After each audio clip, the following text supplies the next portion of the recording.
Days gone, I won't waste another one.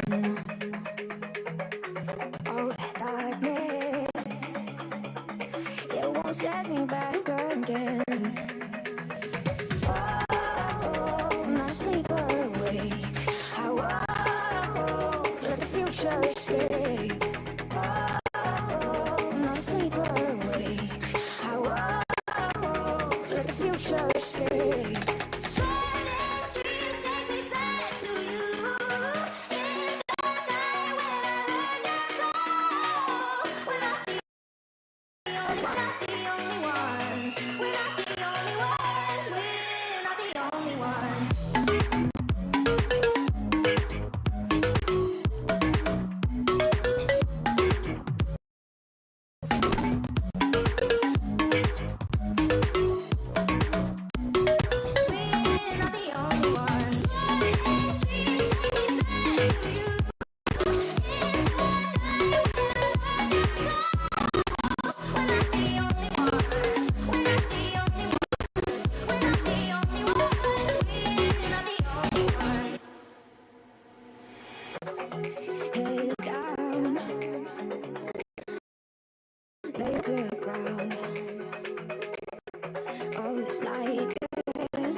A new day here in Riyadh, Saudi Arabia, brings with it, in many FIFA players' mind, a chance to start afresh. For some teams, this will be crucial as they look to right the wrongs of yesterday. And for others, they will hope to build on the results achieved in the second day of competition here at the FIFAe Nations Cup. We'll welcome then as we get ready to go again with groups A and B who are in action today, and of course we will lose 8 teams at the end of today, and 16 will go through to the knockout stages, which begin here tomorrow. They're welcome to our studio. We have Alex B, Brandon Smith and August Rosemeyer as well joining us today on the sofa. Brandon, I'm going to come to you first.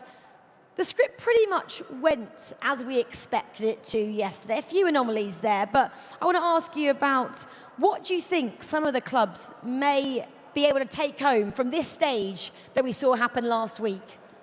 I think the key thing is if you've had a bad day one, you're not out the race yet. Keep that in mind. What we saw in the E-Club World Cup, I was looking back to last year's E-Nations as well. 11 points got Canada out the groups last year in Copenhagen. So even if you had a bad day, there are still 15 points on the line today. You come through, as we saw last week in the E-Club, anything can happen. There's still hope. You can right those wrongs, like I mentioned. Aggie, I'll come to you next. Obviously, you've got all eyes on Team Denmark there. Finished in 4th after day one. There was a couple of changes at the end, weren't there? Marcuso jumped out for Ooston. Is that a sign of things to come today?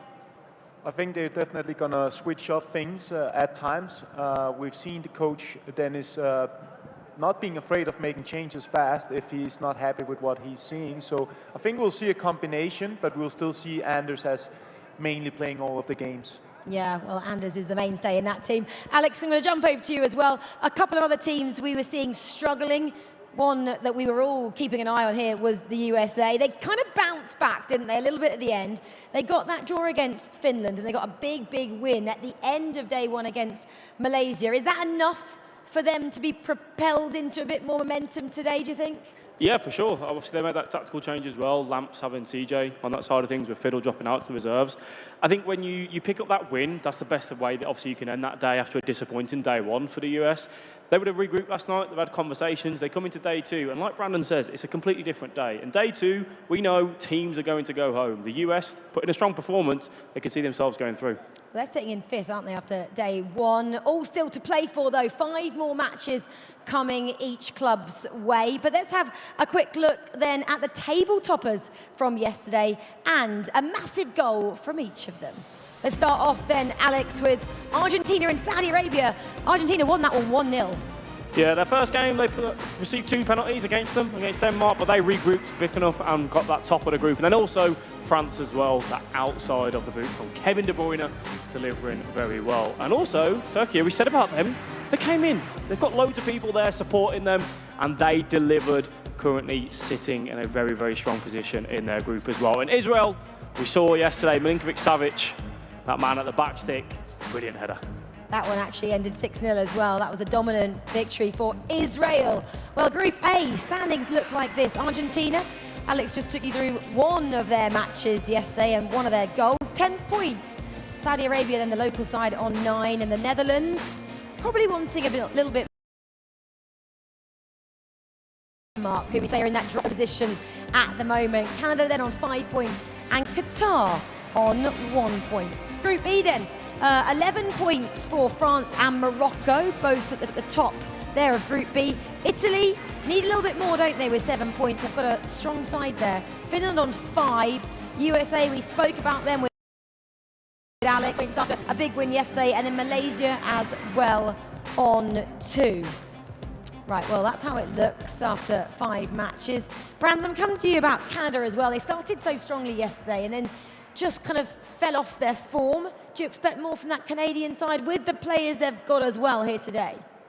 Yeah, well, one thing I'd say about Canada as a whole was, look, they made knockout stages last year, Rach. They were the team that got the lowest amount of points to get through, so they're used to sort of leaving it late. Hopefully not as late as it was last year. One thing I also like about their team as well, they're happy to make changes. They've got AJ as a third player there. Personally, I didn't think he would feature as much as he has, but there was a sub mid-game they made, and he also featured a few times, keeping Goal Machine out of that team, which for me says maybe there isn't any egos in that camp, and they're happy to make changes. A lot of teams are doing that, aren't they, as well? USA, I don't think Mike actually believed that CJ would come in. He came in, didn't he, at the end of the day, which was great to see. A lot of these players getting a chance here.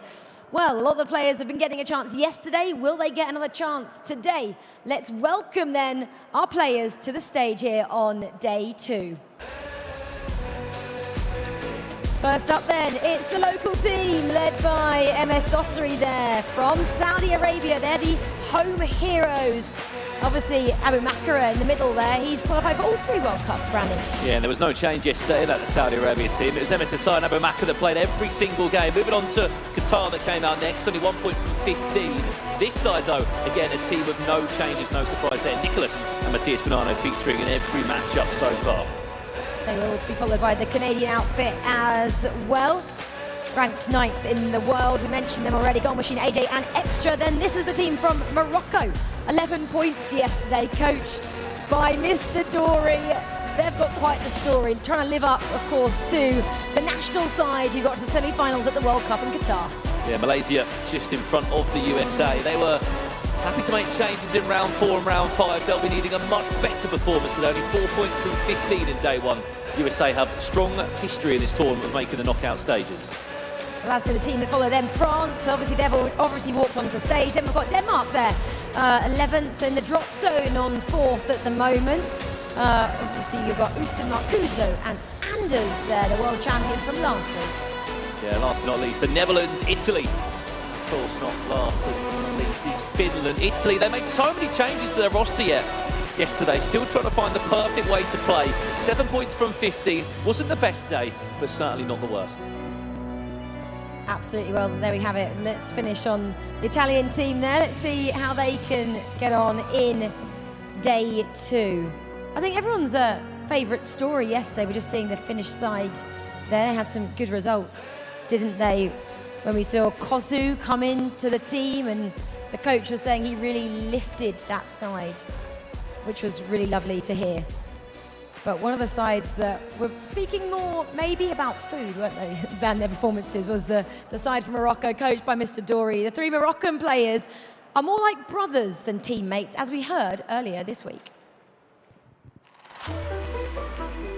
Last year they were qualified, and it's the 2nd year in a row this year.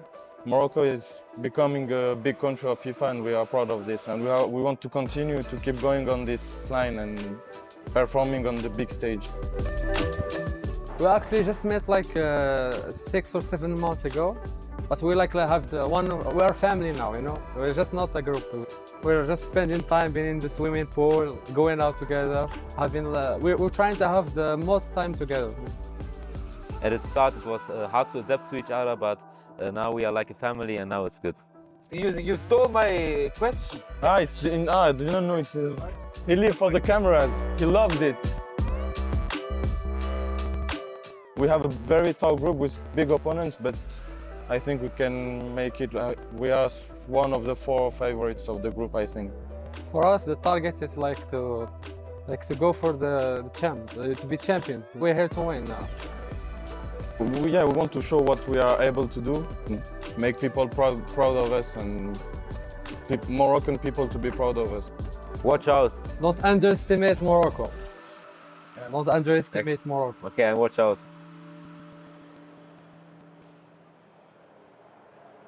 Well, the Moroccans are a big family outfit then there, aren't they? Super friendly. And talking of them being really friendly, actually one of them, Sabiri, came up to us this morning and says, well, my mum's actually done some cooking. Would you like to try the treats? Absolutely, Sabiri. Come and join us here and show us exactly what your mum has been cooking. What treats have you got? Are these traditional Moroccan treats here? Yeah, first of all, I'm gonna say hello. Thank you for having me. Lovely to have you. This is like, we have like special food in Morocco. And my mom did make this is homemade. So I can like give it to people and like taste it. And like maybe, inshallah, you're gonna visit Morocco and like it because there's a lot of things to visit in Morocco because it's a very beautiful country. Yeah, I hear that. Show us, though, what is in that box, please, Sabiri. I'm very hungry. I actually skipped lunch because I knew this was coming. Oh, please, no, safe hands there. Right, what have we got? What should we try? So this is like a famous sweet kanji. There is a lot of them. There is like some is made with peanuts. Oh, lovely. And some is made with almonds. And like this is like when we have like import celebration in Morocco, we put like this in like for celebrate like something like wedding or stuff like that. So it's important. Like I think you're gonna like it. So perfect. Alex, take one, pass it on. Sabiri as well. One quick question to you as we're going to jump down into the matches. Morocco doing so well yesterday. Are you expecting to continue that form today? And have they been eating these for breakfast? Of course, like we always trust in Morocco. And you see like what we did in Qatar, like that was something great and changed a lot of things in future. Like our coach say, Jiruni, Jima Maghreb. So always we go further, like we put a lot of effort because there is a lot of fan and supporter, like the supporters from Morocco, and like we need to put all in, so we're gonna be proud of us. So yeah, this is like, we come here not to just compete, but for winning. Well, we'll have to see, Sabiri. Thank you very much for treating us here as well. Thank you so much. Good luck to Morocco as well. Yeah, thank you. Sven, I believe you're down there ready for some interviews. I'll save you one of these, I promise. Thank you very much. Yeah, look forward to that. I'm in the Saudi Arabian booth here with a man whose name is synonymous with FIFA, not just in this country, but all over the world. Of course, it's MS Dossary. How are you, sir? Good to see you. Good to see you as well. It's a pretty good day for you guys yesterday. 3 wins, 2 losses, 9 points. You hoping for more of the same today? Yeah, I think we're kicking off of how we started yesterday. Yesterday, 9 points. We're looking to get as much as we can today. How proud are you that this tournament is getting hosted in your home country? You know, it's a country that has done a lot in the history of FIFA, including yourself, obviously, as a world champion. But it's great to actually have the event taking place here, right? I mean, you know, since we spoke 5-6 years ago, and even with the guys from FIFA, that I always have a dream to play here in my hometown. So let's hope that I deliver now. How do you like playing 2v2? Obviously, a world champion is a 1v1 player. How do you find this setup? Well, if you would ask me what do I prefer obviously 1v1, but I'm happy that I have a talented player as Ahmed Abu Makka and even Goat Mohammed. Okay, best of luck today, guys. All the best. It's a strong side, of course. 9 points yesterday. The same will definitely get them through. We're going to go through to another team here, which is Team Canada, who didn't have as good a day, but not a terrible day. 5 points you guys finished on. What was your thoughts at the end of day one? To be honest, it's a big disappointment, but we will still fight. Today is the most important day, because today we will see who goes to the knockouts, so we will do what we can. I head over to Goal Machine here, another part of the team. Started off with a win yesterday, and then it sort of dropped a little bit from there, but you picked up some points in the 2 draws. How can you make sure today starts the same way yesterday did? I mean, we just got to come out and fully concentrate in every game, you know, and we cannot lose focus at any point and play our best game, and I think we'll be fine. Have you got a target in mind? Is it just about getting through in 4th or any position, or would you like to go higher up? Of course, we're here to get as many points as possible, but the main goal is to get top 4, so we'll see how the day goes. Okay, best of luck, Team Canada. Games are getting ready. I'm looking forward to this one. There's going to be some big matchups coming up as we get towards the end of the group stages. Absolutely. Thank you very much, Spen. And Brandon also thought they were going to get through safely, Team Canada as well. So they're confident. Brandon's confident on the sofa as well. Mike LaBelle is just joining us as well. You missed a chat after we'd just finished eating all the lovely treats that were given by Morocco about Team USA. Have you had a chance to get in the camp today and have a chat to them about day 2?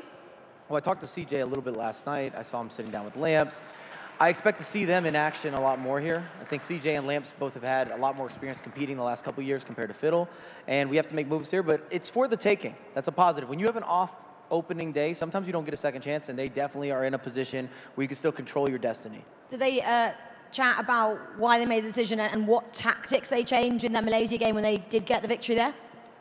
There's not major shifts here in terms of the team. It's more about the substitutes of the actual players, capabilities, how you align with somebody, and being synchronized. Yeah, it's all about the kind of togetherness these teams can bring. And we know both of these sides here have great kind of friendships in the camp as well, especially that Netherlands side, as we start things off on day 2 here with the Netherlands taking on Canada. Yeah, interesting to say about this Netherlands team. Yesterday it was Manu Bashir that did play the first game, but then he was subbed out for the remaining of the day as Louis David came in alongside Emre Yilmaz. I did hear that Emre Yilmaz will be in first game alongside Manu Bashir. Then they'll make a change to see how it plays out. But I know we've spoken a lot here on the couch about changes that are happening in these teams. And necessary, don't think it's a bad thing in terms of what Italy were doing yesterday. Constant changes to try and find maybe the right roster for the right moments in the game.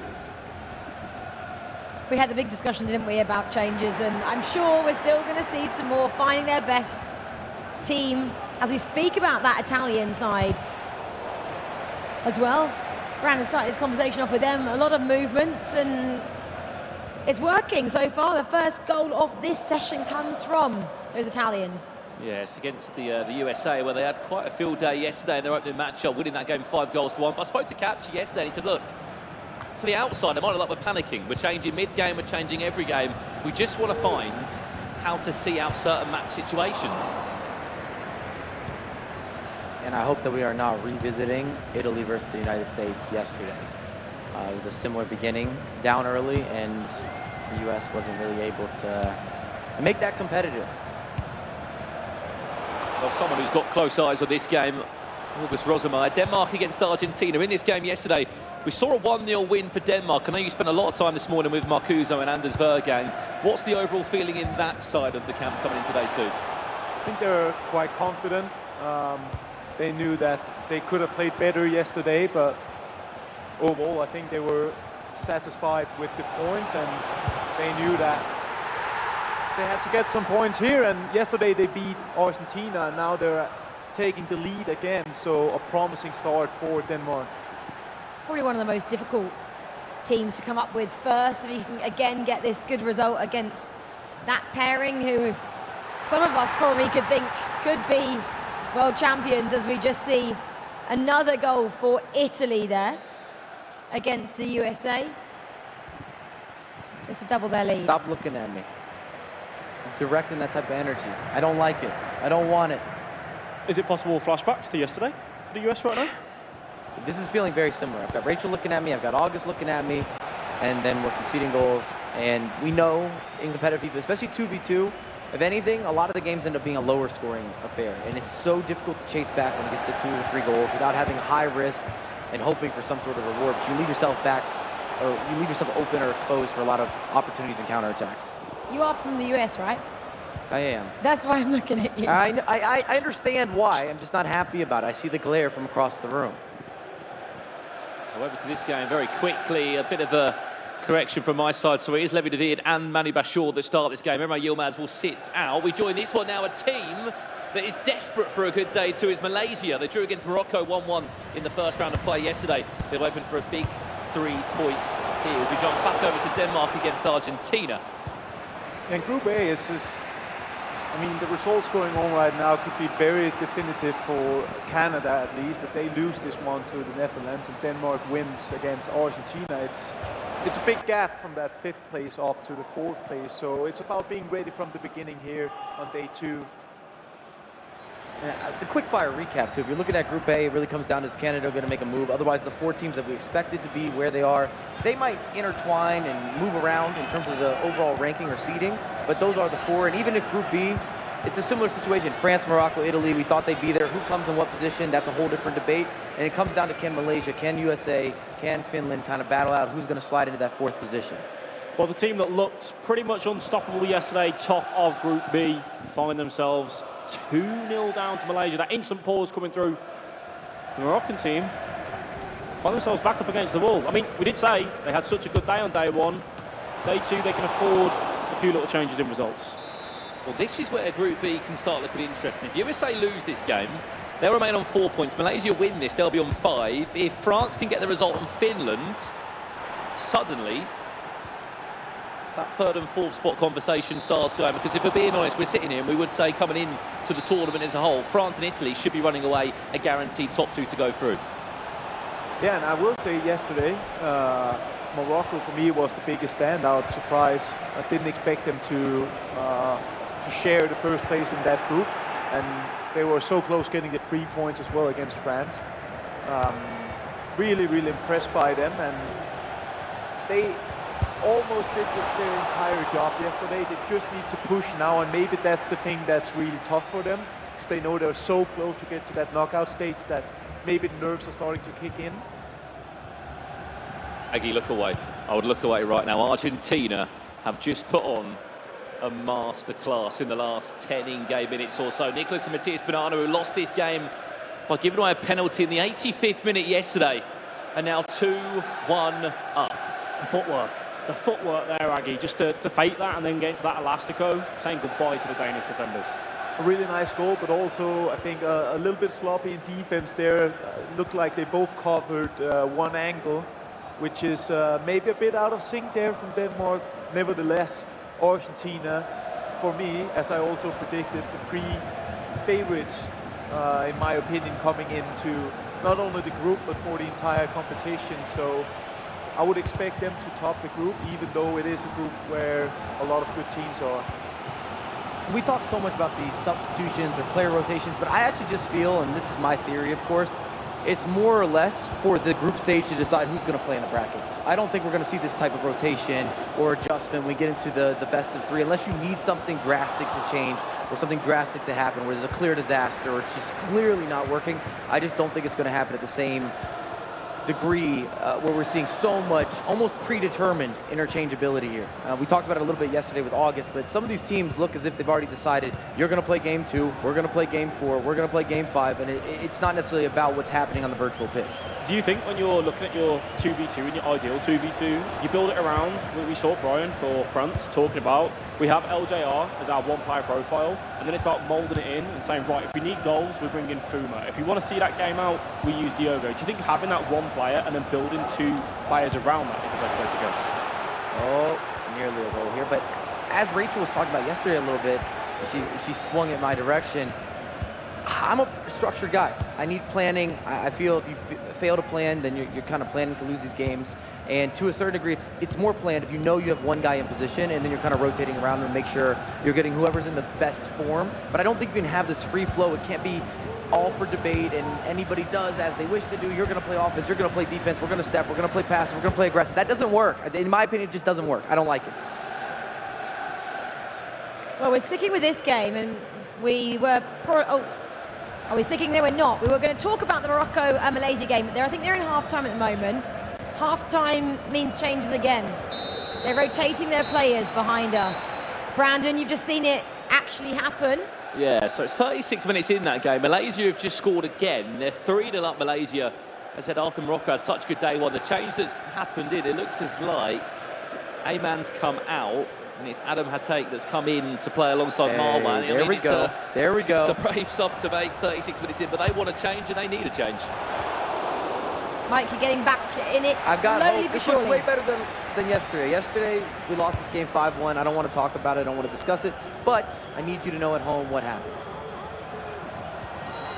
Well, we're already at the second half here, and it's only 2-1 as it stands. So, yeah, looking a much better scoreline for the Americans thus far.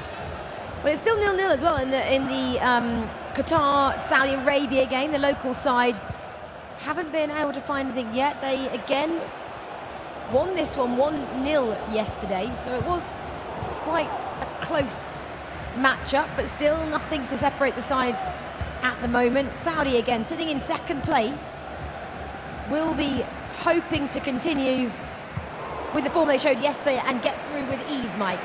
If we're just basing this off results, you kind of always have to get some points off Qatar. But at the same time, if Qatar is able to make something happen here, maybe you can shake up the group a little bit. I still feel that it's somewhat decided between Argentina, Saudi, the Netherlands, and Denmark. But weirder things have happened. We've still got Canada knocking on the door. And if you recall in E-Club, I look back at that Hollywood team. They came into day 2 on 1 point. And they got themselves out of the situation, out of the equation, out of the permutation. It was unbelievable. It's created one of the best moments we've seen in E-Club history. They did, though, didn't they, get 4 wins? Qatar need to find something quickly, as do Canada.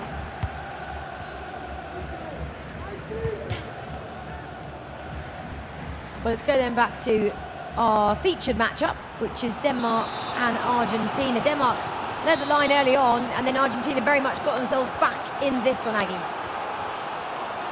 Yes, as it stands right now, Argentina with another corner. They've been really, really dangerous on these set pieces, Argentinians. Also a thing that I think the players and the coaches and the teams are rating highly, and they're putting a lot of effort into, because it's about the small margins, just finding it. Mike's just pointing towards the screen. I need a replay. I need an instant replay ASAP.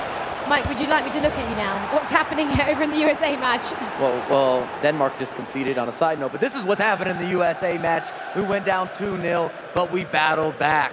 And that's not the highlight. I was hoping that was going to be the highlight. I was building into it, but Ruud Gullit takes the space, does what you'd expect him to do, able to convert from the midfield. This is what I wanted to talk about. Here we go. Dino, a little bit of that stop, pop, little step over, speed burst, near post finish. You dance, you move, you groove, you brag a little bit. And now we got some momentum. This actually becomes very interesting for Denmark. They currently sat third in that group, and we knew yesterday they started off well and then they fell off ever so slightly. Anders was saying he's not happy with the performance. Very different to what he had in that Club World Cup with RB Leipzig and his teammate Umit. Does this change things, Andy? Could they go on and maybe Canada, if they can pull something out of the bag, maybe take Denmark out?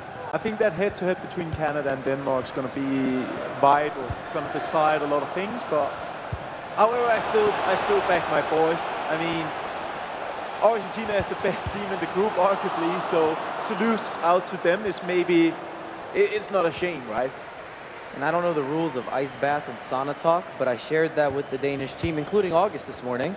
And I did talk to, there's relevance here, I promise. And I did speak with Anders, and Anders said they're getting grouped. But if you know Anders, that's also just kind of how he talks. And I don't like read into it too much, but that happened. And I don't know if there's a bad etiquette in talking about the sauna and ice bath talk and discussion. I'll wait for August to rule on that. With you, Mike, I never know which way you're going. But let's come back to Aggie there and speak about that. Anders saying he's going to get grouped. Can you read into that at all? Mike said he doesn't think you can. I think that sometimes it can be hard to read exactly what Anders is saying. In Denmark, we're also very happy to be sarcastic. And with Anders' confidence, I mean, surely when he's sitting there now, he's not going to feel that they're going to go out in the group. We heard him throughout the entire season, how confident he is, how much he backs himself, how much he backs the team. So I'm pretty sure that that he backs Denmark and that he will definitely do the job together with the other boys. I hope so. I got them top of my table in our predictions, so I'm backing them as well, Aggie. Honest, I think the conversation around what Alex was saying, you know, do Denmark drop down? I think it just depends on how Qatar get on against Canada and how Qatar get on against Denmark. It really depends on everything that they do today. They are a driving force in that back line. There was a breakthrough here for the French side. It's a breakthrough in the 71st minute. Their first goal here in day 2. Remember, they topped the group yesterday with a couple of goals, a +7 goal difference, 11 points from 15. The result of this round is this one on your screen now. Malaysia 3-0 up. If Finland are losing, the USA are now losing 3-2. Malaysia are right back into the conversation. Yeah, very much so. Completely switched on its head, doesn't it? Group B does there. Morocco. Different team coming into day 2 here. Alex? We teed it up yesterday. We mentioned day 1 and day 2. There's always one team that has a brilliant day 1 and they just can't match that same energy in day 2. We saw it in the Club World Cup with the home side. They were brilliant on day 1. They looked unstoppable. Day 2, a little bit different. However, we do go back to it as we see a goal come back from Canada. They have got 13 minutes left to try and spice up that Group A. But going back to that point, they probably did enough. Yes, this is only game 1. They are going to get points over the next few games. At some point, you're kind of sure of that. When you have such a good day 1, which we saw Morocco do in that Group B, it can be difficult to hit that same level. Mike, why do players lacking consistency over 2 days? FIFA's just one of those games sometimes, and we need to see more from Morocco today. This is their first game, maybe a little bit slow starting. Malaysia set the tempo, set the tone. They also needed the victory a little bit more, to Alex's point. If you're a fan of Morocco, they probably done enough on day 1 to get themselves out of that group. Now, we'll see how they perform today and what kind of momentum they carry through, but either way, worst case scenario, get a couple points, you're going to secure moving forward, moving onward, and then it's another reset tomorrow. We heard some shouts and screams from behind us from the Arabic commentary we have, and obviously they are going to be shouting if their local side scores, and that is Saudi have scored. They've got 1 goal against Qatar as we approach the final stages of that game as well, Brandon. Yeah, let's have a look at this one then as the goal went in. We're in added time in the match live. The goal went on the 89th minute. How about that one? A Trivela that wasn't even green from Hakimi, of all people, that puts it into the back of the net. Takes a throwback to the start of the year, that does. That sort of Trivela, they just stay in the air so long. Hakimi not having the highest of shot power just means you can get that looping effect on that tight angle and a vital goal for the Saudi Arabian team. And this is where I say now, Qatar, their role changes in this tournament now. They're not going to be in the top 4, but what they can do is they can mix up who gets that 4th place. Full time here looks to come in. Italy were 2-0 up, then they threw away the leads. There's about 1 minute left in the game. Italy give USA a free kick with 1 more attack to be played. Can the United States find an all-important equaliser? Maybe they can. Keeper's off his line. Shot comes in. Come on! Let's go! Come on! That could be a huge point in Group B for USA. Beautiful. I don't know if they have me on camera there. I'm very I hope excited they have you on about that. camera. Yeah, happy days. This is what we didn't have yesterday. We didn't have any fight back. We didn't face adversity well. We got blown out a couple times. This is how we start the day. I know it's a draw, but we scored 3. I don't want to talk about the conceding side, but this is good. This is good. We can work with this. That's just not giving up right until the final whistle there, Mike, as well. You got to show some heart. There's a lot of moments they could have given up in that game, too. Lamp screened that as well, by the way. I noticed that. That's not easy to do. You're under pressure. And you could argue you don't need to. It's unnecessary. Took green time it off the volley, open goal. We'll take it.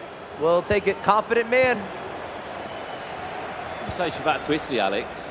2-0 up, couldn't hold on to that lead. 3-2 up, gave away a silly free kick.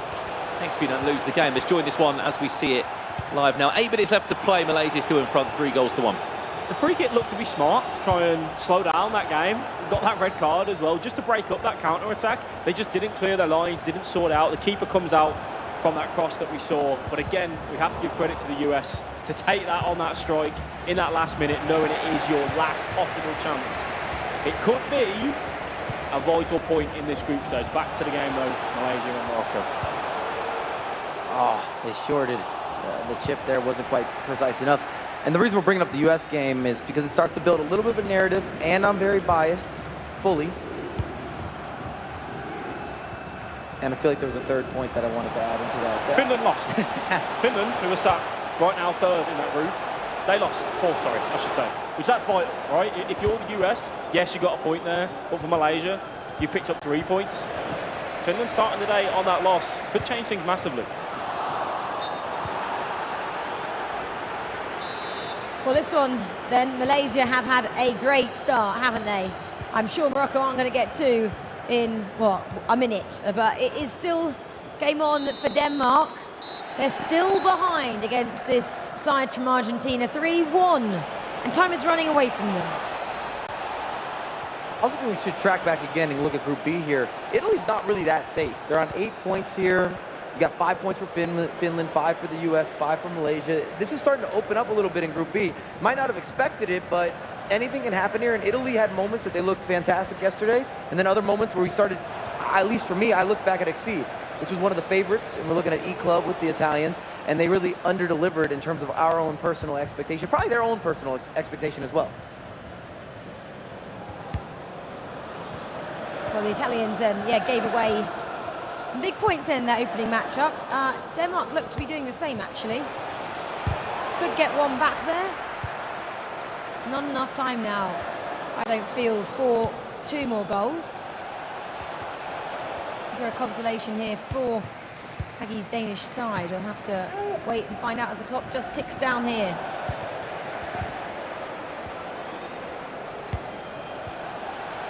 A lot of work then to do. Especially, it does just go in for Argentina. Matthias Bonanno and Nicholas will be liking their start today too here. Sack the keeper. Questionable keeping them. Did we see the change, by the way? Houston coming in. For Anders Berg, sorry, for Marcuse there. Full time in that one. That is round 1 officially concluded here in day 2 of the Nations Cup. One thing that we know about Group A, everyone shares points. All the big nations share points. Yesterday, Denmark beat Argentina. Today, they change roles, and the same thing you can be said for the Netherlands and Canada. Yeah, lots of different narratives unfolding here between groups A and B. The big one, because we have a man from the US next to us, is that fight, that comeback from his side. USA against Italy, massive result for them, getting a point there today, Mike. Well, it sets the tone for the day, and yesterday we started about as bad as you could. We were conceding a ton of goals, which means nobody's communicating properly, and that we're battling back. It showed some heart. It just makes me excited. You know, I've got that biased fandom here, but I really believe that we have enough to get out of this group. Mike, we're going to see that goal again. I want the same reaction, if you please. I don't know if you're going to get me punching the seat over here. I was up and down, spilling all sorts of drinks. You see the build-up, beautiful ball there. Goalkeeper comes out, hits it first time, and as Alex brought it up, he hit it first time. Andy Green timed it with Hugo Lloris. We've talked about the goalkeepers. It's still unusual for me to see the value they bring, from center backs to midfielders to even attackers. The one thing I really liked about that goal as well is that you had the man at the bottom of the screen, but instead they go for that reverse ball, just taking that attention away from the opponent and saying we're going to go for that different cross. That meant that there was no man there to clear it, and the keeper had to come and clear the lines, just taking those chances. The point then for the USA, 3 points for France, still at the top of their group after they just got the win against Finland. Sven is about to chat to the boys in bleu. How are they feeling? Good French there, Rachel. I didn't know you were fluent. I think they're feeling good. I'm here with Coach Brian. So I don't know if you know this, Brian, but France now actually the only unbeaten team left in Group A and Group B, as we just saw Morocco lose that game. 14 points, 6 games down. You've got to be very happy. Yeah, of course, very happy, but still aiming for that first place. And well, at the moment, 3 points lead, but we need more in the next game. Last time I spoke to you yesterday, it was just after a game where you were drawing. I believe you subbed on Fuma and you ended up winning the game. The exact same thing just happened in the game you played. I think it was 0-0. Fuma came in and you won the game. Is this Coach Brian coming through with some genius here? No, actually Fuma is a genius. I know I can count on him. He is like very crazy player in offense, and once again he scores a goal as well. So yeah, no, very very proud of him, and we have like no subs. I know those 3 players can play, and I think that's our strength. Is it a tactic that we see in traditional football a lot, where you maybe have like a certain kind of attacking player that can come on and change the game and change the way you play, whereas you start maybe a little bit more tactical? Yeah, it can mean that of course, but it also depends on the opponent as well. I think Fuma maybe have a play style who fits better against some opponents, and Diogo fits more against some others. So yeah, depends as well of the opponent. Okay, great stuff. Keep it up. France doing very well. 14 points, most points of anyone in these 2 sessions so far, unbeaten still. They just played Finland. I'm going to go into the Finnish booth here. I've got a question for you guys, because we just obviously saw you play France. They've got the Peixoto brothers. Are you guys brothers as well? Yeah, I think we are playing good, but we are not able to score our chances. Like France is lethal, like it's just FIFA. Yeah, of course, it is not the best result. But just to clarify, are these 2 brothers, are they related? Yeah. They are. So we had a brother versus brother battle there, Peixoto versus you guys. That's pretty cool. It must be amazing to represent your country and your family at the same time.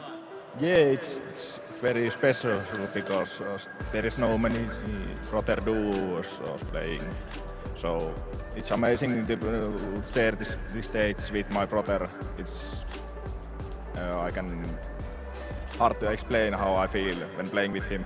It's very cool. It's very cool to see. Let's talk about your form in general now. Obviously, losing that game, unfortunately. 5 points now. Still looking for a second win. 4 games left. What's the points total? Yeah, obviously we could have way more points now, but I'm very happy with how we played again. Like, if we keep playing like this, we will get wins for sure. Like, I think we deserved way more on that game. They only created 1 chance and they scored, and we had many almost chances. Just gotta score those goals and close out the games. But I think we will win the next one. Big game, big game. Best of luck, guys. Keep going. Definitely worth watching. Also, if you get a chance, you should watch this booth before kickoff, because they do like a team huddle, and it's the loudest team you'll hear in the arena, the Finnish guys. So they could use a win in the next game, but we're getting closer, Rachel, to that point where these wins are really important, aren't we? Well, yeah, I was going to say the Finnish side, are they louder than Mike the Bell when he... Pretty loud. Obviously, we're talking about brothers there as well. Anyone else know any FIFA brothers that have played in any big tournaments? Well, there used to be. I mean, I'm really going to date back here. There were the German twins. They used to win everything with Stylo and Hero, but we're talking 2004, 2005, 2006, if anybody wants a history lesson. Brandon, you've got another pair? Yeah, Rafsu and Mentz. Didn't know they were brothers until probably like 2 years down the line. But unfortunately, they're not here representing France. So a lot of FIFA brothers have kind of come and gone, and obviously have 2 today, which is pretty lucky for us as well. But let's just recap then on the standings, because it's getting pretty close in Group B. I'm going to start with that then, because I've teed it up. France then, the only team still to go unbeaten, as Spencer just said there. Morocco matchup against 11 points. Italy 8. USA, massive point for them against the Italians, who sit above them. 5 guys, it seems they're on 5 points. I'm telling you, Group B could turn into something. Not necessarily for France, and I can't see Morocco falling apart, even though their first game wasn't fantastic, but maybe the 3rd and the 4th spot could open up. And coming into today, we were really saying they're just battling for a 4th, and it's going to be the UK, Malaysia. But I'm not sure if Italy is secure the way that we've kind of been building throughout some of the years. The last couple of years, we would have said they are, but they still... Group A, it looks like the same, doesn't it, between the top and the bottom half, just starting to emerge there. Argentina, Saudi, the Netherlands, 13, 12, 11. Then 8, 5, and 1, Denmark there, Canada and Qatar. Well, the second round of today has just kicked off, which is actually round 7 for all these teams. It's getting close now. They have to start performing and getting points. Only 4 matches to do so. Not long left. 12 points up for grabs. Yeah, already a change as well for the Netherlands. They hinted they may do it. Manu Bashir comes out now. It's Levi David and Emre Yilmaz stepping up to the plate, which some would argue is surprising. They won their last game 3-1. You know, why do you need to change it? But they're keen to keep on changing. I'm sure that Coach Renzo will be pushing that forward. An unchanged Abimaka and Emes Dasari in this matchup. These two teams, you could argue, are pretty much safe in the top 4 as it stands right now. Well, we teed it up over in Group A that Canada need to pick up some results if they want to try and chase that 4th spot of Denmark. Right now, then find themselves 1-0 down against the group toppers Argentina, and that is back-to-back games that Argentina, Aggie, have scored from a corner. We always looked at Nicolas and Matthias as well and said, when we watched them play, and knew that they were very, very specific and very, very good at executing these set pieces and corners. I always remembered Nicolas as a set piece genius, and now they're together. So it's about being innovative, and I think Argentina is masters at doing that, and it's definitely not the last corner goal we will be seeing from Argentina. Well, if we can get there, Argentina have kicked off day 2 in fine form. There's been plenty of goals in that game. 2 goals in 9 minutes for Nicolas and Matías Bonano. And it's concerning. There's not many teams that would be worse to go down against, especially going down early. Canada's in a position where they need to chase. It's easy to start rushing your gameplay. As you see Malaysia with an opener against Italy. As Mike was saying, right now, Italy have got their head just above the water. If they lose this game, they are getting dragged down into this battle for this 4th place in the group. Malaysia lead 1-0 against Italy. I want to see that goal again. I think Mbappe has just shot cancelled twice on a defender and just sent them to the shops. I'll have a cornetto if he's going there. If we can get a call out, rerun that. It's hard on this little screen, but that looked absolutely beautiful. We'll jump over this one though, Mike. You teased it, but this is good for Denmark here. In Group A, it's gotten to that point where everyone needs points against Qatar, and the difference between you going through and not going through could be dropping points against Qatar. I hate saying that, it sounds a little bit negative, but I just think it's the reality at this point. I don't think there's enough points on the board for Qatar. As you see the pop-off, you hear the pop-off, they stand up, they're pounds. This is big for Finland as well. And again, we're seeing Morocco now struggling back-to-back games. Bit of news then, USA have had a pause there. They're going to restart their game, a controller issue over there. So they're a little bit behind the other teams in the arena today for their 2nd match. Will that frustrate USA? Mike, not really at this stage? I don't read into it. Have the reset. I mean, I'm sure USA are looking around them and seeing Finland win against Morocco, Malaysia win against Italy. Why can't we go and take a very difficult game against the only unbeaten nation left in this tour? If they do, Group B continues to get more and more spicy. I think France might be due to drop some points. They can. It would be a lovely time for them to do that, dropping right here and right now. But I think they're due. I think they're due. We really don't see teams in terms of them being perfect throughout this many games, and even in the bracket stage as well. We've seen a lot of extra time, a lot of penalty kicks, surprise results, drama, ups, downs, roller coaster rides, all sorts of different activities this summer. I mean, when we're looking at Group B now, Morocco is losing as well to Finland. Could be 3 spots off for grabs in that group for the 5 remaining teams there. Morocco would have to fall apart though, August, because they're already on 11 points. If they get 1 win, 14 surely enough to slide out of that. But look at the teams. They started lose to Malaysia. Now they're losing to Finland. It's 2 of the lower teams in the group when you look at the standings, right? So they'll still have to play France. They'll have to play Italy, and they'll have to play US as well. So I mean, that group is really getting tight if they were to lose this match to Finland. Can you imagine finishing day 1 second with 11 points and not picking up any and going out? That would be tragic. Let's stay then here. Italy also need points, so don't they, in the same group we've been speaking about. Malaysia have found something. They ate something special, didn't they, for breakfast?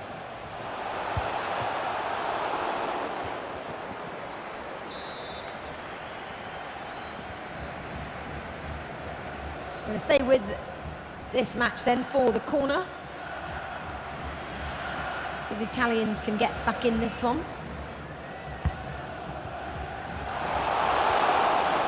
Italy side as well. Obron comes into this game. His catcher that sit on the sidelines, Obron and Danny Pipple leading up there. 8 minutes away from half-time, Malaysia starting to look like a completely different team even day 2. Let's see if we can jump across the board. So Argentina against Canada. Topped the group yesterday, did Argentina. Did speak to Nicholas and I said, Eze Correa is in your team as a third player. Will he feature in day 2? He said, look, let's see how the first couple of group games go. And I'm sure Eze will get a little bit of a run out in the group stages. And as it looks right now, they're cruising.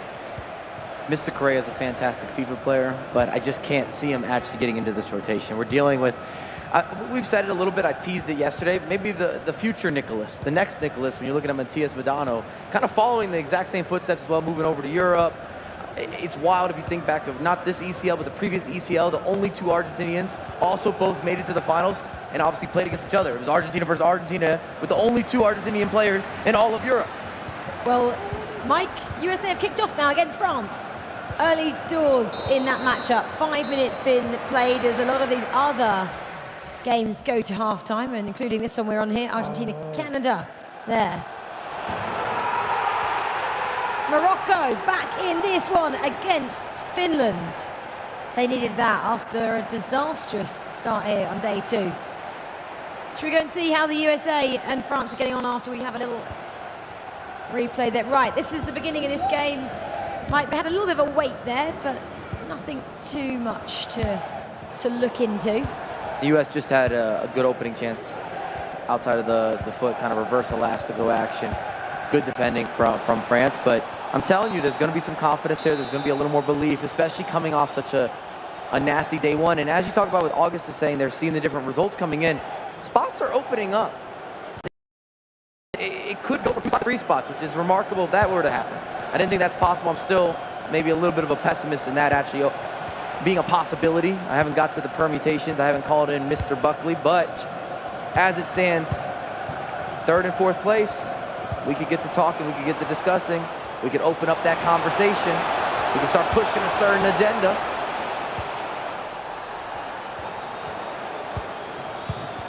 Do you think for this USA team, you mentioned how they're looking around the arena as they're waiting for their game to start, seeing how some of the games were teeing up, some of the results. Do you think that also can play a negative impact for them to say, we need to get a result here?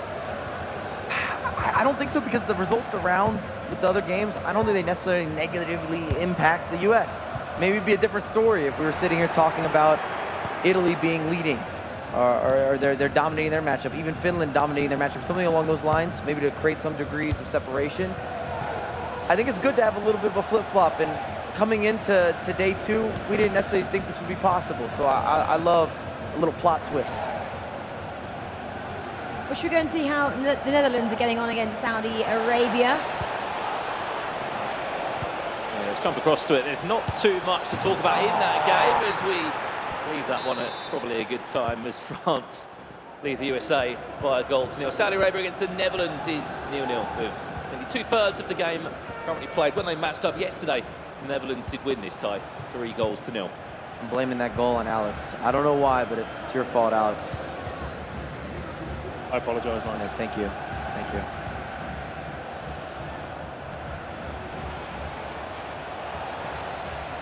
Well, let's see then what can happen here. Who's in the hot seat then for this side? Do they switch out again, Brandon, the team from the Netherlands? Yeah, it's Levi David and Emre Yilmaz. Okay, so there we have it. So, no Manny Bashore then. He sits out the back. Just will be keeping a close eye on that one, as will his coach, Renzo, who's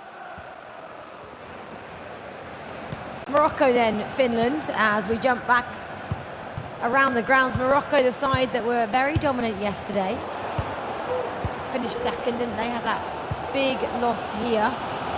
What's Mr. Dory going to make of that one? I would argue quite surprising yesterday, Rachel, because then they conceded 4 goals across 5 games. Within 2 games so far, they've already conceded that same amount. Yep, a new day, a new team, it looks like here. Something you can say about Finland, the 2 brothers, Jerkos and Kosu, they've never changed out. They have got a 3rd player, but looked to use it as of yet. Building up nicely is Finland. Just about defended well by Morocco. I think for Mr. Dory as well, that conversation they had coming into this tournament of having a points tally to get rather than, okay, this is what we need to have for day one and day two. It just gives you that clear picture of knowing through that group stage, these are the points that we need to have to essentially ensure that we're going through. Because they had that such good day one, picking up a point here against Finland will still do enough just to say, yeah, we can keep doing what we're doing, we'll find those results and trickle through. However, we were speaking to him yesterday, Brandon. He mentioned they want to top this group purely because Group D, they were a little bit fearful about who they might play in that round of 16. And the magic number in Group B, I would say, is about 13 points. 13, you're safe. You might even be able to move that into maybe a third position. I don't think you'll be in the top two. So Morocco then need one more win if Mike's calculations are anything to go by. A couple draws would work too. Back to then the USA taking on France. We did leave that, didn't we, when France just got that opening goal here. France, of course, in the blue. USA just troubling them a little bit out there on the left. Mike? Love for the US to get something by half. Just change the game a little bit. I'm telling you, it's France's time to drop drop some points today. They've been nearly perfect. Perfect! Oh, come on! Blessed by the commentator. We always talk about the curse of the commentator. 2-2 just before half, just as we planned it. Is you see, Lamps said, calm down, we're good. Is Lamps your captain, Mike? Absolutely. Is he a very vocal player outside of FIFA? What is he like as a captain? In general, he's an opinionated FIFA player. You get a different types of players. Actually, if you're looking for a UK comparison, maybe a Stingray. I almost feel as if Anders is his own person. He kind of falls into maybe the text category as well, where they're going to give you some reactions, they give you some takeaways. If you interview him at the right time and the right moment, you might get a quote or two. And CJ then happy just to sit back and let Lamps do the talking? CJ's definitely more of the, I don't know if I want to say politically correct, but it would be rare to hear him say anything negative about anything. From a gameplay perspective to a personal side, it's just really not in his 101, his branding, his DNA, but Lamps be a little bit of a wild card. But we like that. I'd really love you, Mike, to break down that goal for us later on. I'll be happy to do that. If you guys are here on the back end, we've already had a couple big USA goals. I'd love to take them to the telestrator, the breakdown board. I'm ready, I'm prepared. I've got the right energy for it, especially if we keep carrying on. Maybe an upset against France here. The host nation then, Saudi Arabia. Still can't find anything past. Oh, there we go, have it. The Netherlands, they couldn't find anything past the Netherlands. Went the other way, didn't it, Aggie? Yeah, they're definitely starting to play some very, very nice FIFA Netherlands. And I think with this win, potentially, they're definitely through together with Argentina. And then Saudi Arabia, Denmark, and Canada will play for the last two spots. I feel like Saudi Arabia is getting close as well, but again, it's going to come down to Canada if they can make a surprising result against one of the big guys. It's not looking like that right now. They're down 3-0. And I was actually going to say with Group A, and this does apply to multiple groups, but specifically with Group A, I feel as if we're getting a preview for potentially late-stage matchups. When you're looking at Argentina, you're looking at Saudi, you're looking at Netherlands, maybe Denmark if they can get in sync. I know August has stayed very optimistic over there, positive. They've got the players, they've got the capabilities, but some of the teamwork could be a little more questionable. From the defensive steps to some of the offensive movement, if you're really dialed into it, there's a little bit of some hesitation in some key moments. Argentina, you just saw it very quickly there. They only scored 5 goals yesterday. Already today, with a very different Argentinian side. That's 6 goals they've registered in 2 days. Matthias Pinaro and Nicholas just had a good sleep, Alex? It's an Argentinian side that we sat here yesterday on the couch saying they might not top the group, they're normally better when they get through to that 2 legs of FIFA. Now they're just saying, look, we're here, we want to score goals, show you something different. And yeah, maybe a big sleep, big breakfast. Back over to the Saudi Arabia-Netherlands game. Question for you, Aggie. Do you think this Netherlands team in Group A and Group B is probably the most talented 3 individuals on one team together? I think so.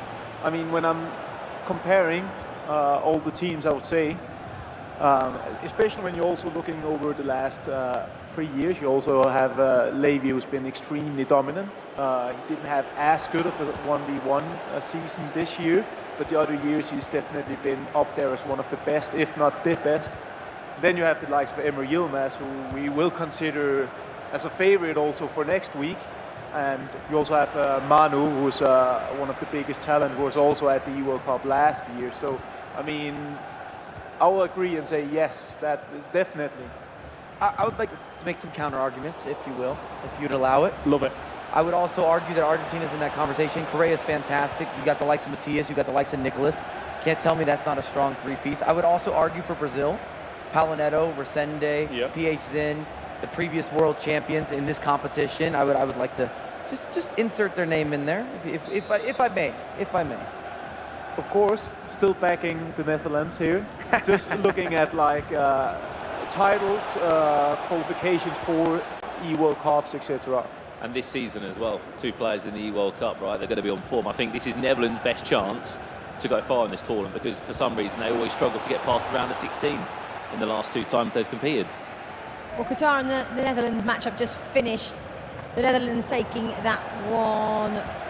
Sorry, Denmark taking that one 1-0. Aggie, a question as well. Do you think a lot of players prefer playing 2v2 because they have that team element to it, opposed to 1v1 when they're just on their own? It's all down to them. I think it's very mixed between the players. I think they prefer both in different ways, really. I don't think there's just one right answer here, because a lot of the players also thinks about their own ambitions, so to speak, and it means a lot as well to win the 1v1, and often you speak about the FIFA E-World Cup as the major competition of the 3 majors, while on the other hand you also have some players who values 2v2 extra. So I don't think there's like a specific correct answer to that. Big goal you just saw going there from Italy. 89th minute, Vinicius Junior. There was a change actually in the game as well. Kachi subbed in for Danny Pitbull mid-game. And that point just does so much for them, because if Malaysia got the 3, they suddenly come into the conversation. That point there just puts Italy on 9 and just keeps them still. Contention for staying out of the running race for that 4th spot. This game, though, could be a massive point for the USA.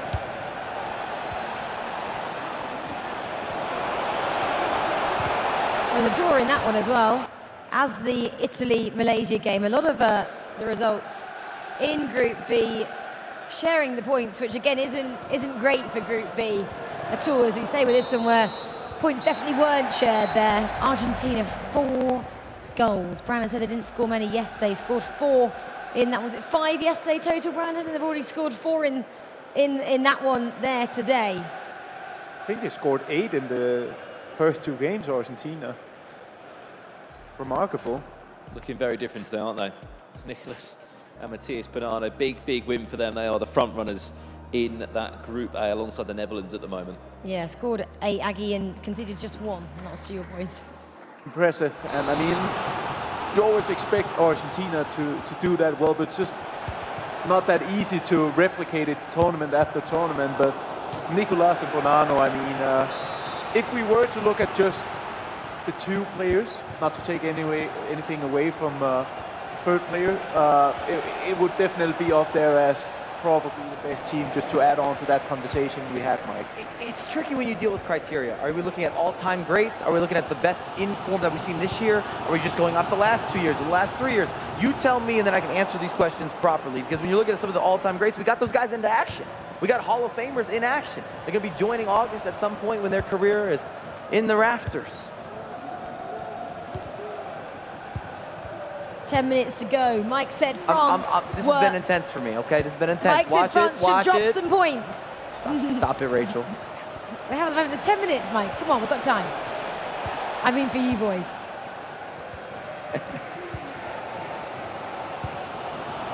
I feel Mike doesn't want to commentate with this in case it's the curse of the commentator. He's shaking his head. He's getting very nervous about this one. I won't go to him. Alex, I'll go to you instead. I'm just eager, because I think if you get a winner here, it's group deciding. This it's sofa's group going. deciding. Yes, and the sofa's going. Nobody's safe. I'm going to help you out here, Mike. France has been amazing so far in this competition. Thank you. Thank you. And, Keep going, August. I mean, we were looking at. I would like to suggest a nickname. I would like to suggest a nickname for France coach Brian. Professor. Le Professeur. Aha. Like it. We called Arsene Wenger that in Doesn't Arsenal. it look like you could be a French instructor? No? Okay, you gave me. But you like the French names, so I mean, surely you can approve. I'm with it. I think it's a good cosign. It is all France though, knocking on the door with 3 minutes remaining, working that on the edge of the box. Mbappe reverse elastico. Ooh, come on! Didn't know I was cheering for the post today, but that's where we're heading. Even 1 point is good for the U.S. in this result because everybody else has to go through France. Oh, is that going to be the curse? I think that might be. Oh no. The US giving the ball back over to France and saying, it is your last attack. It is time for France to do something, but I think, dependent. Seconds. Literally seconds. They're going to remain unbeaten still. France. They're going to have another winner to the tally. What's the save? It's all right, Mike. Survive this corner. Stop it. Stop it. Corner. Played short. France. Just need to defend this USA. Big win. All right, we're good. We're good. Out of there. Out of there. Thank you. Okay. And we move. It's a big point, but all the other teams drew as well, so they all got big points there, Mike. I hate But they to say didn't it. draw against France. I hate to, just be the negative Nelly in the camp here, but USA, they take a point, as do Finland and as do Malaysia. Anyway, let's move on then from that, shall we? Because obviously we've played 7 matches so far. Spen's down there, ready to speak to the boys from the USA, who Mike will be eager to hear their thoughts after that one. Yes, I'm here in the USA camp. 2 draws there in opening first 2 games. How are you feeling? It's a tough one. I think we were the better team in this game. They played well, but I feel like it's 2 points drop for us. I can't lie. It still feels like a marked improvement from yesterday, doesn't it? I mean, France, for example, who just played there, they're the only unbeaten team left in the tournament. You lost to them yesterday. You also drew with Italy, who you also lost to yesterday. So there are improvements, Lamps. Yeah, of course. I mean, France and Italy are probably the 2 favorite teams in the group that have undeniable individual quality, and especially with Fuma, who's one of the best 2v2 players. It's hard, so we take the 2 points. We could have probably won this game, Italy as well, but we have 3 more games to get us through the group. And you've got 3 teams level on 6 points, and you've got to play both of them in Malaysia and Finland coming up. Simple case of win those games and you go through, right? As you said, win, we qualify. Lose, we don't. Let's do it. Keep your eye on it. That is Team USA. Best of luck to you, gents. I'm going to go through this way now, talk to the guys from Morocco, who were, for me, one of the standout performances from yesterday. Obviously unbeaten in their first 5 games, but lost the first game today, followed that up with a draw. What's changed? I think we're in a new tournament again, once again. Every day is different, and every day you should go give it your all. The first game we lost, it was a bit of nerves. The first game, of course, once again of a new day. Maybe not being warmed up completely. We made a substitution in that game too. Eamon went out and we put Edem in instead. They did solid, I think, for a substitution. So the draw against Finland, I think it's a little bit in their luck. They scored a corner. For the rest, they didn't really have any chances. And we scored 100% made goal. We were almost celebrating, and it just went to the wrong side of the post. So all good. You said yesterday your aim was to show improvements. You know, last time out, not getting out the group stage. This time to get out. You're in a very good position to do that. You're 3 points behind France, who are leading the group, but you've got a 3-point lead on 3rd position. Would you take 2nd place now, or are you still very much aiming for top? We're always aiming for the top, and if we win the last game against France, if it stays like this, we take the lead over them based on the head-to-head result that we have. So nothing is played in this group. Even the 4th, 5th, and 6th, I think, even can still make it out. So we're all good, we're chilling, and we just go with the flow and try to get some points on the board. Fantastic stuff. Best of luck in your next few games. That's obviously 2 teams from Group B. That group's a lot more open for me right now than Group A, which I think it's not over, but it seems like we know who the 4 teams are going to be, I think, Rachel. Yeah, thanks, Ben. Mr. Dory there, very cool, wasn't he? Cool as you like, just speaking to Spencer about the team's chances. Nothing to worry about just yet. He said he kind of thinks it's a new tournament, a new day, and coming in a little bit nervous on day 2. Aggie, should the nerves have been put to the side already after playing 5 games yesterday? Do you expect the Moroccans to be nervous here on day 2? In the first game, you're always going to have those nerves. I think it's pretty natural. So I can accept that kind of, so to speak. But I think after that, you're just going to go forward, and I think the results showed it as well. I like the confidence there, almost speaking as Morocco was through the groups and they were thinking about just beating France to win the group. I think they still have some work to do, some tough games coming up, so they have to be ready, and the nerves have to be almost gone. Mike, we heard from the USA as well, they just got to win, simple as that. And I agree with their analysis in that matchup as well. I think they outplayed France in terms of some key opportunities. I was very much so dialed on that game, even as we had a lot rotating through the main games that were live on stream. And it's good. You can build from that. And I think the best case scenario here is that you get to control your outcome. You get to control your future. They're going up against Malaysia. They're going up against Finland.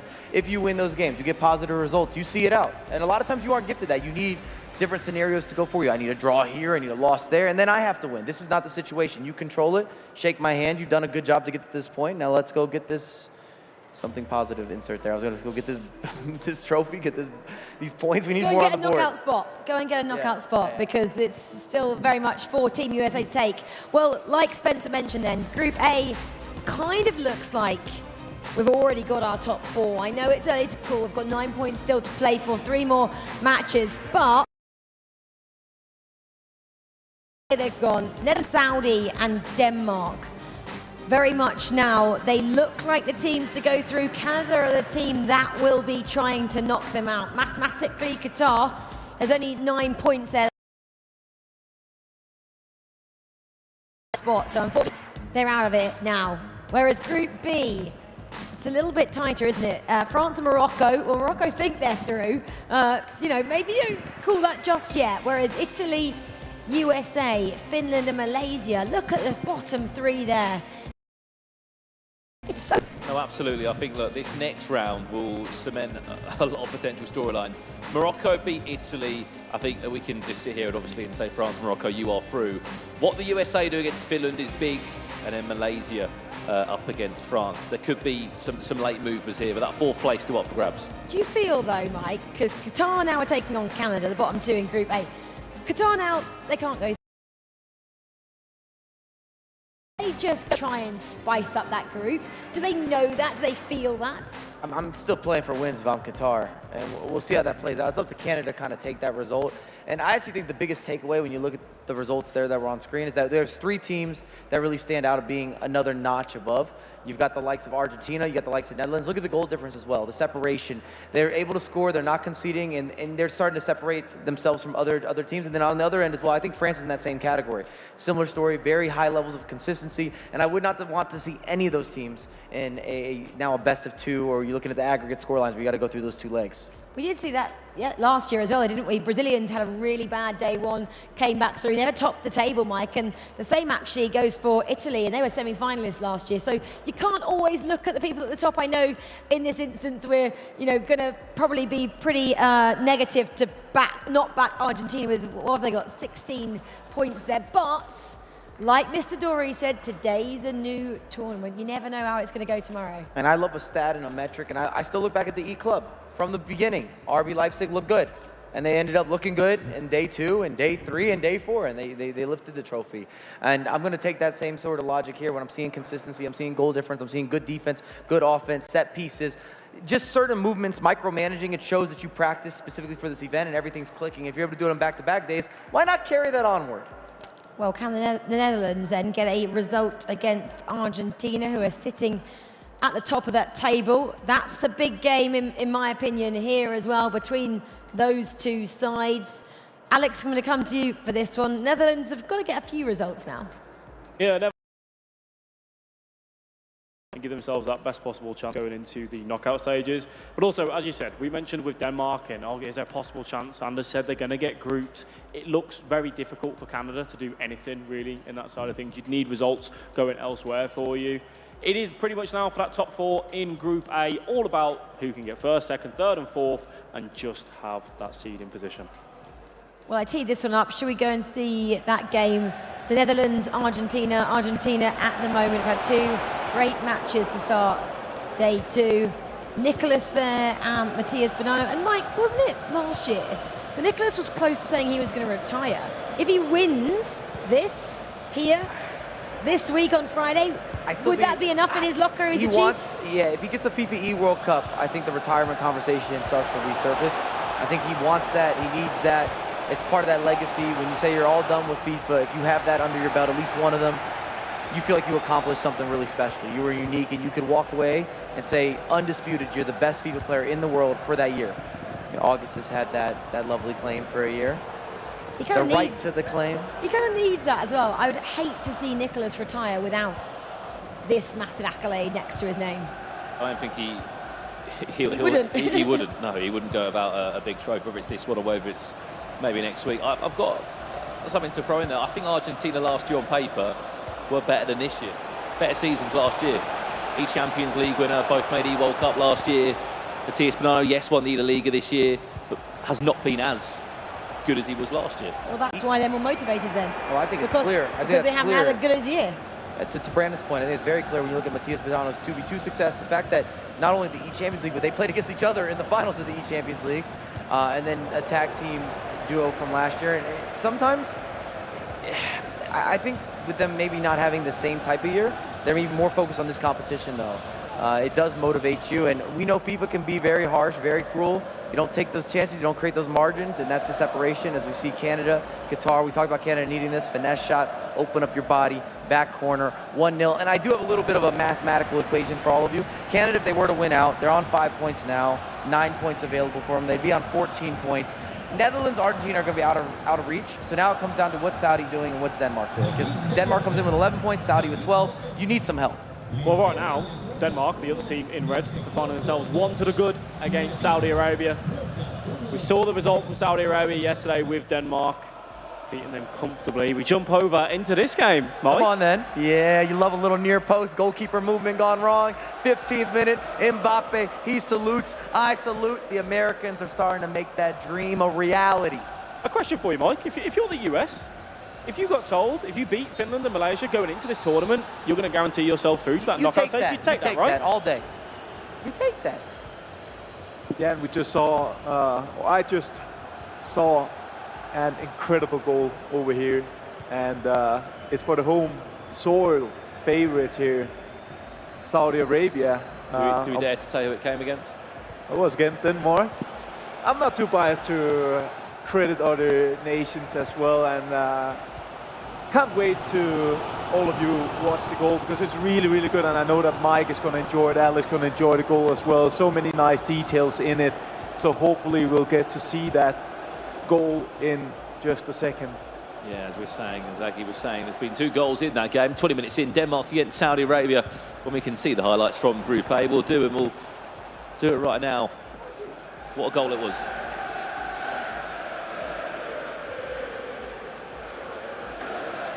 Well, this is that comeback then, isn't it, from Saudi Arabia. They're the home side, just to get them very much back in it against the Danes there. This is a massive game, isn't it? Third taking on fourth. Not much between these two here. Just sat him down, Alex, didn't he? That defender went flying. Absolutely flying. The shimmy back on to that near post. And there's a lot of roars going around the arena. We'll find out where that goal has come in just a second. Well, I think it's a goal that could mean potential qualification in Group B. Italy against Morocco. Which way has the goal gone? Morocco slowly picking up some form. Finland back in this one. They're still in the hunt for that 4th place in Group B. This is the other goal that we saw as we were talking about. Italy, Morocco. It's Morocco. They've opened up the account here. 30 minutes on the clock. You heard that massive roar. Lovely body feint, extra pass, near post finish. Morocco taps it home. And again, this leaves the door wide open. If Morocco beats Italy, Italy stays on 9 points. You got the Finland-USA matchup. We're watching Malaysia close to see what happens in that, how that kind of unfolds. But this group has gotten very shifty. Canada as well have got another goal in their matchup against Qatar. 2 goals now. 2-0 that result would take them to 8 points. Still wouldn't get them in the top 4, but just closes that gap slightly. And all Canada have got to do in this game is pick up those 3 points and give yourself that chance going into the last 2 games in that group. Right now they're delivering on the side that they want. And this was the equaliser for Finland. A massive roar from that camp. Defenders just couldn't clear their lines, couldn't sort their feet out. Finland pounced on it. Henry strikes them back to all level. And something that's massively important here for Canada is that their last 2 games, one of them is against Denmark, and the following game is against Saudi Arabia. So these are the teams that someone would need to be surpassed in order to take that position. So they might have a little more input and power as to where those points get spread and where they're allocated or points missed.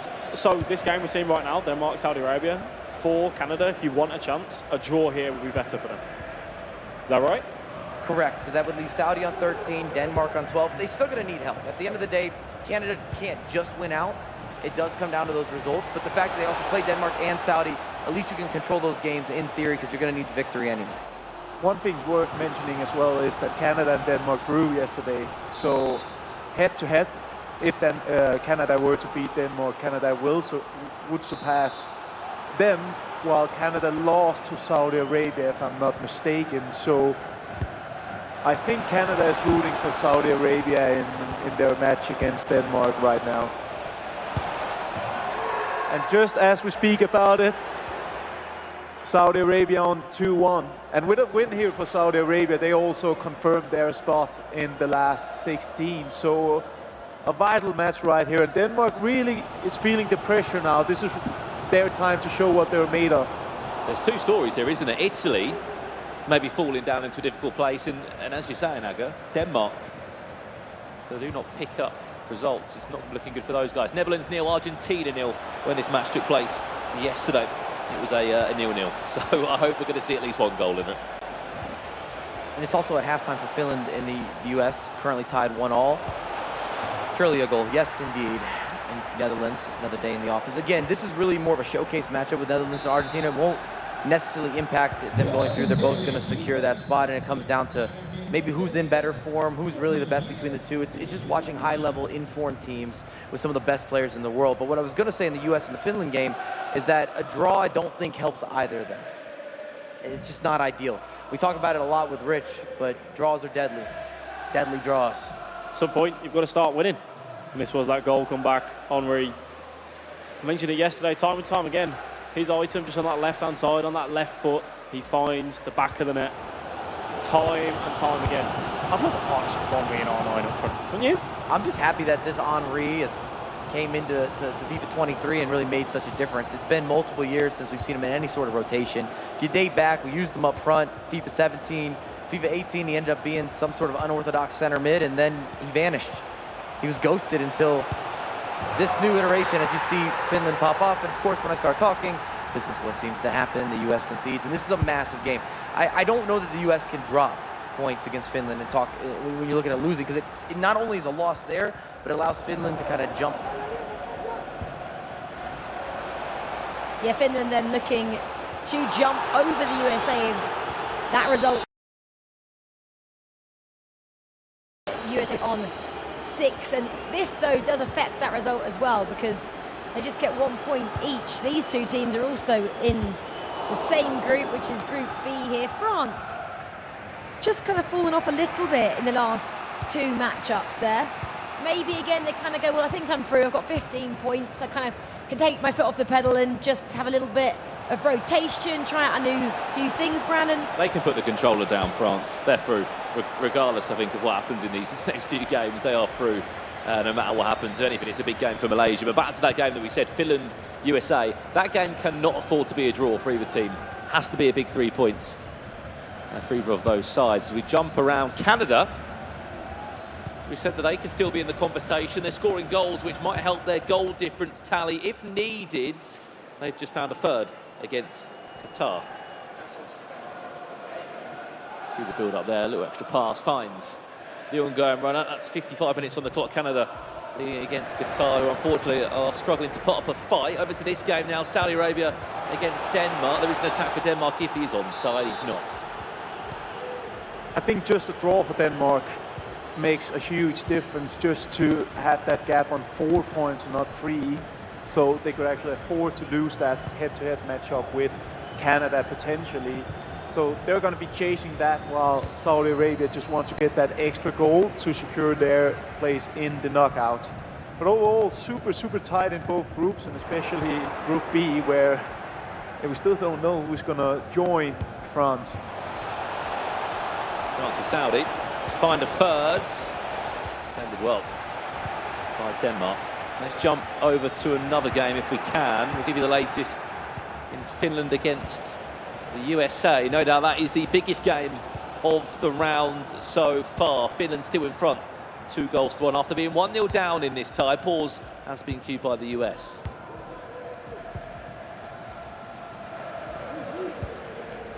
Talking about that Denmark side as well, Aggie, there. Obviously, Anders last week was so used to winning and kind of coming through, not with ease, but they always found a way through. Of course they did, because they became the world champions. It's a very different week this week. He's kind of on the back foot.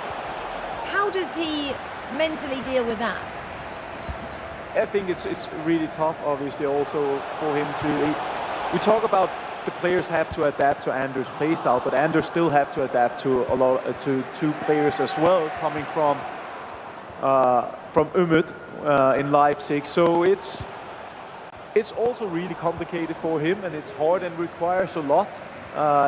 He obviously also had to dig deep in the E-Club World Cup, so there's a lot of challenges as well for him. And I mean, right now it looks like something is not clicking for Denmark. They have to solve that ASAP. A lot to ask for the 17-year-old, and even at the beginning of this week he said he was one of the best teams with Denmark. It hasn't played out that way at the moment. Still a long way to go. If they can just get through, tomorrow is very different. 2 legs, much more time to find something that really works for that Danish side. Oh, come on. Sticking with this one, Mike's on the edge of his seat, literally here. Take that.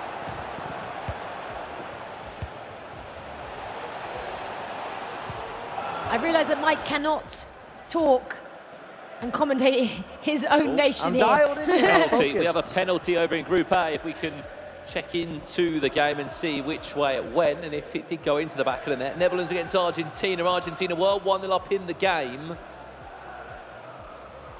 Get a replay on it.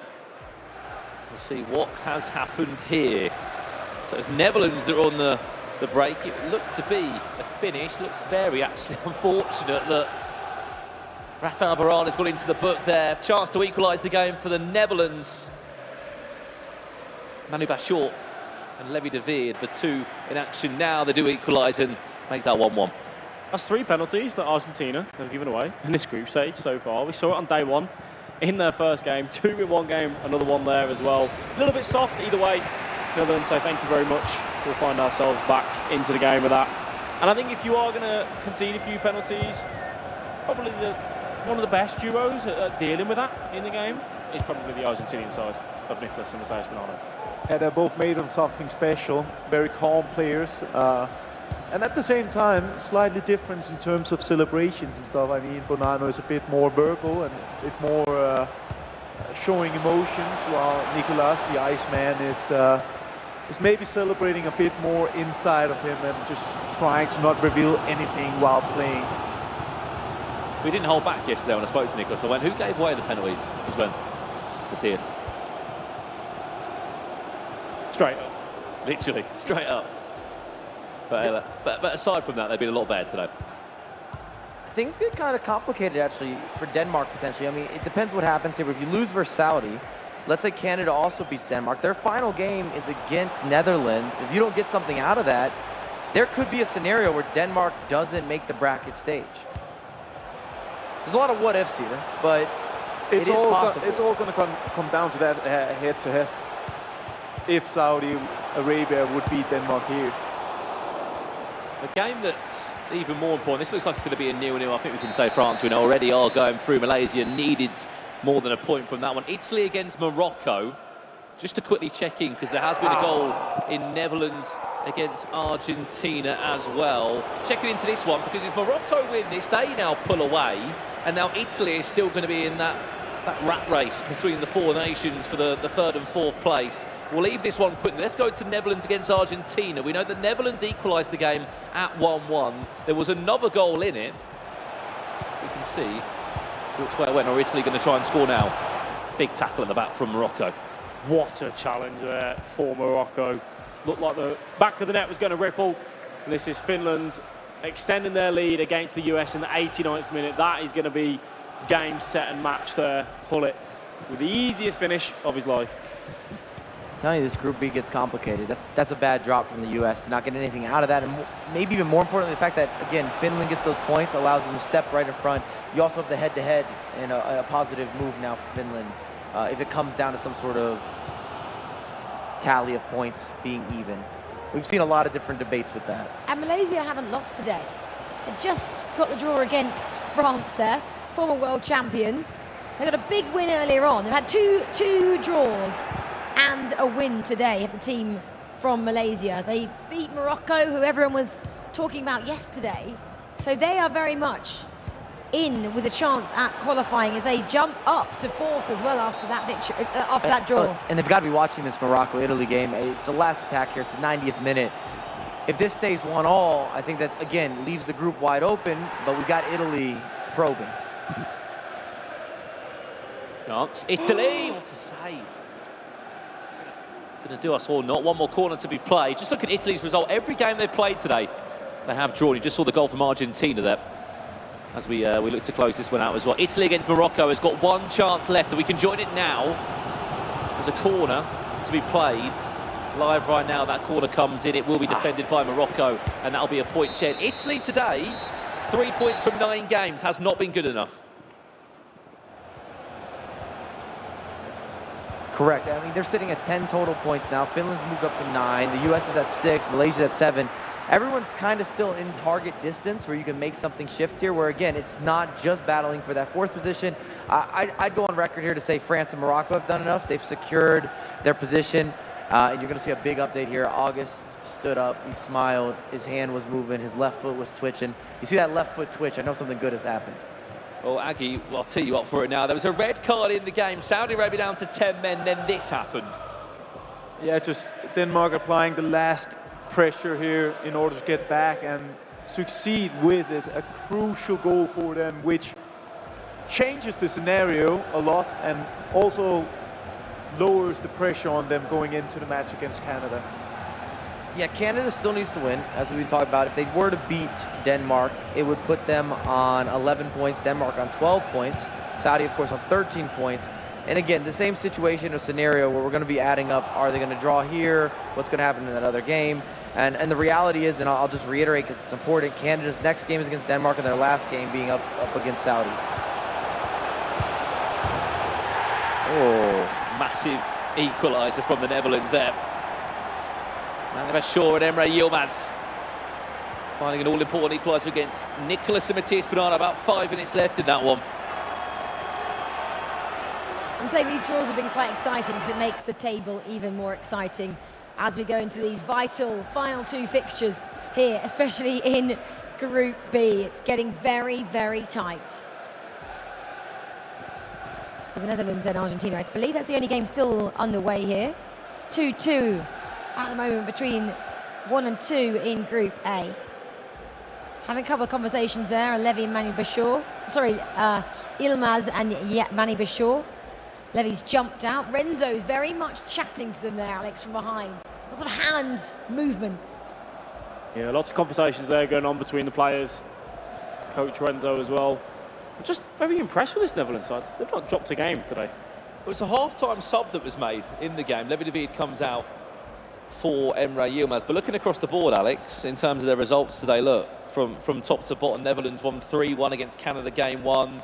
A big 1-0 win against Saudi Arabia, and as you said, right now they're on for a 2-2 draw. Which, going 7 undefeated. points from 9. Yeah, I think they're quietly going about their business, and I don't think we've maybe hyped them up enough. Especially with the constant rotations as well between those players that we've seen. Renzo is happy to change here and there when needed. He said it yesterday in that interview. If someone's made a mistake or someone's not playing to the level that they know they are capable of, that's fine. We'll change them. They're all aware of that. Franks have had a... that both sides are possibly making some changes they want to make a statement with a possible win here as well, because it does send a statement to everybody playing, doesn't it? Whoever kind of tops this table, Argentina or the Netherlands, people start to look at them, don't they? Yeah, I think we're looking at these two teams and say, okay, this could be a potential final as well. I mean, definitely two teams you would consider being in the top 4 at least. So, yeah, a bit of a statement game right there. Oh, it's a late red card. It won't mean much, to be honest, unless it was in a dangerous area. Just looking as well, Group A, as far as we know, will be playing Group C. And what we saw in Group C yesterday, Spain and Portugal were 5th and 6th. There's a very good chance that that table could change around if Singapore and Australia were to have a slight dip in form. I mean, you can top the group all you want. You might have to play against Portugal or Spain. Well, we've got a tiny amount of time to be played in that game, I believe. Is it? Well, when they played yesterday, at least it was 0-0 yesterday. We've had 4 goals today. It's been a little bit more exciting, to say the least. It does show that nothing can separate these two powerhouse FIFA nations.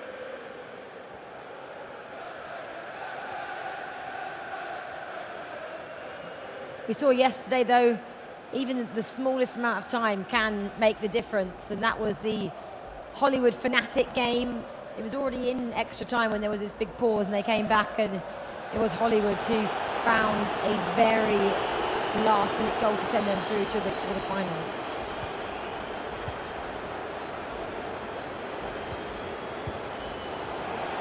Well then, last chance of the game.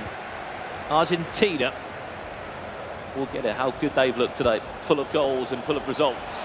And in time of 2 minutes has been fulfilled.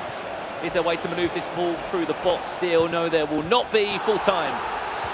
Or not. Have they gone back for a free kick there? I don't know why they're off their seat then, too. Got about 10 seconds in game still to play. However, yeah, job done. Finish, round 3 concluded. Because maybe they wanted to settle there for 1 point. I don't know, but it was quite a different rankings, wasn't it, with them as well? Argentina, I believe, are 3rd, and Netherlands are 19th coming into that. So on paper, Argentina are the better side, but nothing's separated them twice over the course of the last 2 days. Let's just confirm those results then. Denmark and Saudi shared the points 2-2. Going into that, the Qatar side, who is 6th, 3-0, and then shared points again at the bottom. Looked like Argentinian boys just got out there see before the full-time whistle was blown. I'm sure they thought it had finished. Well, Group B then. 2 draws in this one. Italy, Morocco, 1-1. France and Malaysia, 0-0 there. Malaysia very much back in this one. Finland 3, USA 1. We thought the team from America were going to get back to be, unfortunately, there. But Group A then, kind of looks like it's almost done. The Danish side, though, 12 points after the fixtures today. They're sitting in 4th. A lot of work actually still to be done from that side, which does include Anders, the world champion from last week, Spen. How are they feeling? They're in that drop zone, aren't they? Well, this booth doesn't include Anders right now. He's gone on for some refreshments, but we've got 2 of his teammates here, Uston and Marcuso. How important was that draw you just got there? Because if you hadn't have got it, obviously you've got to play Canada still. If they were to beat you, they would have been level on points of you. It would have been a little bit dangerous going into the final game. Yeah, it was very important. If we lost here, I think we will be a little bit nervous, to be honest. But yeah, now we scored in the 90th minute, luckily, and very lucky goal. And yeah, just one more draw or one more win. Like, we always play to win, so yeah, it doesn't matter. Marcuso, how's it been going for you so far? Sitting 4th in a very difficult group. We talked about it as the group of death.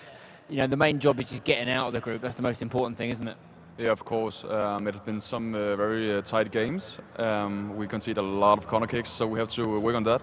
But of course, the next game against Canada is a very important game. Make or break.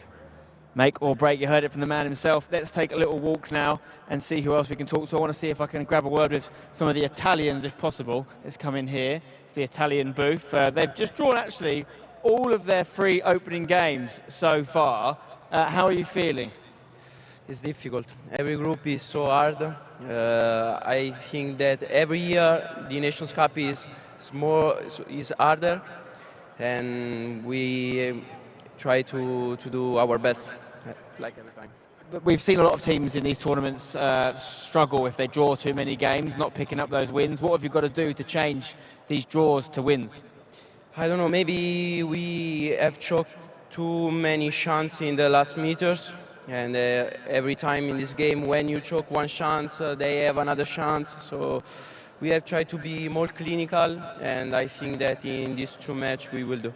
You're sitting in third in the group right now, but you've got Finland breathing down your neck, only 1 point between you and them. Would you take third place now if it was offered to you, or are you aiming higher? Yeah, now we have to do some points.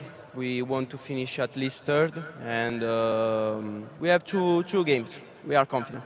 2 big games coming up for Italy. 2 big games coming for pretty much every team. This is make or break time. It's almost elimination football, Rachel, isn't it? Well, it is, and this is when things get really exciting. This is when I love watching all the matches, because you never know who's going to go through your way. So we're having a break now. We always do, don't we, between the third and fourth matchup of the day. Just a chance for a bit of a refreshment for some of the players and a toilet break as well. Well, let's have a look then at B fixtures coming up. So this is where you have to keep your eye on all the other results as well, because it's not possibly just down to what you can do. So Morocco, USA, second taking on bottom of the table here. It's really, really close though between 4th, 5th and 6th. And you've got Malaysia, they're in 5th. They've had a good day so far. They've had a win and 2 draws. They are taking on Finland, who sit just above them, 2 points above them. Then Italy take on France. This is Group A. So you've got the Saudi Arabian side.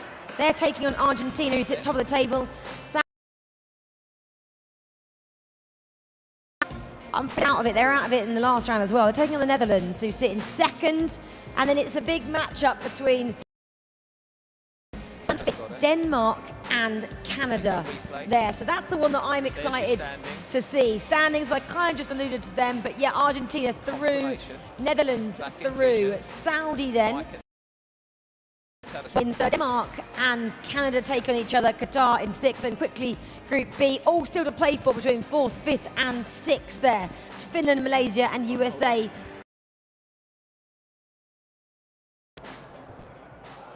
Well, 2 more rounds of fixtures he played, but we're going to take a pause with that because Mike LaBelle is standing by with the telestrator. Mike, what have you got up your sleeve for us? Does it come from the USA? It's got to come from Team USA. I'm American. I've got my bias. I'm cheering. They've had some big results today. Unfortunately, they just lost some points against Finland, but we're going to resurface. We're going to refocus. We're going to talk about Team USA going up against France and the importance of Savic and understanding matchups and some different 2v2 goals. We're really going to look at set pieces here. And the long throw has become an extremely effective set piece. And it's about, again, finding that matchup, isolating that matchup. And in many cases, it's been Savic. You can see right between Savic, some of the midfielders, even the defenders, even the center backs, he just towers them. He has that power. And then once you've isolated that situation, you can move 2 players at the same time because you're playing 2v2, of course. And it allows you to then work that together as a collaborative effort. Knocks it down to Ronaldinho. Ronaldinho, of course, converts. We celebrate. Got some dancing, got some prancing, got the draw in this case against France, and it has put Team USA in a point where they can still decide their future. They've got 2 games left. They need to win those matches, but today, day 2 has been much better than day 1. Back to you at the couch with the boys. Yeah, thanks, Mike. It's been much better, hasn't it, on day 2 for USA. They're taking on Morocco next. Again, a big match, a big chance for Team USA because Morocco have been dropping a couple of points as well after such a great day yesterday. Well, should we just bring in, we've got a new guest on the couch as well. We're going to say hello on the couch to the guests that are here joining me today. Richard Buckley, we are lilac-minded. Whoop, do you like what I did there? I always like what you do, Rachel. It's great to be on the couch. I want to see what we're wearing. We're wearing the same coloured T-shirt. That's why I said that joke. Anyway, joke went because I can't see me and you together. Yeah, I've been very impressed with what I've seen this morning. I think a few nations will be very disappointed with their performances. We potentially, I'm going to go out on a limb and say we're seeing the nation that's going to be winning the FIFAe Nations Cup in this afternoon session as well. I think big statement. I just think there's a couple of nations in particular that look really, really refined. I'm going to not look at Aggie when I say this. Denmark playing Canada next. I'm reading into the fact that Anders has run out. Okay, it could have been a toilet break. We don't know, so I'm going to say that the fact that he ran out there, the nerves getting to him, is the pressure getting to him. Are we going to see them falter at this second day? Very simply, just avoid defeat. You avoid defeat, a draw puts you through. Like you've got very little points left to play for, 6 points available. If you do the math, they're 4 points clear. Canada have to win, and that's going to pretty much dictate the entire game. I think it's going to be Canada attacking this Danish team. It probably ends up in a draw, and Denmark go through mathematically. Are you impressed with what we've seen from Malaysia on the second day? Bit of a resurgence from them. Malaysia, and I was watching the games earlier with Spain as well. Finland. I think Finland have been very, very impressive. Both nations picking up points, maybe where they arguably on paper shouldn't be picking up points as well. And that game coming up next, you win that match, you are not mathematically safe, but fourth place is there with your name on it. Well, it's between those two sides we were just chatting about, Finland and Malaysia. Aggie, surely we're not going to get a draw here. They both know how important it is. With that in mind, what do you expect from that match? I think it's going to be tight, just as the Group B has been throughout both days here. And I mean, Malaysia did really good today as well, so I don't like to count them out here, but I think it will be a draw. I spoke about Denmark. As a Dane yourself, are you worried about what you've seen this morning or this afternoon, wherever you might be watching so far? Not really, to be honest. I'm not 100% aligned with what my own kind of expectation to the team are, because I wanted to see them play before judging here. But I will say so far that group stage gives you hints, not definitive answers. And so far the hints has been that Denmark doesn't have what it takes to win, but that can easily change when you have the players like Anders and Marcus and Østen as well. Well, that's a big statement there from Aggie about his own nation. Alex, you can see the nation we're talking about on screen. Marcuso and Anders has jumped back in there.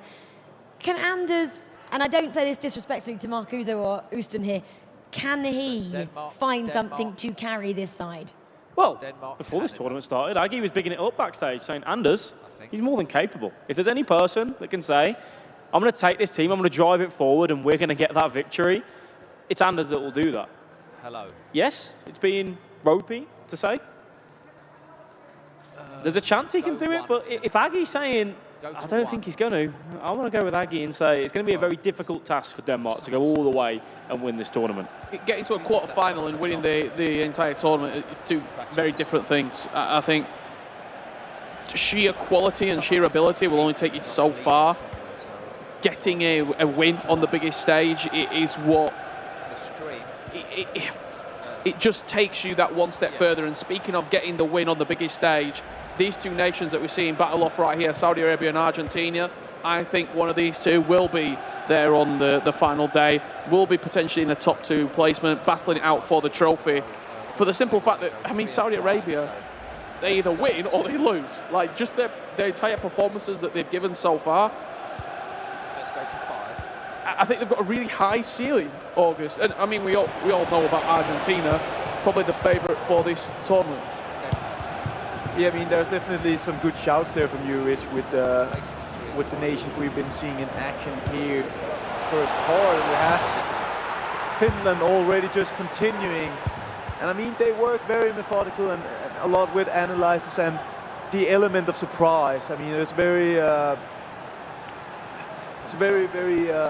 impressive team in terms of the coaches and analyzers behind, trying to find those things that the other teams doesn't expect. And we've seen another trick pulled out of the hat right there. Finland play FIFA. It's ugly the way that they score goals. Like, a lot of crosses into the box, but it's very effective. We've got a good friend, Alex, Mr. Aubrey. He'll be clapping his hands at every single goal that they're scoring right now, because it's not maybe the most, what shall we say, pretty way of scoring and getting goals. But Petr Cech's popping up at the back post for you. It's very effective. I want to know why you were staring me in the eyes when you were saying that Finland don't play pretty football, pretty FIFA. There's multiple ways to play this video game. It doesn't all have to be on the ground. It doesn't have to all be fancy Finland have found their way, and that is getting that man on your screen, Petr Cech, in at the back stick, isolating up against any fullback he can, and scoring goal after goal, and it works. I spoke about it multiple times in the lead up to these tournaments. Every team has different play styles, and also as well, some of these nations might not have played against a team like Finland that uses that sort of routine over and over and over again. And you've only got 90 minutes to figure it out on how to stop it, and that's a difficult task in itself, Aggie. Yeah, definitely. And I remember actually coaching Marcuso in a big tournament a few years back where he had to play against Kosu from Finland. And he was also about the crosses back then, and it took a while for us to figure out how we're going to stop this. And there was no really direct answer to that. So it just goes to show that you can come up against these certain type of play styles that can be very hard to solve. And I think that's what Finland's been working on. I think they realized that if we try to play an even ball game, just with step overs and the more normal things against Nicolas, against the likes of Anders, you're going to lose. We're going to lose. We have to try to find something different where we can surprise the others. Did you find something to stop? Well, luckily we got through that match, but it was very, very tight. And that's what I guess I'm kind of bringing it back to, Rich, when you were saying, you know, knockouts is very different to the final if Denmark were to get there. But then knockouts is very different from today because you're going to 2 legs of FIFA. Would that play into the Danish team's hands even more if they were to get through?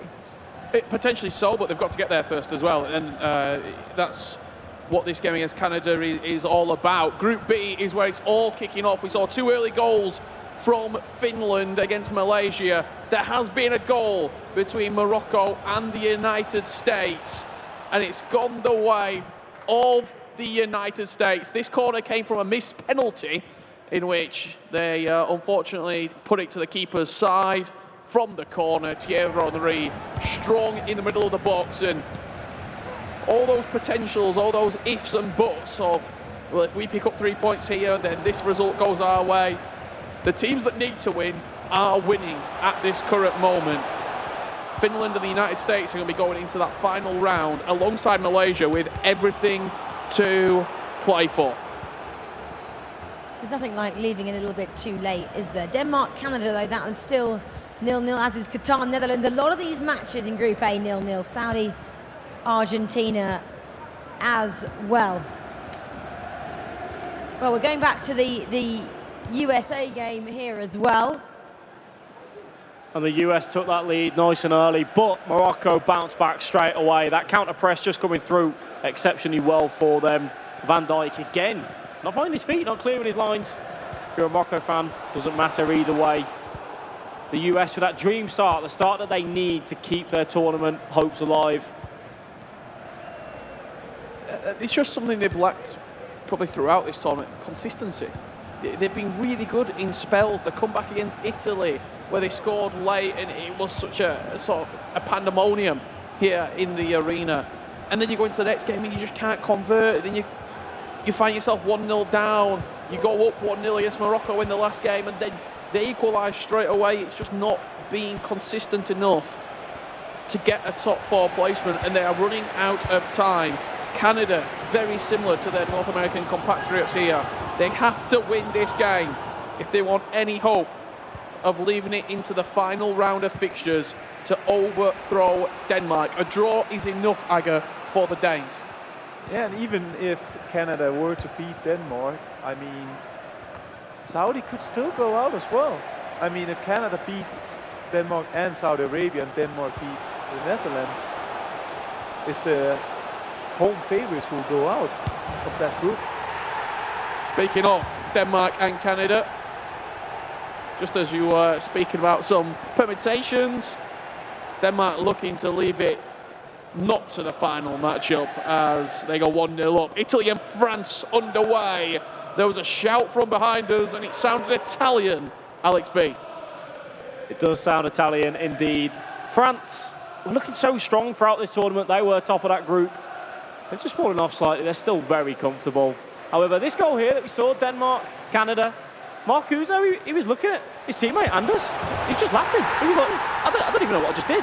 Either way, though, he found his way through and a goal back for the Malaysian team of Akmal and Chamak. And we spoke about them today. I've been very, very impressed with their resilience, getting a draw against France as well, showcasing what they are made of. Back to Denmark, Canada. Yeah, and every day is a new day. As a real of a cliche here, but it's true.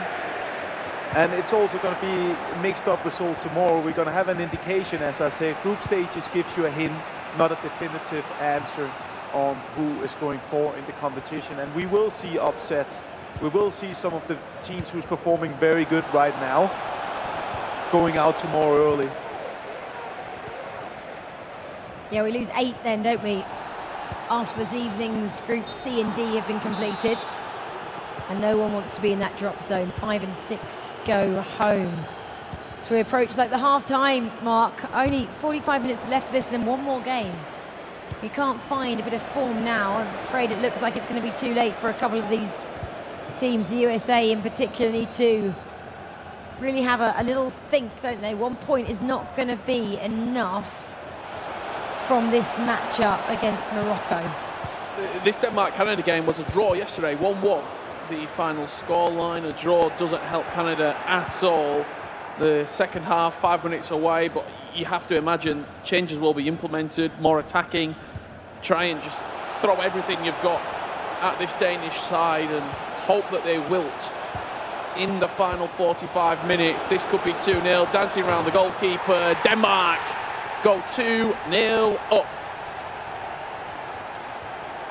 Yeah, just when it matters the most, they step up, and I mean, as long as they're in the competition, I'm sure that if you ask the majority of the teams, they will not like to face Denmark. I'm still confident in that. Where we can get Spencer to ask a couple of teams that and see if you are right, Aggie. But at the moment, it's very much going in the Danes' favour with the other matches as well. That's when we start talking about what's the other team doing, and in particular, Saudi, they're still being held to a draw by Argentina. As we're having a little look at Group B, doesn't affect the guys in Group A, of course, until tomorrow.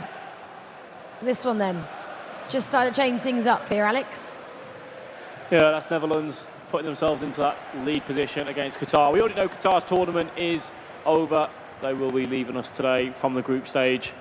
And at times we see it where teams get knocked out and then they come out with those remaining games and they kind of put on a show. They play with freedom, knowing, you know what, we're going home, let's just enjoy those games. That is not the case, though, for the team from Qatar. Malaysia and Finland right now. Another cross coming in. Buckley's he's seen it time and time again, and he's taking notes. Thinking, how can I bring that into my game? Just don't have the big men for it. Not your play style, no? It can be my play style. You've got to have the personnel, though, as well. There's no point crossing into sort of a... Very similar to when we had sort of R9 and Eusebio, Pele, Cruyff as the meta items in the game. Crossing wasn't a thing. I think it's only...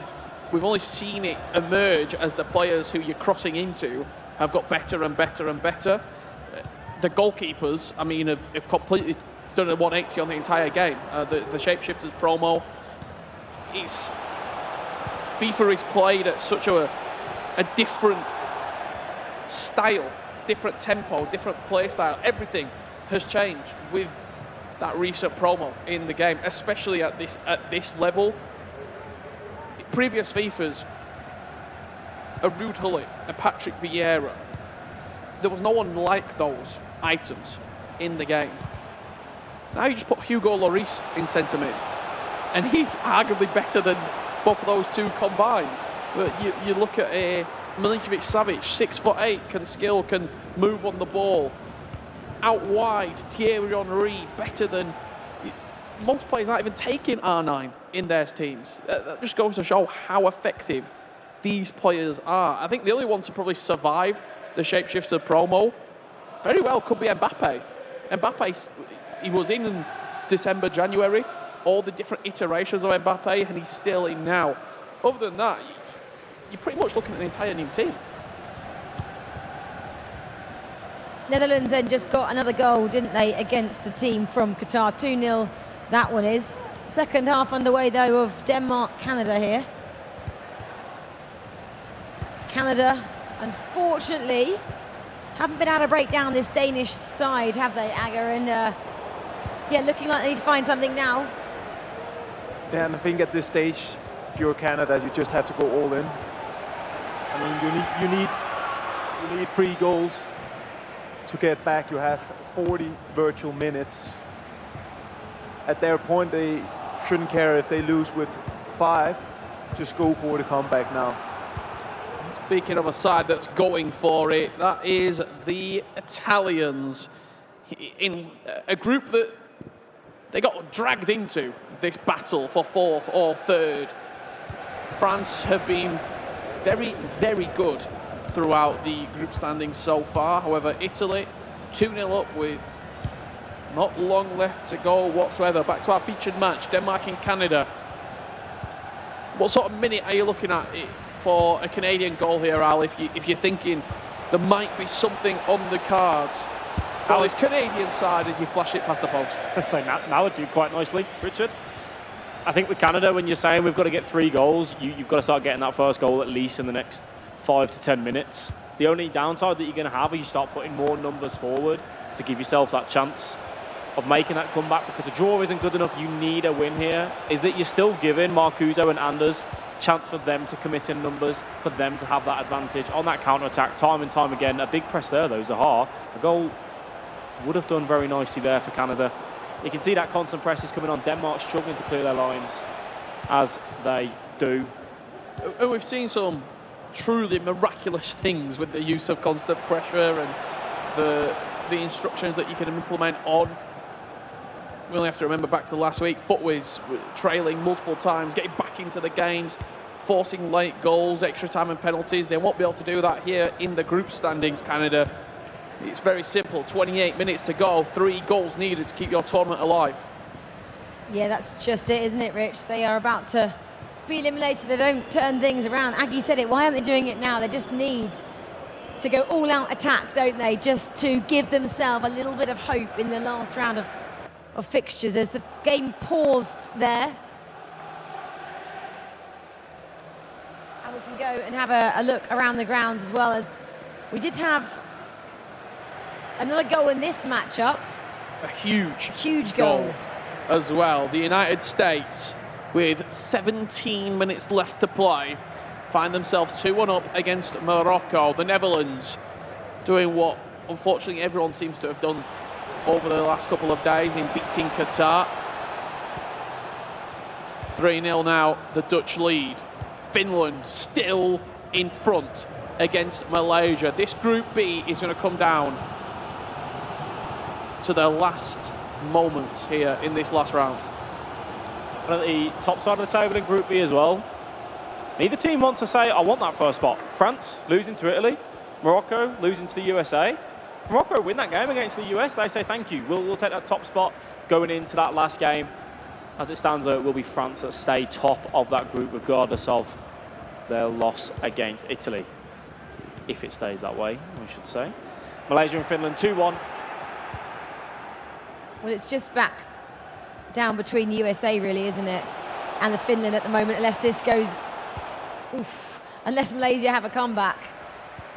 If both teams win, oof, Finland then just taking it away with another goal there.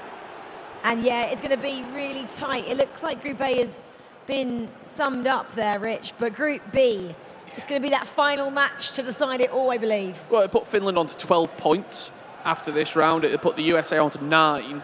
It's going to come down to a tiebreaker goal sort of different situation. The USA play Malaysia, Finland play Italy. So it is going to be real sort of small margins. However, Finland going into that game, probability-wise, 90%, 95% of going through, just given the goal difference swing and the other factors that will include that. Finland beat USA 3-1 in the earlier round. The USA drew with Finland, so the tiebreakers also go Finland's way. We've also seen from Finland their first change with substitutions as well. The brothers have been split up. Kosu has got Anzinio in the booth with him. And right now, it's working for them. Yeah, maybe if we can go to the Group B games, because they're the ones that are getting really exciting as Huge well, Name. Goal between Morocco and the United States. We are talking about the United States and what they must do and how they could do it. However, it doesn't start with conceding a goal to the back post. Morocco score. And I think as it stands right now, in this moment, if it stands as it is, we have the top 4 of that group. Yeah, it looks that way, doesn't it, Aggie? France, Morocco, Italy and Finland. But it's all still to play for, though, in this one. We still have a couple of moments left. Oh, Aggie, tell us about this. It's a penalty for Canada. Saved. That's a big Not one. too happy about it. Nice to get a clean sheet, though, isn't it? It is nice not to concede any of those. Trying to be unbiased here. That could be torn. More than likely, it's torn over for Canada. It's a must-score situation. You need 3 goals in order to turn this game around, as Malaysia and Finland right there.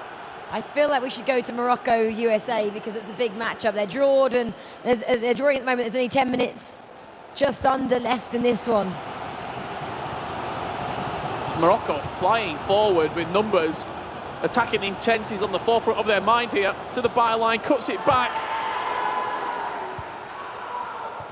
You did hear a shout. There's not many games that are still in action. Chance here for the United States. In behind. Just ran too far. And it was Group B action. It was a goal, and it was a game-winning moment for Italy. 3-1. They take the victory against France. They solidify themselves into the latter knockout rounds here with a game left to play. It's all about the seeding. Will they finish 4th or 3rd? Is the question on their mind. To the back post, just offside for the United States. Seconds remaining. Not enough time, Rich. USA got to find something. Morocco doesn't really matter as much, does it? I mean, just look at the numbers going forward, though. Morocco want to win. They want to try and top this group. Quote-unquote, get an easier matchup in the first round of the knockouts. The higher seed you have coming through the groups. But they have left a bit of space in behind. The referee doesn't want it. And with that result, Morocco pick up a point. The United States just leave it with too little, too late in the final round, and points won't be made up. Well, that's not enough for them now, because Finland are looking like they're the winners in their matchup, as we just see Denmark get a 4th.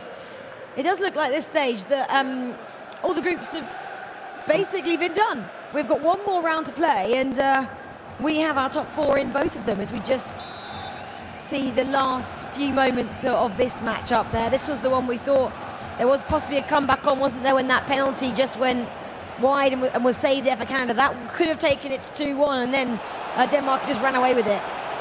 Yeah, I think that was the small window for Canada to eventually come back and do something.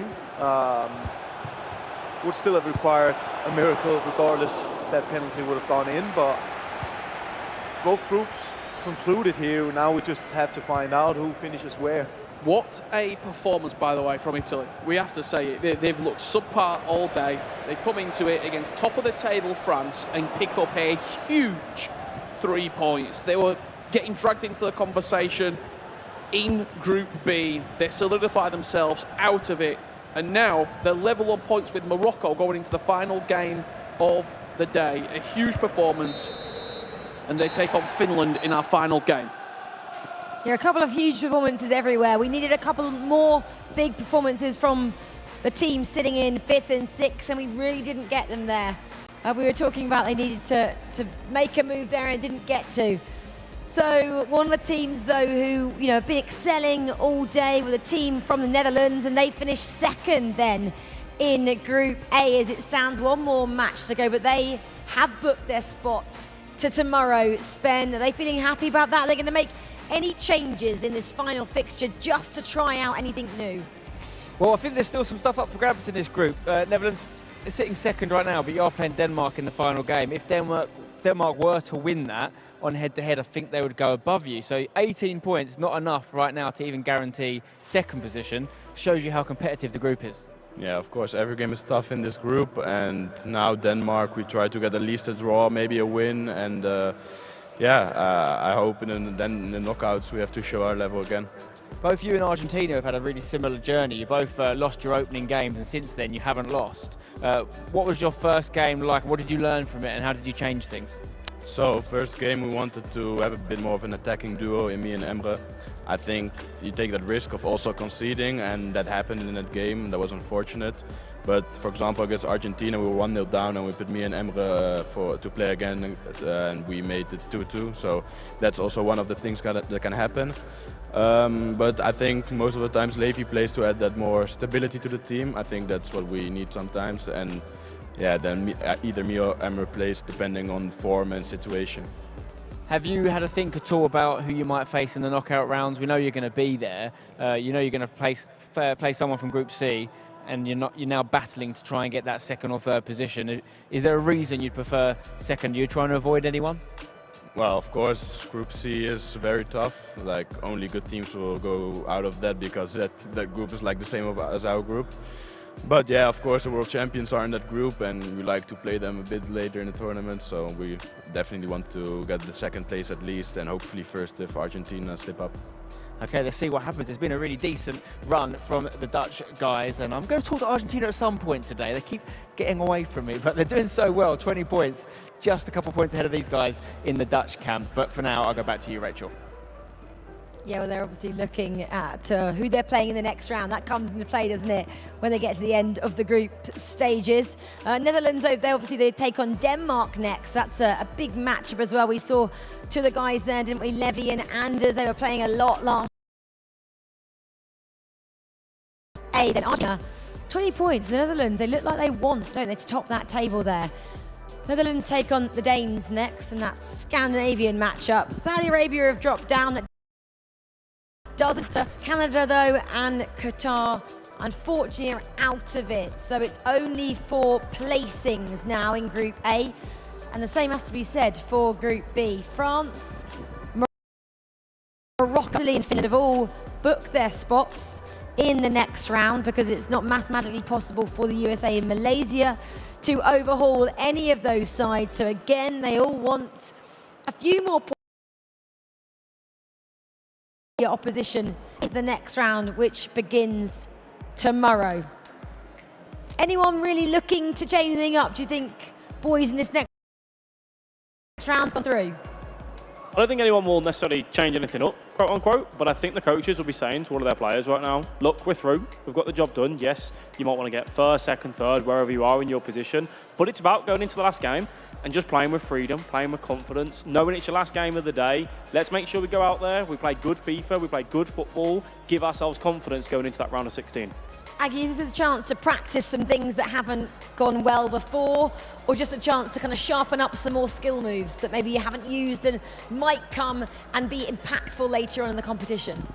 I think at this stage of the competition, it's more about just the small adjustments, and I also think that the coaches on the different teams definitely got some specific answers to which players are we going to use for the game tomorrow. I think we saw a lot of rotation, and I feel like that they need to have a definitive lineup for tomorrow. I would like to see Eze Correa play. He's been sat behind them for 9 rounds. They're through. They're guaranteed to be in there. Last 45 minutes maybe. Just give him a little bit of game time. Is there anything else actually with a third player, substitution reserve, we haven't seen? It would be nice to get them in the side out here. This is when I want to turn around, but if I do that, it doesn't look great. I think Saudi Arabia as well. I think it's been Abu Makr and Dasari have played all the games so far, to my knowledge, unless I've missed maybe a substitution in the games, but I don't think they have. I think they've stuck with 2. Argentina stuck with 2. I know Italy have subbed. They've been subbing every 45 minutes. Saudi may be possibly a team that could do that, but the likes of Argentina, they're not going to do that, are they? Because they want to finish top of the group, I'm going to say. Same with France. for Group A, I don't know if there's any advantage for finishing first because you're going up against Group C. Like, there's a good chance you'll be playing Portugal if you finish first. So, I don't know. Maybe we'll see more in Group B where you want to play for that seeding. First in Group B will get an easier match. In Group D, A to C, you're going to be playing anyone good. Well, you always look at France, don't you? You go, well, what kind of game are they deciding to play? Alex, do they have Fuma in the hot seat or do they have Diogo? Well, they need to win, right? If they want to top that group, they've got to go out there and they've got to win. I think. But are they going to go attacking or are they just going to sit back and defend and try and go for maybe a draw as well? Just go for it. You may as well. You know, you're in that position where you've made that round of 16. Fuma has come in and time again, he's grabbed those goals. He's been so important for them throughout this tournament. I'd start attacking rather than being a little bit more defensive, a little bit more on that passive outcome and saying, let's just go out there, let's play our game, let's have some fun with it, and let's get the win. Brian, though, more qualified than me, maybe he's got different ideas. So you're thinking possibly Fuma sits in then to go a bit more attacking for Team France. Aggie and the Danes going to change anything up in this last one? Oostin hasn't had that much game time. I think he had some good substitutions. I don't think they're going to change because if they were to beat the Netherlands, they'll climb up as a second in the group, which I think still matters in some sort, especially in the group of death. But we could definitely see him coming on to the game if he doesn't start. Well, Levy's jumped back in then. We saw earlier, didn't we, Manu Bashir and Yilmaz. Is this their strongest starting lineup here for the Netherlands? Probably, yeah. I don't know the Champions statistics League of it. winner there. Oostin And then is in for Denmark. He did get the nod, so it's going to be Oostin starting. He played 45 minutes in the last game yesterday in this exact match. He got brought on at half-time, and he's coming in for the full 90 this time around. Maybe just to get me a bit of game time and also see how he adapts to the matches. Last round, not a lot to play for, but you want to be going into tomorrow on the back of a win, that's for sure. Yeah, totally. Well, Oostin jumps in. We did ask the question, Aggie, if he was going to. Rich thinks it's just nice for him to get an entire 90 minutes under his belt. Do you agree? Yeah, definitely. It makes me happy to see that he also get some play time because over the years, I mean, he's been one of the most successful players and one of the strongest as well in Denmark. So for him also to be activated I think it's important. He has some offensive attributes that could be very, very vital for Denmark if they have to chase a game. And Eze Correa is in for Argentina. Nicolas stepped out. Mateus and Eze are going to be playing this last match for Argentina against Qatar. So statistically, they've got the easiest game in the group, and they're going to be taking on Qatar in the last game. Eze Correa, he could get a medal if they go on to win because he has played a game. Well, it's a big matchup actually in the France-Morocco, and we were saying whoever wins that does top the table, as we just see the start of the Netherlands-Denmark game as well. But that's a pretty important game just for confidence, isn't it, Alex, as well? The France-Morocco one of who goes into the next day. As we just get a goal there for Denmark. Yeah, and to answer the question as well, for France and Morocco, France obviously 2 points clear at the top of the table. They know if they can get that draw or a positive result of the win, they will top that group. And we said, whether they're going to go attacking, whether they're going to go defensive. Well, Brian has chosen to go with a defensive route of bringing in Diogo Fuma, drops to the bench, which in a way is probably the best decision you could make, I suppose, to go back on my words earlier on, purely for the fact of if you find yourself 1-0 down, at least you've got the ability to bring on Fuma. As it was reversed and Fuma was in that starting lineup, you have to stick with what you have. Morocco need to take the game to France. They need to have a convincing performance to see themselves in that first position. This was the opening goal here for Argentina. Eze Correa and Mateus Bernardo leading after 8 minutes against Qatar. When we talk about confidence, we talk about momentum. We've not been in the hot seat, we've not played at this level before. When you're going from day to day, is it actually a thing, or is it you finish on the group standings, then you come into the knockouts, and you might... I've seen a lot of people go 7-0 in Swiss and then get knocked out in the first knockout game. Is it more important to come in with a fresh mindset and think, okay, now what's happened before doesn't matter? Or can you take things that you learnt in the groups and take it forward?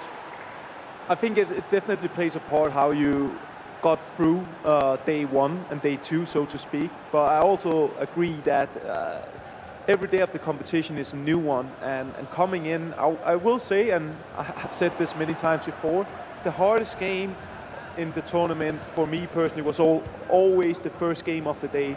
So when you're coming into the knockout stage, it was always hard to remember if you would have made a successful group stage and finished one, just because it's a new day and you need to settle in the nerves, you need to find the flow again. It just makes it so hard. So both yes and no. And we often say the phrase, well, all the players, if you ask them, are you looking forward to who you might be playing, they always say, I'm going to take one game at a time, I'm going to look only at the next game. Do you actually believe that? Or do you sometimes think, well, if I win this game, I've got quite a nice run in the rest of the bracket? I think you look at who are in your pre, so to speak, but I think it would be very naive to look forward. I mean, you have to just take one game per time. You can't start focusing on games that doesn't exist yet. That's just how I always like to approach my matches when I was competing. One game at a time, especially at the knockout stage. And there's probably only one player that we know of that goes on the opposite way of that scale. Anders, in that Club World Cup, they finished their group. He immediately went, Bromby semi-final. I want to be there. I still want to play against. I want to knock them out. I want to send them home. Maybe it just comes down to what sort of player we're dealing with. As we jump over to this game, United States, Malaysia, 32nd minute. It is Malaysia, which, yes, they are not going to be advancing through to that round of 16. However, today they have put on a bit more of a show. Back to the game with Morocco on that attack. It does matter, though, with USA and Malaysia. No one wants to finish bottom of the group, do they? So whoever gets the win there, I say the win because if they get a draw, then they're both kind of a joint, aren't they? Bottom of the group. You don't want to go home sitting on your table. No, you don't. But I think also both of these teams are saying, we're done. We want to get this game out of the way, have that enjoyment where we can, and then see our trip home. But there has been news and goals from elsewhere. Which way has it gone, Richard? Yeah, it was that match between the Netherlands and Denmark. The Dutch equalising against the Danes, 1-1, 30 minutes on the clock. And we get to see a little bit of the celebration all the way back to the halfway line as we join this action live. Canada and Saudi Arabia still goalless. Argentina leading 1-0 against Qatar. And France and Italy, you've not missed any of the action there. That's 0-0 as the Netherlands fist bumps all round. That means they've scored again, 2-1. They lead.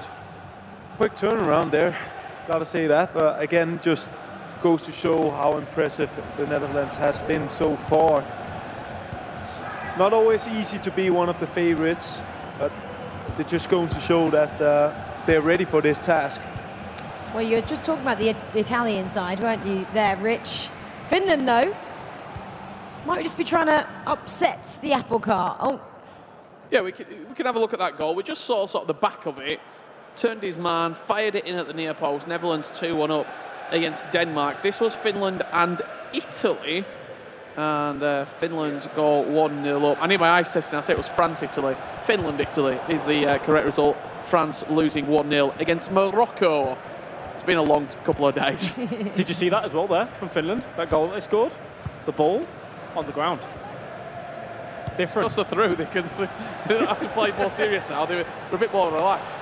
But this will put them above Italy in the group as well. So they statistically get a nicer first knockout round matchup as Morocco equalise against France for the hunt for top spots. The Shoto brothers are not particularly impressed with what's unfolding in their matchup at the moment, are they? No, and I think when that gets to half-time, we'll possibly see a change come through there. We mentioned Fuma, that attacking outlet that he does provide you. As we jump back into this game, Netherlands on a stroke of half-time, putting themselves 3-1 to the good. Houston's come in, but it's not worked out. Yeah, it's definitely a compromise you can make at some times, and I mean, when they start to click together, Houston and Bayergang, you arguably have the best offensive duo in the world. I mean, both of these two players score goals for fun. But on the other hand, it's also two players who likes to take a lot of risk in their pressure play, and it seems like the Netherlands have found some gaps in the defense. This matchup here, these two sides are racing through this one. Alex said they didn't want to hang around, they want to finish their campaign. It's looking that way, isn't it? Malaysia still with that slight advantage over the USA, who couldn't really turn it around. They said they really played well, didn't they, against France a little bit earlier on, and they believed they could have won a couple of their matches, but they needed to go and win all 3 final matches here, and they just couldn't do it. US had moments throughout this tournament where they looked good, some really nice work goals. They just struggled to remain consistent, to be solid at the back. A few times where they didn't clear their lines, the press came through from the opponent and giving away some cheap goals, and that has been the story for themselves as we are still on this game in Group B between these two sides that are on their way home. And with score lines elsewhere, Canada and Saudi Arabia 0-0 right now. I say that, and I'm sure we'll get some news very shortly. Oh, why? Why couldn't they have done that earlier, hey, Alex? They didn't, and it's actually, you mentioned about how, okay, yeah, they don't want to finish bottom of that group, neither of these sides. It's very rare that we actually see direct free kicks taken at this level, and this is the goal that is going to be for Saudi Arabia, cooking and moving. Lovely finish. You like that one, Aggie? That was a good one for the eye. Yeah.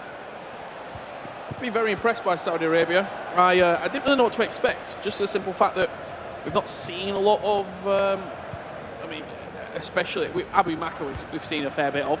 We can't get enough of it. Club World Cup, E-Nations and the E-World Cup. But I think for Dosari, it was a little bit of unknown, like how much has he been playing. We saw him at the playoffs. He had a good run. Unfortunately, wasn't able to get over and win a penalty shootout in the end to qualify for the E-World Cup. It was just a bit of an unknown, but I suppose over the last 5 years of FIFA Esports, there's one thing I've learned not to do, and that's doubt Dosari and his performances that he puts up. Would you say for Dosari as well, he almost comes into his element when they do get into that knockout stage FIFA, 2 legs? That's where maybe a Saudi Arabian team that we've seen that have been so exceptional could maybe even reach new heights in this tournament. It'd be great, wouldn't it, to see a comeback for the team from Saudi, and Dosari being a world champion again a couple of years after the last time we saw him lift a title. That says quite a lot as well, doesn't it, Aggie? If you can do it a few years ago and then come back and do it again when we haven't seen much about him. Yeah, and I mean, what a story would be for him to do it here in his home country.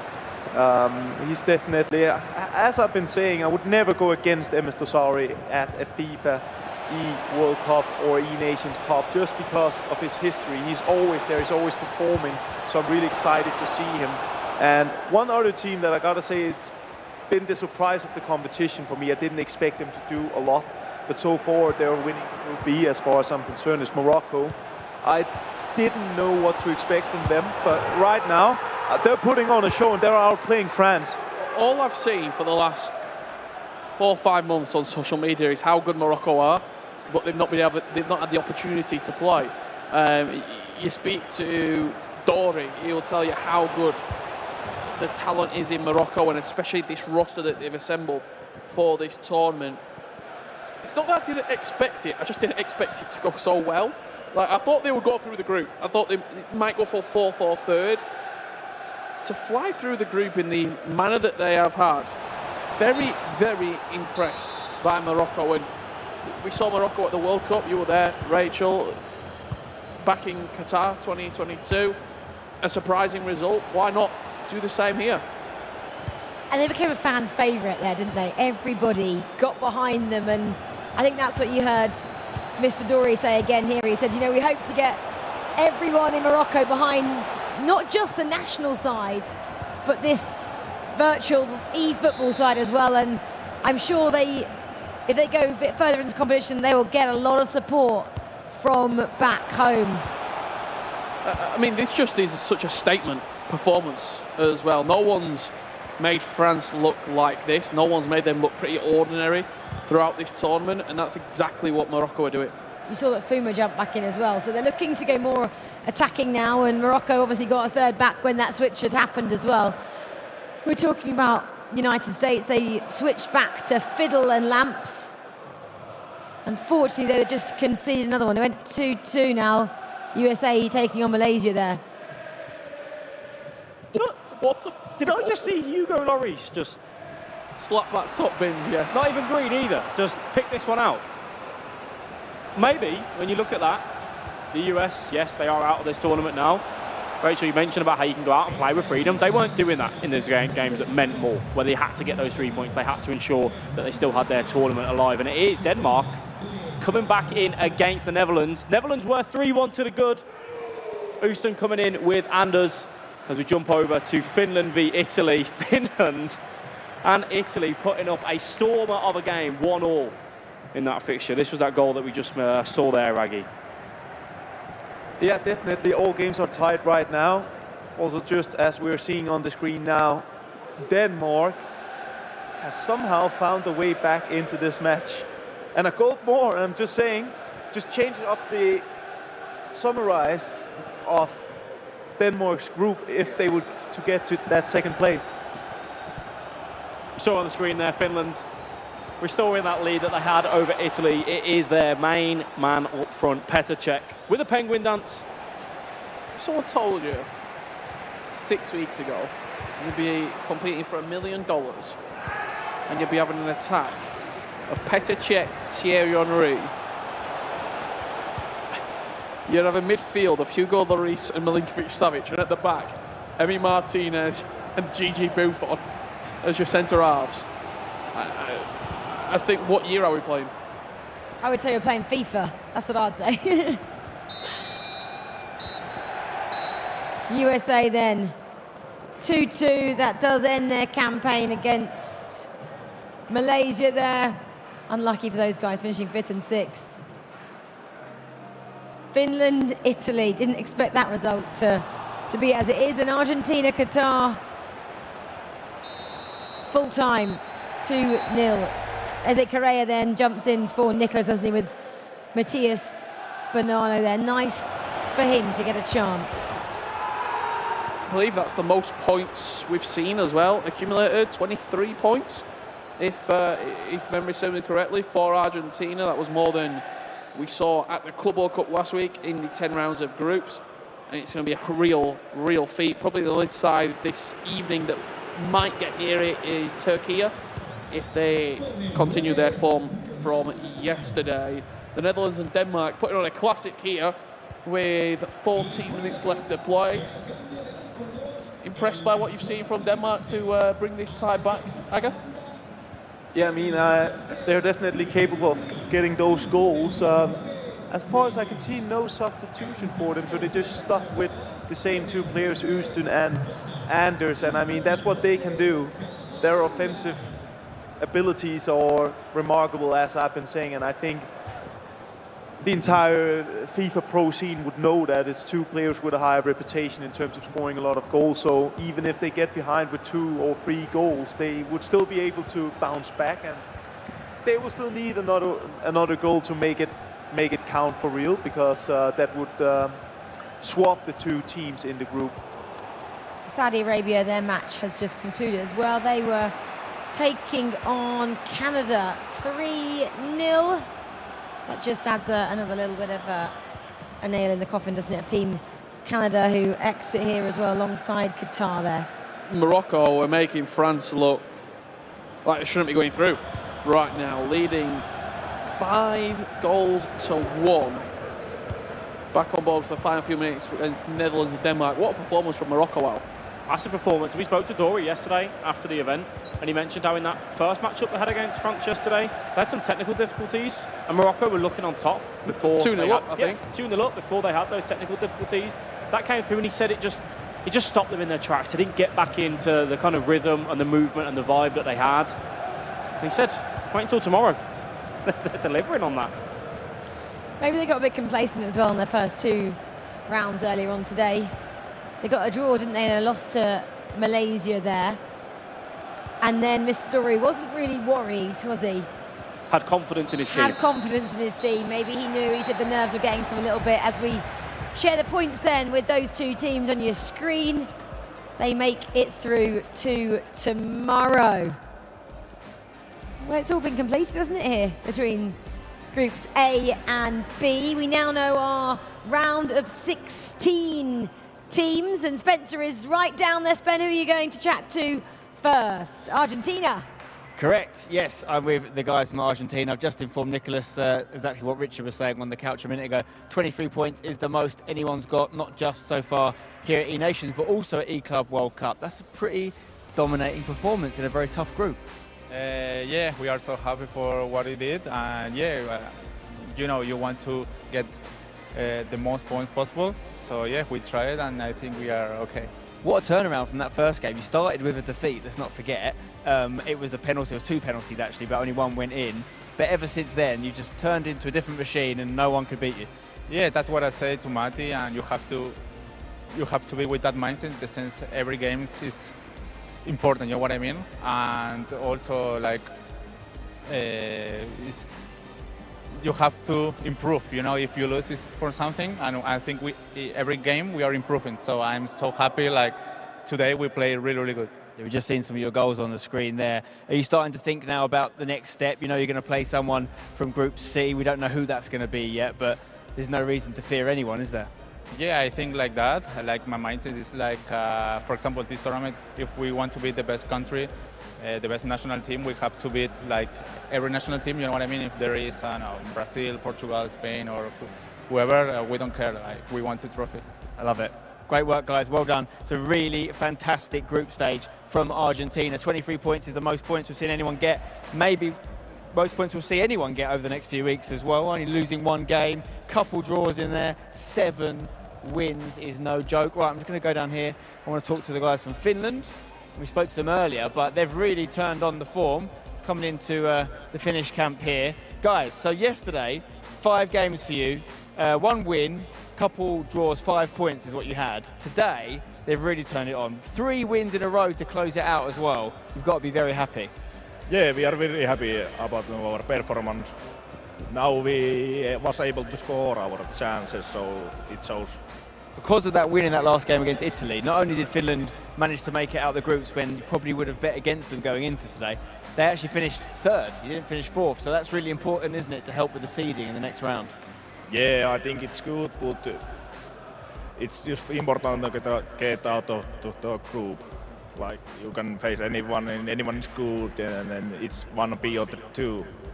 Yeah, exactly. There's a lot of great nations here, but Finland has done really well. A fantastic day 2 from Finland, and that concludes groups A and B. Rachel, I cannot wait for the next 2 groups. Yeah, that's a great result, isn't it, for Finland? Because as it sounded, they stayed in 4th. They would have got Israel, who have been pretty dominant so far. Well, that has confirmed everything then in groups A and B, and I want to just bring our attention back to our predictions, because that's always quite fun, isn't it?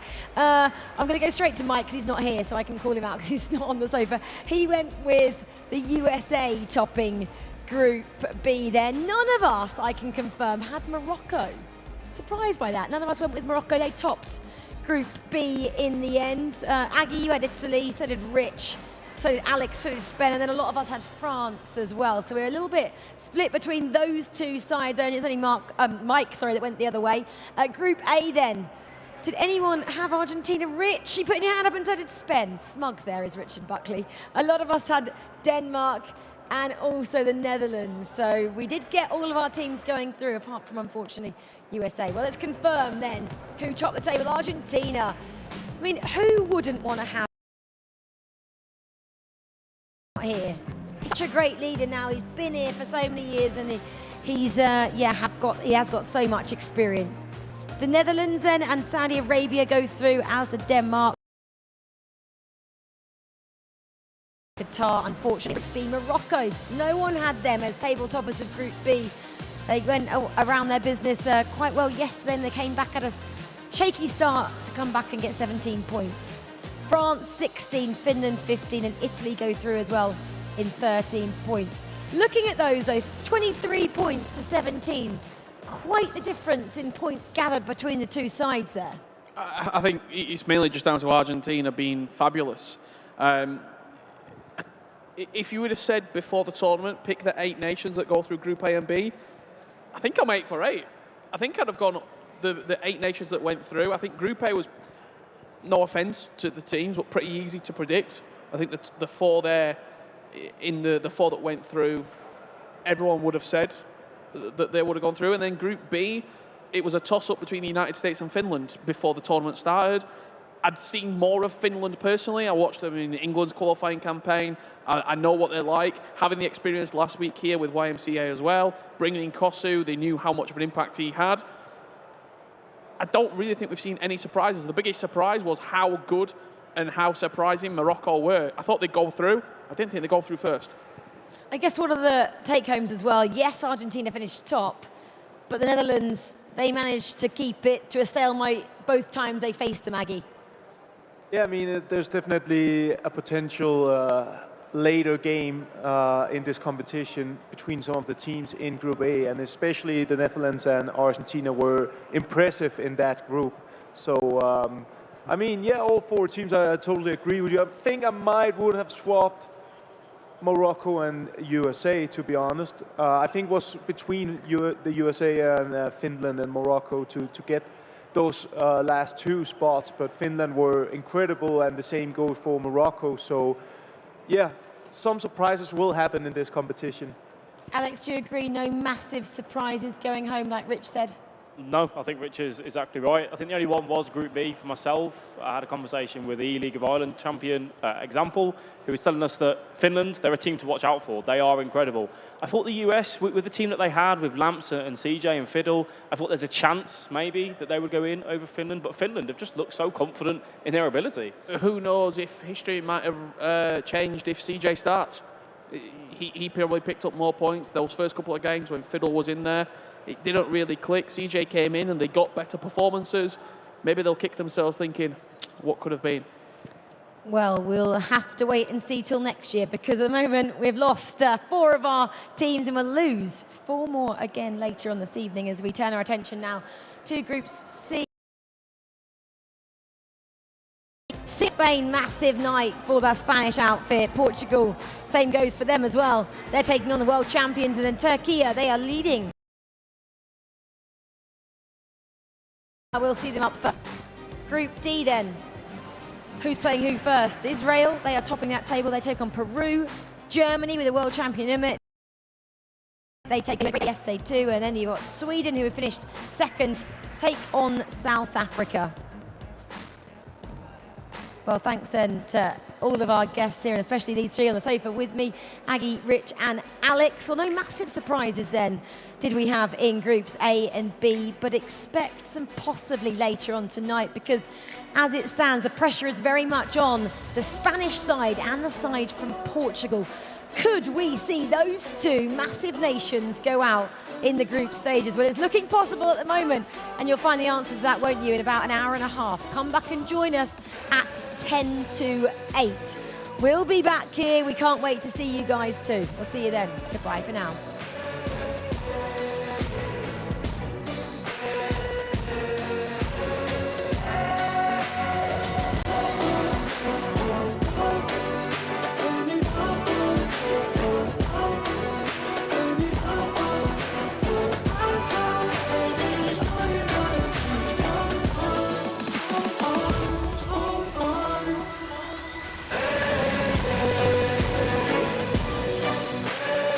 Yeah.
Rachel. 1, 2, 3, 4, 5, 6, 7, 8, 9, 10. This is Rachel stick.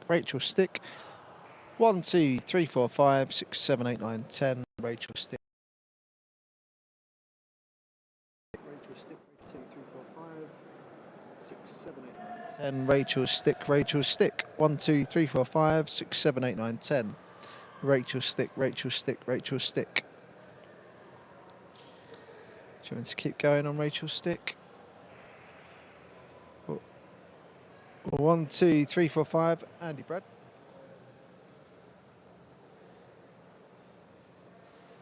Oh, I lost you there.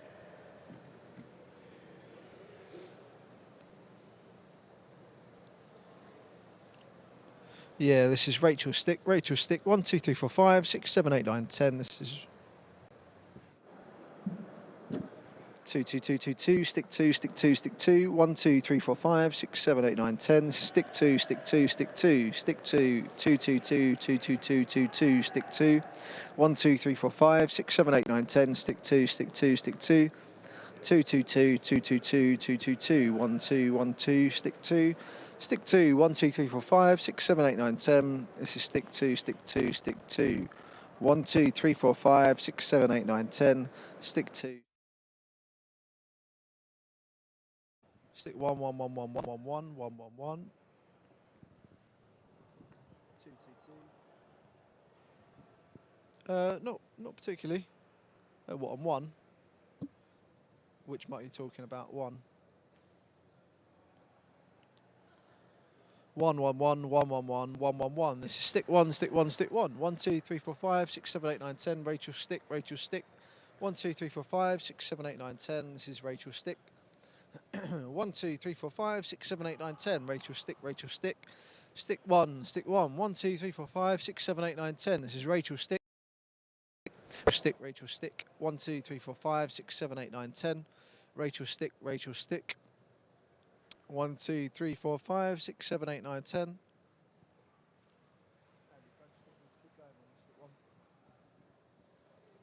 1, 1, 1, 1, 1, 1, 1, 1, stick 1, stick 1, stick 1, stick 1, stick 1, stick 1, stick 1, stick 1, stick 1, 1, 2, 3, 4, 5, 6, 7, 8, 9, 10, stick 1.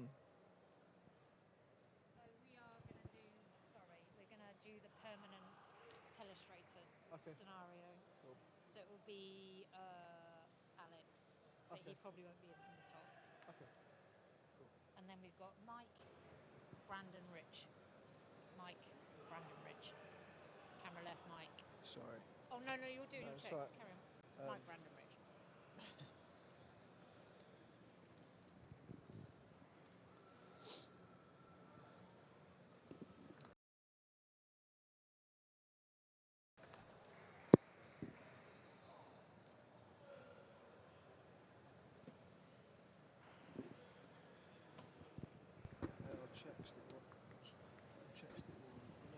We put some of them into 6, didn't we? So, yeah, Rachel's is 18. Yeah, this is Rachel, sorry. Rachel stick. 1, 2, 3, 4, 5, 6, 7, 8, 9, 10. This is Rachel stick. I'm just going to have a listen to IFB 3.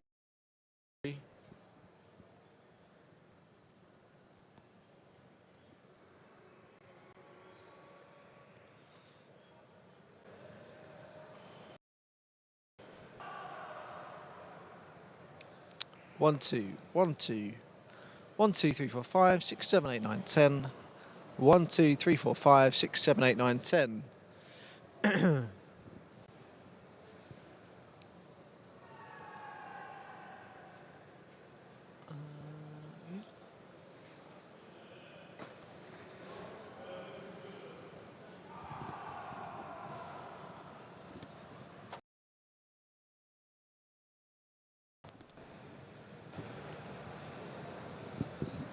So Rachel's is now neg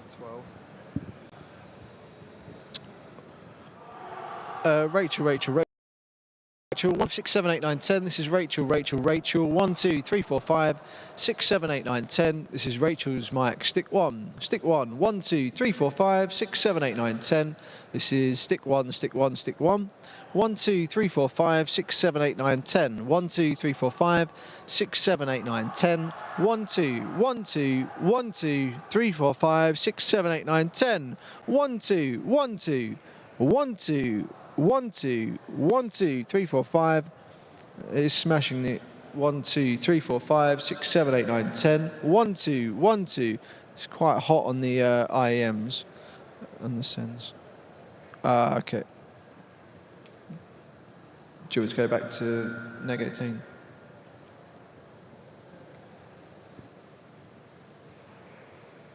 These are all -6. Are they? Okay.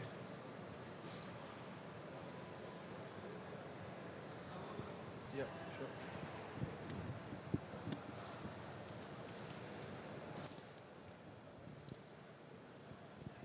So that's neg 18 now. Neg 18 now.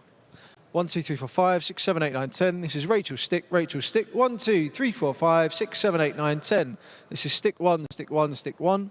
1, 2, 3, 4, 5, 6, 7, 8, 9, 10. This is stick 1, stick 1. 1, 2, 3, 4, 5, 6, 7, 8, 9, 10. This is stick 1, stick 1. 1, 2, 3, 4, 5, 6, 7, 8, 9, 10. Stick 1, stick 1, stick 1. 1, 2, 3, 4, 5, 6, 7, 8, 9, 10. Stick 1, stick 1, stick 1. 1, 2, 3. Yarrick, do you reckon you could just listen to Spencer's IM for me? 1, 2, 3, 4, 5, 6, 7, 8, 9, 10. This is that Spencer's? Yeah. 1, 2, 3, 4, 5, 6, 7, 8, 9, 10. 1, 2, 3, 4, 5, 6. Yep. 1, 2, 3, 4, 5, 6, 7, 8, 9, 10. 2, 2, 2, 2, 2, 2, 2, 2, 2. Talking on stick 2, stick 2, stick 2. 1, 2, 3, 4, 5, 6, 7, 8, 9, 10. This is stick 2, stick 2, stick 2. 1, 2, 3, 4, 5, 6, 7, 8, 9, 10.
Well, as another scorching day in the desert comes to a close, we get to be treated to another session of E-Nations FIFA here in Saudi.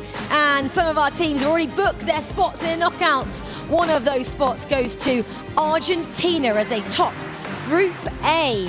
They did that in dramatic fashion earlier today with 23 points. Next up, who got the job done? It was Morocco. We didn't really expect them to be as dominant as they were. But that did mean we had to say goodbye to 4 teams, and one of those teams were these boys, the boys from the USA. Well, this is day 2 and the final session of the group stages in this year's E-Nations Cup. This morning's results didn't particularly show up any surprises, and I say that as a positive, meaning that tomorrow we get to see all the top teams back in action once again. Well, welcome back to the studio here for our second session of day 2, a final shot for all the teams in Group C and D to make it to day 3 here and to the knockouts. And welcome then to everybody on the sofas as well. Mike LaBelle, Brandon Smith, Richard Buckley. We're all back in the house ready for this one. Got to come this way, haven't I? USA are no longer in the competition, Mike. Gutted for them. We thought there was a turnaround on yesterday. They said they were good enough, and they looked like they were against some top teams like Italy and France. I think we can all agree it was better today, but it wasn't enough to make up for how they played yesterday. We saw the switch as well, which was a big talking point between Fiddle and Lamps, and then going to King CJ and Lamps, 2 players that we're a little more familiar with in more recent time. Fiddle's had so much success, but I'd like to have seen that switch a little bit earlier. Obviously rubbed it in my face, even though England did not qualify for this event, just to reiterate with all the Brits over. He did it, he went there. Right, well, let's just confirm the standings, shall we? In those 2 groups we saw a little bit earlier this afternoon, A and B. Boys, we're not worried that England aren't here, not much anyway. Right, Group A, Argentina, I mentioned they topped it. Go through from that. It does mean we say goodbye if you're just joining us to Canada and Qatar. Group B then, Morocco, surprise package. They're joined by France, Finland and Italy. I'm going to skip over that. Malaysia. Guys, like there though, the script pretty much, I said that in a positive way, went as we expected it to. Unfortunately, for the neutral, it was quite anticlimactic in the end. No late goals, no tiebreaker situations. The favoured nations, the quality shone through in the end. And I think we're probably looking more at how impressive some of those nations were instead of, well, what could have been with Canada, Qatar. In Group A, for example, there were quite a considerable margin off it in the end. It wasn't a split-second decision that made it. We were done with maybe 3-2 rounds to go. In the chat, Brandon, as well, was Argentina. They're looking like world champions, aren't they, even after just the group stages? I mean, look at their form in the nations. It's always so good. Top 2 in the first every year, top 8 last year as well. Matias Pinado and Nicholas, as we know, 2 fantastic players. When they team up in 2v2, results normally follow. And Eze Carrera as well. He got a little shout at the back, which means they do have a third player to go to if needs be. Well, it's all about C&D tonight, isn't it? Let's have a little look at the tables after yesterday. TÜRKIYE then, they were, again, a package that we maybe didn't expect to be so dominant. Mike, as we have a quick look, Brazil, Singapore, Australia in the big positions at the moment. Mike, I'm going to come to you, though. Portugal and Spain, what is going wrong?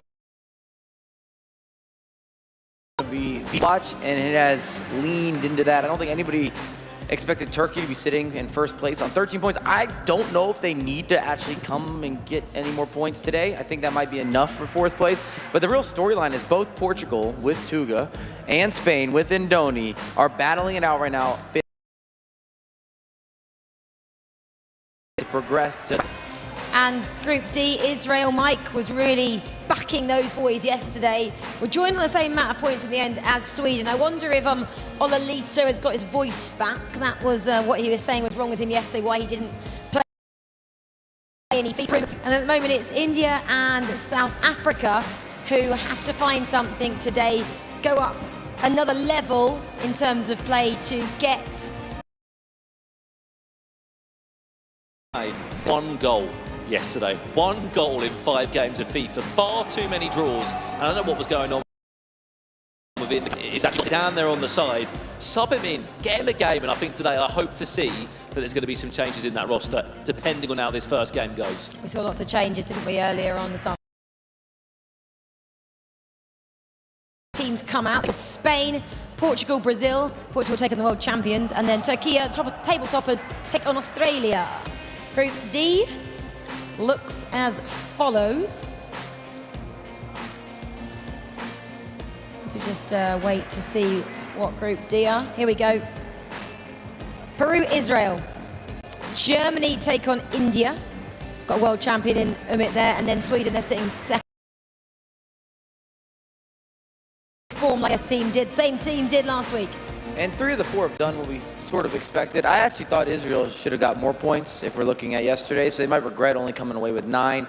But Peru might be the story in that group, but they've kind of leaned into that 4th place position. South Africa has been struggling. We saw them in E-Club. We built that narrative. We figured they would carry that momentum. They did not. And then India is still in the run of everything. They can make something happen here, and they've already looked better than we saw them last. If we were dating back to other E nations and 2v2s, it didn't really come together. They already have more points, and they're looking a little more dangerous or more likely. Yeah, Aggie said he didn't know what to expect from the side from Peru, but, well, expect them to be pretty exciting when you get to watch them, and they're about to get ready to come out because all our competing teams this evening are ready and waiting in the wings. Here we go then, this is the final session for all these teams, and Spain walk out onto the arena for first. Big talking point from yesterday, they need to pick up points. Yeah, certainly do. 1 point from 15 is nothing to be proud of, to say the least there. Next up is Singapore. Some would say a surprise package, and definitely with a shot of putting through in that Group D. And then best on paper then, ranked #1 in the world, we have the Brazilians, the defending champions. Yeah, what a squad that is. 3 fantastic players there. You just saw in the back there, the Australians come out. They had a bit of a stumble there walking onto stage. Don't worry, boys, it's not going to affect your game today. 24th in the rankings. Israel, keep an eye out for those. 14 goals scored yesterday. I have to agree with what Mike said. 9 points out of 15. They might be disappointed with that, but regardless, there should be a cert to go in that top 4. Peru then, they held the Germans to a draw and beat the South Africans. Don't sit on the South Americans. Yeah, India and South Africa make their way to the stage. A very disappointing day 1, but as we said, it's over 2 days. It's a brand new day today. Well, these guys, they need something big as well, don't they? Aside from Portugal, they struggled, to say the least, yesterday, but they have class in their roster, so expect them to mount a comeback. Yeah, Turkey, the team that stopped England from getting to the E-Nations, top of the table. However, Germany cannot look past this roster. Levi Finn, Dolomite and the current world champion Umit. And last but not least, currently fourth as it stands, Olilito Optole and Olibole. Will we see Olilito a little bit more today if he's feeling a bit better? Well, I hope so. I'm just having a little look around to see if he looks on better form. He's sitting on the back bench, though, which suggests we're not going to see him up first. Well, that team in front of you worked yesterday, didn't it, Mike? Coming second, same amount of points as Israel. No need to switch things up just yet. And if you asked either Israel or Sweden, maybe even Germany, if they could duplicate the same form, I think they'd take it. 18 points if you're looking at the top two, or Germany 16 points. Definitely going to be moving onward and upward. And at the end of the day, we're going to see a full-on reset when it gets into the bracket stage. And I don't know that there is so much favoritism, even though I will say I don't think I'd like to play Argentina. I didn't like what I saw there if I'm going up against them from a competitor standpoint. Well, big team talk going on there in the Portugal camp. How's the feeling in the Swedish camp, Spencer? And is Olilito back fighting fit? If he's not, don't get too close to him. Yeah, that's what I'm here to find out. How you feeling? It's a bit better today, but I mean, the boys were playing really well yesterday, so I always said it, when the boys are doing well, you know, I take myself or the team before myself every day of the week, right? So they will start today. Playing South Africa will be tough. It's a great situation to be in, though, when you've maybe got one player who's not feeling great. When you're top of the group anyway, or joint top of the group, there's no need to change anything, right? And you've got the option of when you feel better coming in. You mentioned you're playing South Africa. They're at the other side of the group, obviously. They pretty much need to win almost every game to get out of the group now. Does that make them a dangerous opposition for you? For sure, and even if they didn't have 2 points, I think they are a fantastic side, right? And they came very far in E-Club, for example, so will be very tough and fun game to watch, hopefully. Good to hear you sounding a bit better today. And the Swedes definitely looking good yesterday. Let's see if they can keep it going today. Right, we're going to head round this way now. Sorry, sir. I want to talk to the guys. Oh, they're having a bit of a huddle. We can see this, actually. This is Türkiye. Türkiye, of course, top of the group in Group C. Perhaps surprisingly, 13 points, unbeaten. Who wants to do the talking? Here we go, sir. So, Türkiye, talk to me. 13 points. Did you think that was going to happen when you started yesterday? Yeah, I think so. I think we are one of the favorites in this group, and still we are the favorites in the group. And I think we can go as first through the knockouts. Mike was saying that he thinks you've probably already got enough points to get out the groups, even if you didn't pick up any today. With that in mind, have you started to plan ahead and think about who you might play in the knockouts? Yeah, we did, but we just want to finish as first in the group. We don't care who we play next.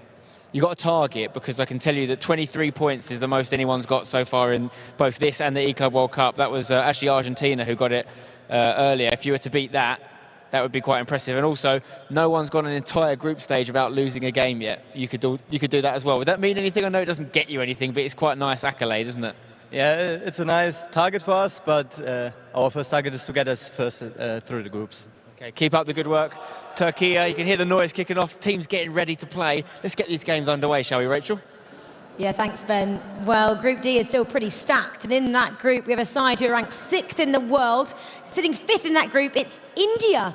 And we got a chance to catch up with this nation earlier on in the week. All the 40-50 nations that are in the rankings are really good. So it doesn't matter if you're ranked first or ranked last, like anyone has a chance in this game. Yeah, there's a few points we need to improve on, of course, like every other team as well. But it's more of the mentality side that I think we need to strengthen. I think we're growing as a nation in esports as a whole. FIFA is helping football grow, I think, but football is also helping FIFA grow a lot. No doubt cricket is the biggest sport in India, but football is becoming better. So it's really nice the entire country comes together to support our Indian national team, even in football and in FIFA. Yeah, growing up, I mean, it's always been a dream to play for your country in either a sport or an esport. So to do so is like a huge honor. I mean, we're representing an entire nation of people, so it really means a lot and we're proud to do so.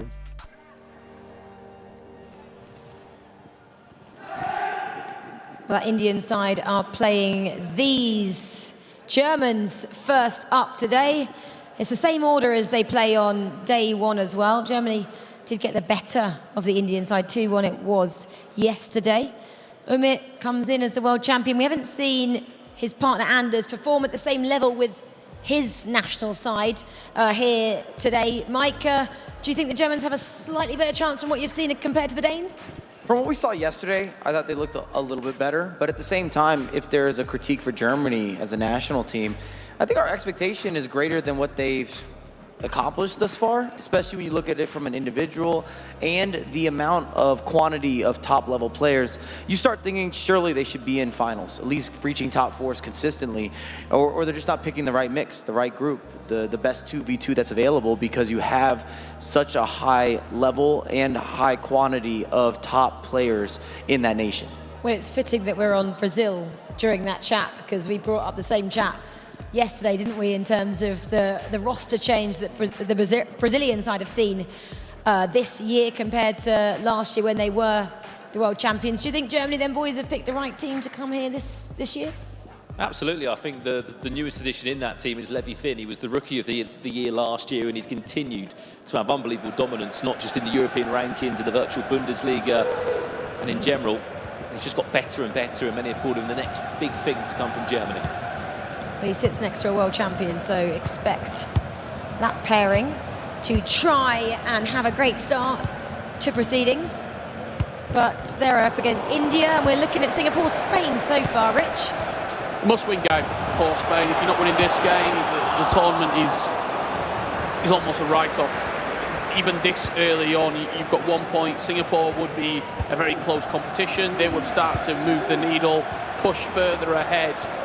And it just doesn't look good if Spain don't win this opening game. They'll know that they were on the same coach as us coming into the venue today, 12 midday. It's now 8 hours later. That's probably 8-9 hours of good practice.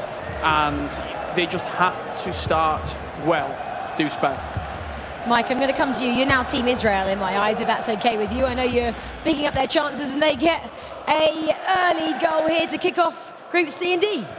Pretty simple finish there. A little bit of some goalkeeper movement. Maybe they get a friendly bounce, but at the end of the day, Israel's been so impressive. And I talked about it yesterday. I'll double down. The fact that they have the 3 clear-cut choices, all these guys get together, they have the camaraderie. They're clearly the best 3 players in their nation. I think that works as an advantage. I expect them to do well here. I said it early on. They're a top 4 finish team for me. I'll stand by that. So you've just answered your own question when you were talking about Germany. Maybe they don't have a top 3 players that are leaps and bounds ahead of everyone, so more. Dylan, Mike, you're not saying he's a top player? From what we've seen thus far in this competition, right? We can go through teams. Do you think that there's 4 teams better than Germany? And the answer for me is yes. So from what I've seen thus far. Now we know in a bracket things can shift, but I thought Argentina, Netherlands, very impressive. I think Saudi and Denmark can cause some problems. Morocco, I didn't expect that. I still think nobody wants to really play France. And then the same can be said with Israel. The same can be said with Sweden. Brazil was one of my favorites and still is one of my favorites. So this is where we start bringing in what's happening with the likes of Germany. Where do they really file in to all those players? Speaking of Germany, they have opened the scoring nice and early. Portugal versus Brazil here, what you're seeing on your screen, but Germany are taking on India and did open the scoring just after 13 minutes, driving to the byline, cut across the box, the easiest goal you're going to see today. And the Germans look to pick up where they left off yesterday with a win.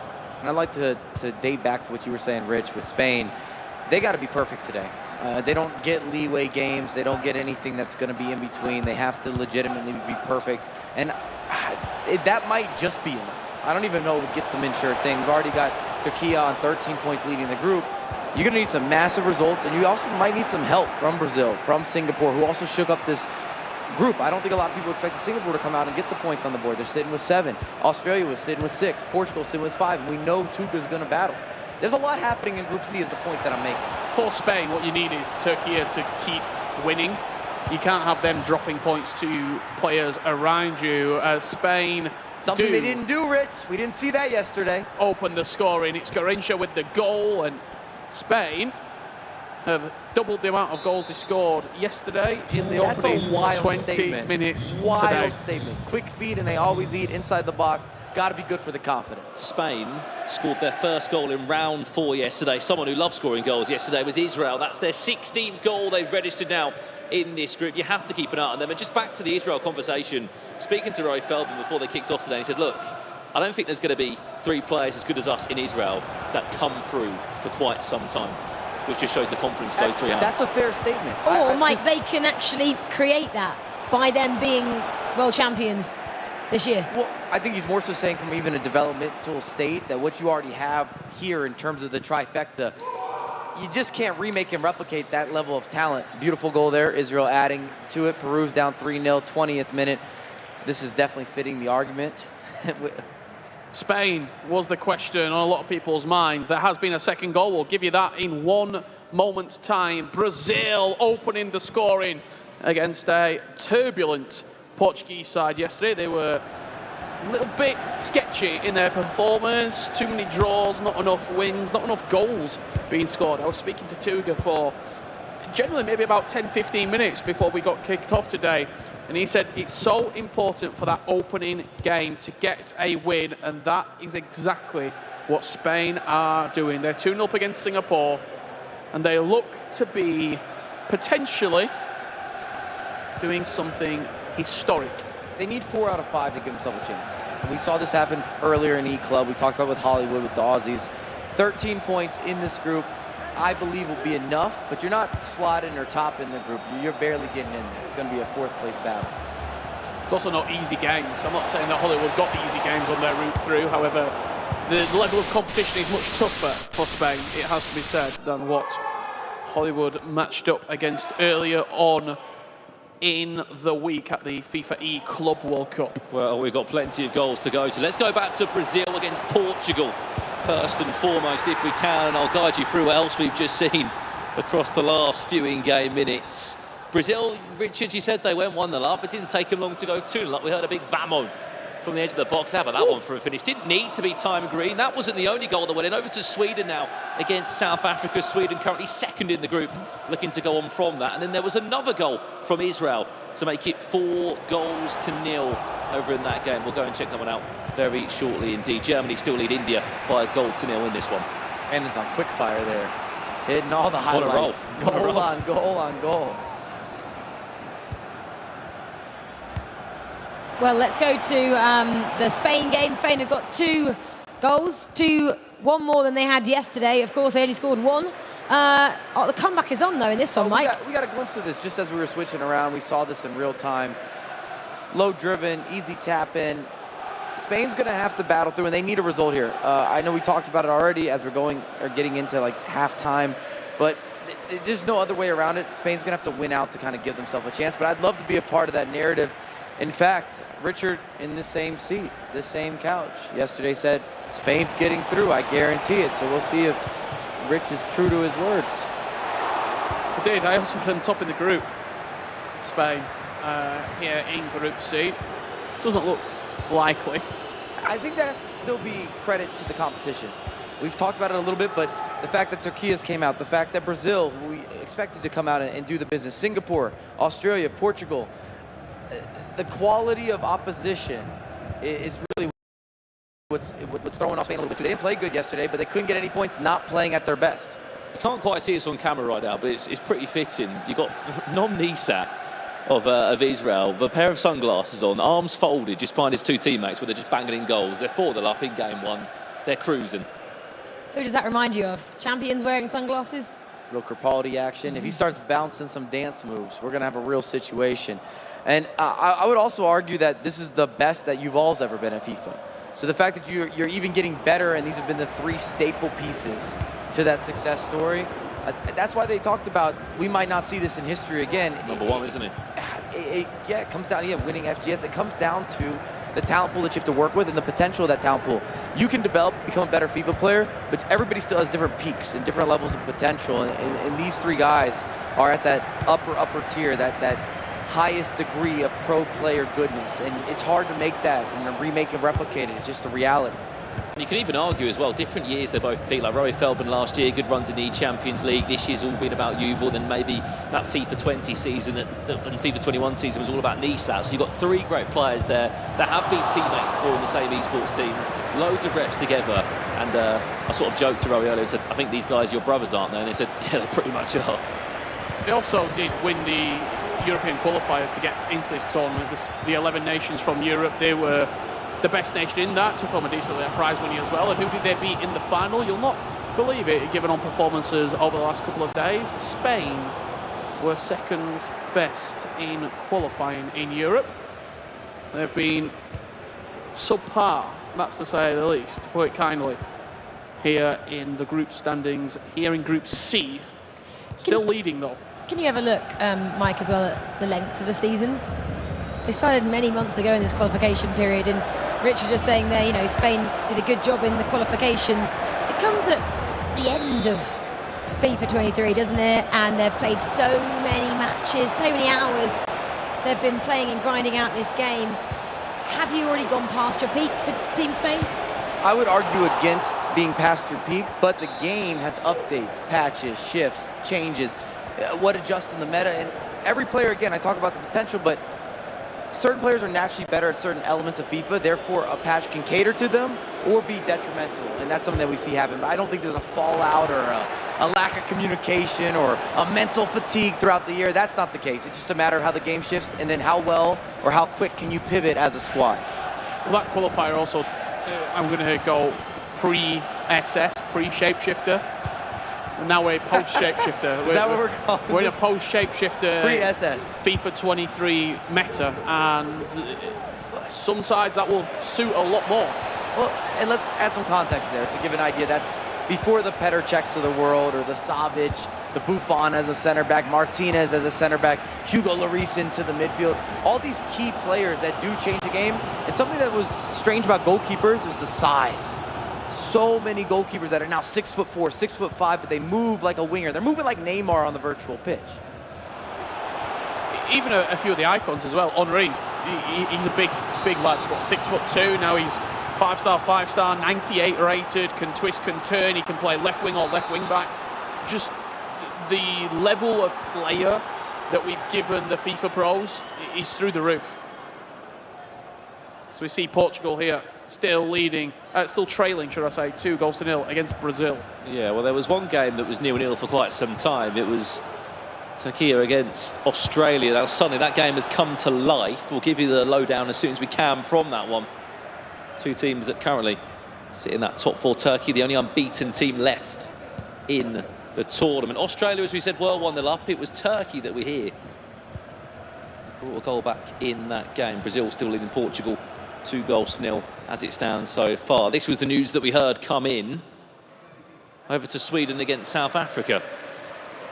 Oh, that's beautiful. You see a little South McGeady Africa. cancel, the resurface.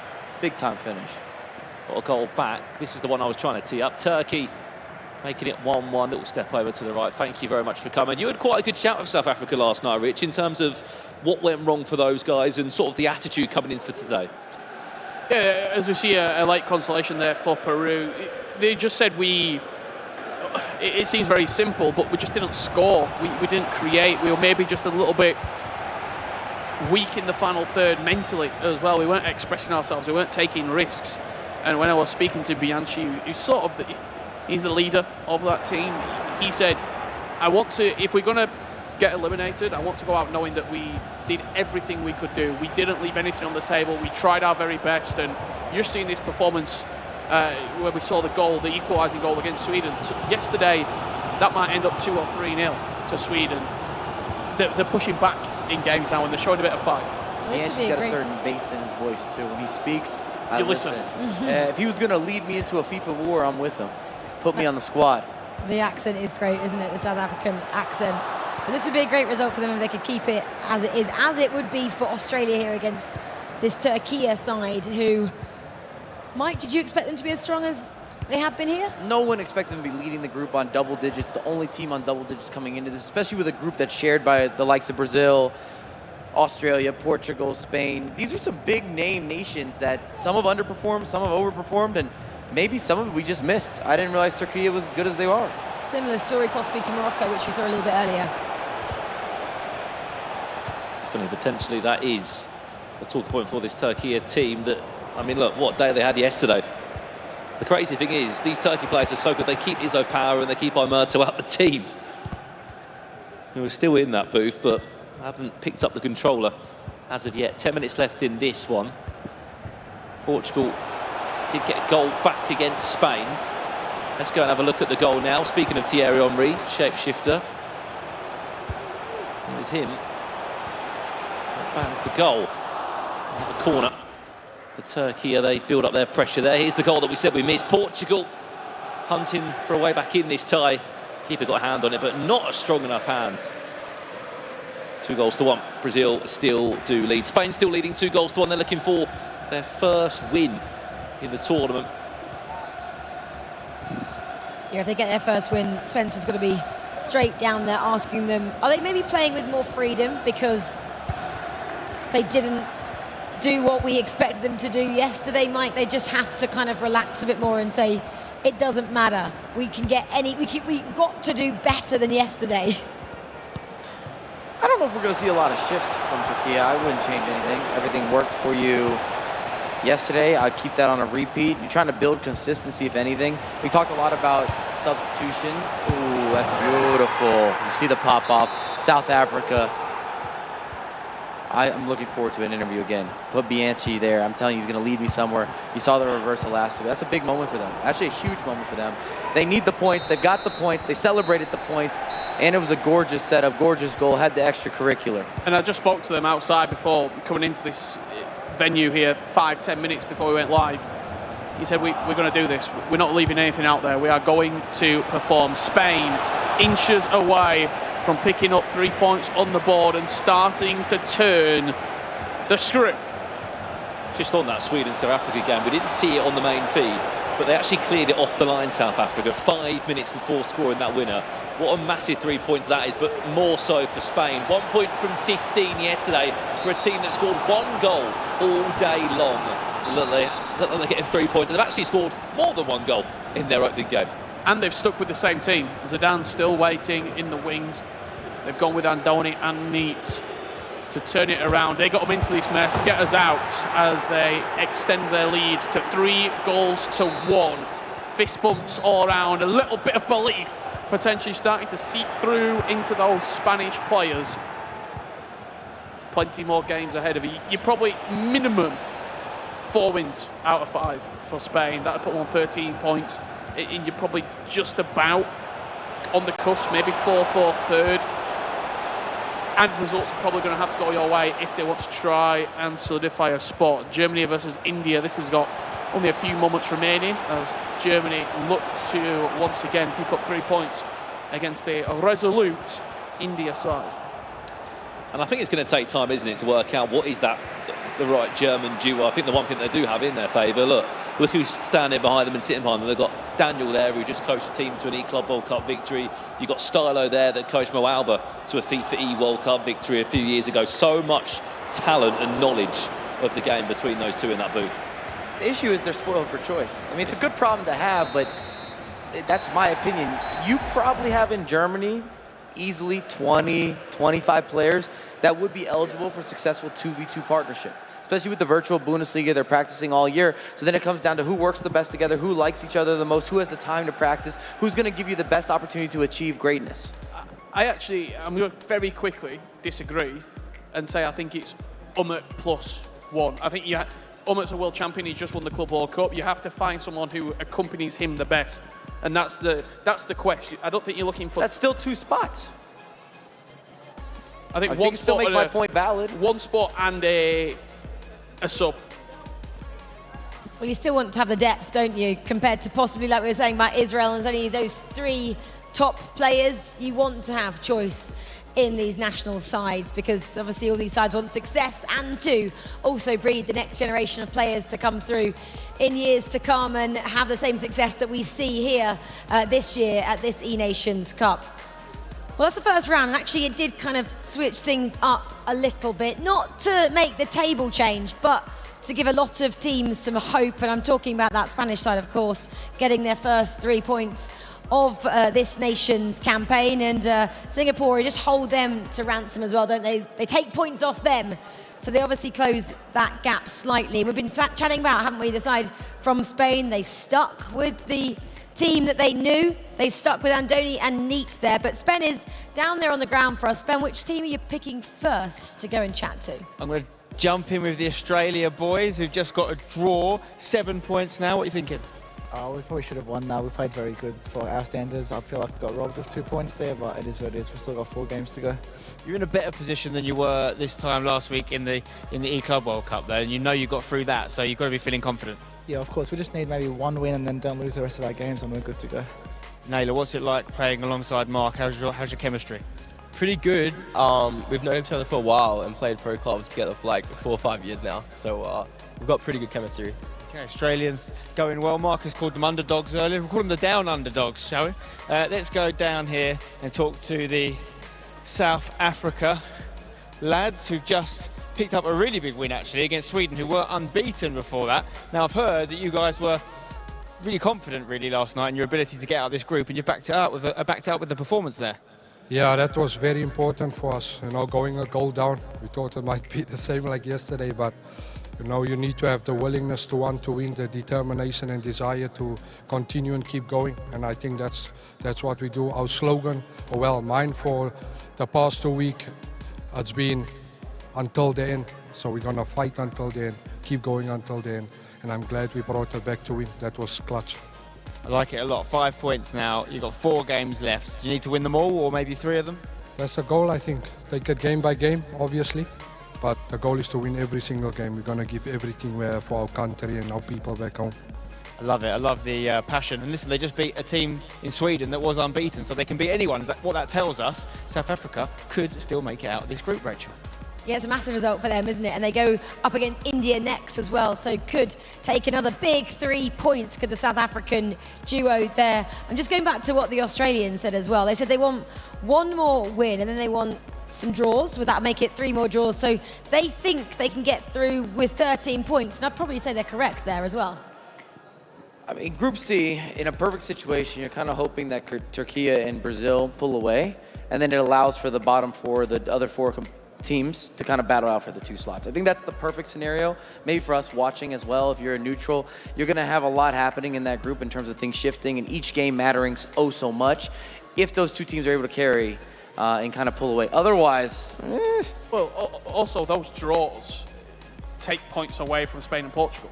So I think it's less about you getting the point, but also taking 2 away from the teams that are trying to chase you. That's where Australia, that's where Brazil will be looking towards now. Türkiye, the big question is, will they perform as well as they did yesterday? I think they're a little bit of an unknown quantity. They were outstanding yesterday. Will they replicate today? We'll have to wait and see. Well, let's talk a little bit more about Spain then, because we said they only got 1 goal all day yesterday. They got 2 today in their first round of fixtures, and because they got some goals, we thought Alex B could analyse one of them for us. Alex, perfect way to start. How did Spain do in your opinion? Very well in that game that we just saw, picking up their first victory. And yesterday, they only scored 1 goal. So what was different about what they were doing today? Well, we're going to go in and jump exactly into that for you. The big thing for Spain that has made a big difference in this game is about getting into that 18-yard box. It's one of the hardest areas for you to penetrate on FIFA. That right there, everyone knows at home it's so difficult to get into. So how do you actually do that? Well, you need to get in between the lines of the midfield and the defence. That right there. That pass back into Bellingham just gives you that time and space to look for that reverse ball. You can see how Singapore, with their players that they have in the middle, they think it's going to go back into that top side of the screen, changing that tempo. If you can be quicker with the ball at your feet, look for the direct pass to go straight into the 18-yard box, you can catch your opponents out. That's exactly what Andoni did, that first time ball into Mbappe. And you know if Mbappe is in that area, you can take that touch, that time, just get that shot off, you can score goals. That's exactly how they did it, Rachel. Back over to you. Thanks, Alex. Yeah, I loved you just going through that. Mike, am I saying then that they didn't do that yesterday? Were they just trying to kind of pass directly into the box? We're not making space and time by passing it backwards and looking for the areas like Alex was just alluding to there? I just don't think they clicked at all offensively yesterday. There was a lot of problems offensively. I'm not going to just say it was one issue here and there. They didn't have the creativity. They didn't get into the dangerous locations. They didn't have the quick passing. They didn't change the tempo of the game. Defensively, possession-wise, they were okay, but offensively, there's not a lot of positives from yesterday, and they're trying to build on that. And who's the goal scorer out of the 2 of them that you have to look at as well? Neat or Randoni, or do they kind of, are they quite balanced? They both pull their weight, obviously, but Neat's always been known as that flary player in the box. He's your skiller. He's the one that just you let him express himself in the final third. They couldn't do that yesterday for some reason, but maybe today they've been able to find a way. They'll get success if... One thing that I noticed yesterday, when things weren't going well, Neat became a bit greedy. I think he was trying to do too much himself. I think you have to balance the genuine quality that he's got with sort of letting your teammate do some of that hard work for you. He's not going to be able to take on the entire team. He's not going to be able to do it all himself. So if he can sort of mesh really well and they can play together and then also play to Neat's strengths, that's where they'll have serious success. It's still on. It's still on. Well, it needs to start becoming on, if that even makes sense, for Portugal. We were saying, Mike, it was between Portugal and Spain, who were struggling yesterday. Lost their first fixture, but it was to the defending champions, Brazil. Do you just kind of put that one to the side and go, well, they are #1 in the world. We have to now look forward for our next 4 games? You have to have short-term memory, but when I look at this group, in the timelines, you're starting to run out of points that are available. So we can't keep making excuses. At some point, Portugal has to get those results, and they can't be draws. That's kind of been the Achilles heel of Portugal. Even the 2v2s when it was Andoni and Tuga, they struggled because they weren't able to get the goals, and they had a lot of games they drew. They didn't lose a bunch, but the point situation, the point tallies, you need it, and they left it too late, and it adds additional pressure. Well done. Round 2 kicked off around the grounds, as we said. Brazil against Australia. One thing that we know about Australia, Rachel, is that they do love a draw. 4 draws now in 6 games that they've played. I think they said, look, we'll win 1 game and we'll draw the last 3. I mean, they're happy with draws as well. They could draw them. It's okay about drawing, isn't it, today? Obviously, we don't have any draws tomorrow when we get into the knockouts, but they need to be careful because surely they want to get further in the round of 16, and if they just play for draws, they're probably going to finish 4th there, Rich, and then they have to come up against a really top-class team. Yeah, you find yourself in a very sticky situation where you're coming into a first-round bracket game, not full of confidence, playing against one of the best teams in the group so far. We're jumping on board here with Singapore and Portugal.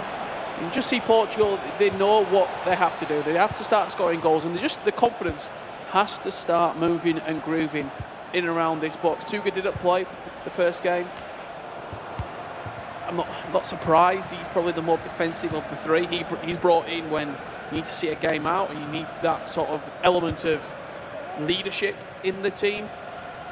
It's one, they're not conceding at the minute, but also not scoring. Like, offensively, they're being lackluster.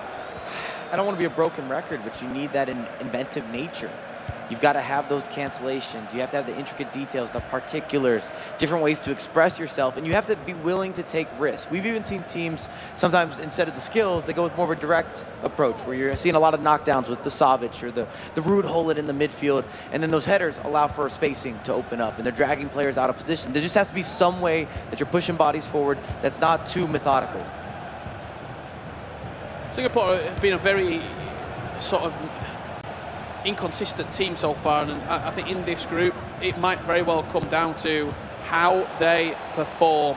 Spain picked up a win in their last round. They're up against Türkiye here, top of the table. Nothing to report as of yet, Brandon, but once again, the narrative is Spain must win. Absolutely, but when this game took place yesterday, it was Türkiye that won by 1-0. As that recent 3-1 result got Spain firing in the final third. So they build up on this attack now. Neat and Andoni, what have you got for us? Find a killer pass through, maybe they can now. Spain finding the perfect start. Suddenly day 2 looks like a brand new tournament for them. But you see the passing, it's more direct, it's quicker, it's more concise, it's in the right place at the right time, and you have to take risks. Spain, maybe that 7 hours of practice today is starting to prove vital for them. They just look, I think you, Mike, and both Alex said it, quicker, snappier, the tempo is there as Germany continue their winning ways. First game victory against India, now leading against Peru. Yeah, and there was also another goal. I'm sure the South African fans will be happy to see this one go into the back of the net against India. Bit of a shocking result coming in once again. It's not going Portugal's way. Singapore, they were the unknown quantity. They were the thing that you didn't expect to be happening in the nation that we just didn't know about. And they are leading with a big, big result against Portugal. You mentioned South Africa. This is a must-win game, Mike, for them against India. The groups are setting up so nicely. We talk about scripting or writing the script and so forth, and how a lot of the games kind of went by the way that we expected earlier today. And I would even go as far as saying 7 of the 8 teams that qualified before we got started would have been the sure things in Group A and Group B. It's starting to get a lot more nifty now in Group C and Group D. We're going to have a lot of movement, and there's a lot of room for those big stories. Well, what's happening? The nations that required wins, that needed to win, are winning. Spain, South Africa. The only nation that's struggling at the minute is Portugal. There could be another nation that's finding it quite hard in day 2, and that is Sweden. They take on Israel right now. We know that Israel scored 4 goals in their opening matchup.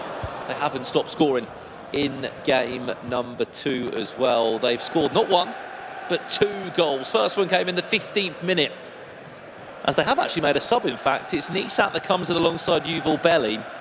Rowie Feldman, sort of the captain of the team, will sub himself out of this game. They lead by 2-0. Germany against Peru. Germany still leading by 1-0 here. Israel are ridiculous. Like, they make every game look easy. Just the way that they're playing. Such quality, such talent in this team. And just as I'm talking about them, they did double their lead. That's 2-0 on the rebound. Sweden, what you can't see, just after this goal went in, a pause has been cued, and they've been sat maybe 40, 50 seconds waiting at this current moment. I feel like we've talked a lot about Israel, but they've earned it. They earn, yeah. At the end of the day, you've got to get the results to earn some of that airtime. I will say it's a little concerning or alarming for Sweden. However, the fact that Peru and India are not performing still puts them in a position where you're just thinking they got to be top 4 even with an off day. And they still have Ololito. Obviously, he doesn't feel well still. I'm just looking behind to see if he's in. I don't think he is. Can't quite see from here. But they do have that extra arsenal, don't they, to bring him when they need to if he feels better. Would you start trying to bring him in even if he doesn't feel 100%? I mean, if they maybe in round 4? If they don't win this game, Rachel, I mean, why not bring it in for round 3? Don't get me wrong, I know that the Swedish team of Optole and Oli Bolle have already played, what, 7 games it will be together. Some would argue it's a bit risky, but look, Ololito's a fantastic player. They would have played games in warm-ups and practice. Make a move, and they might have to do it in this next round. As Spain still lead TÜRKIYE by 1-0. If he's not well, which he's not, we've heard him in the interviews, and he's not played a game yet, I think you just stick.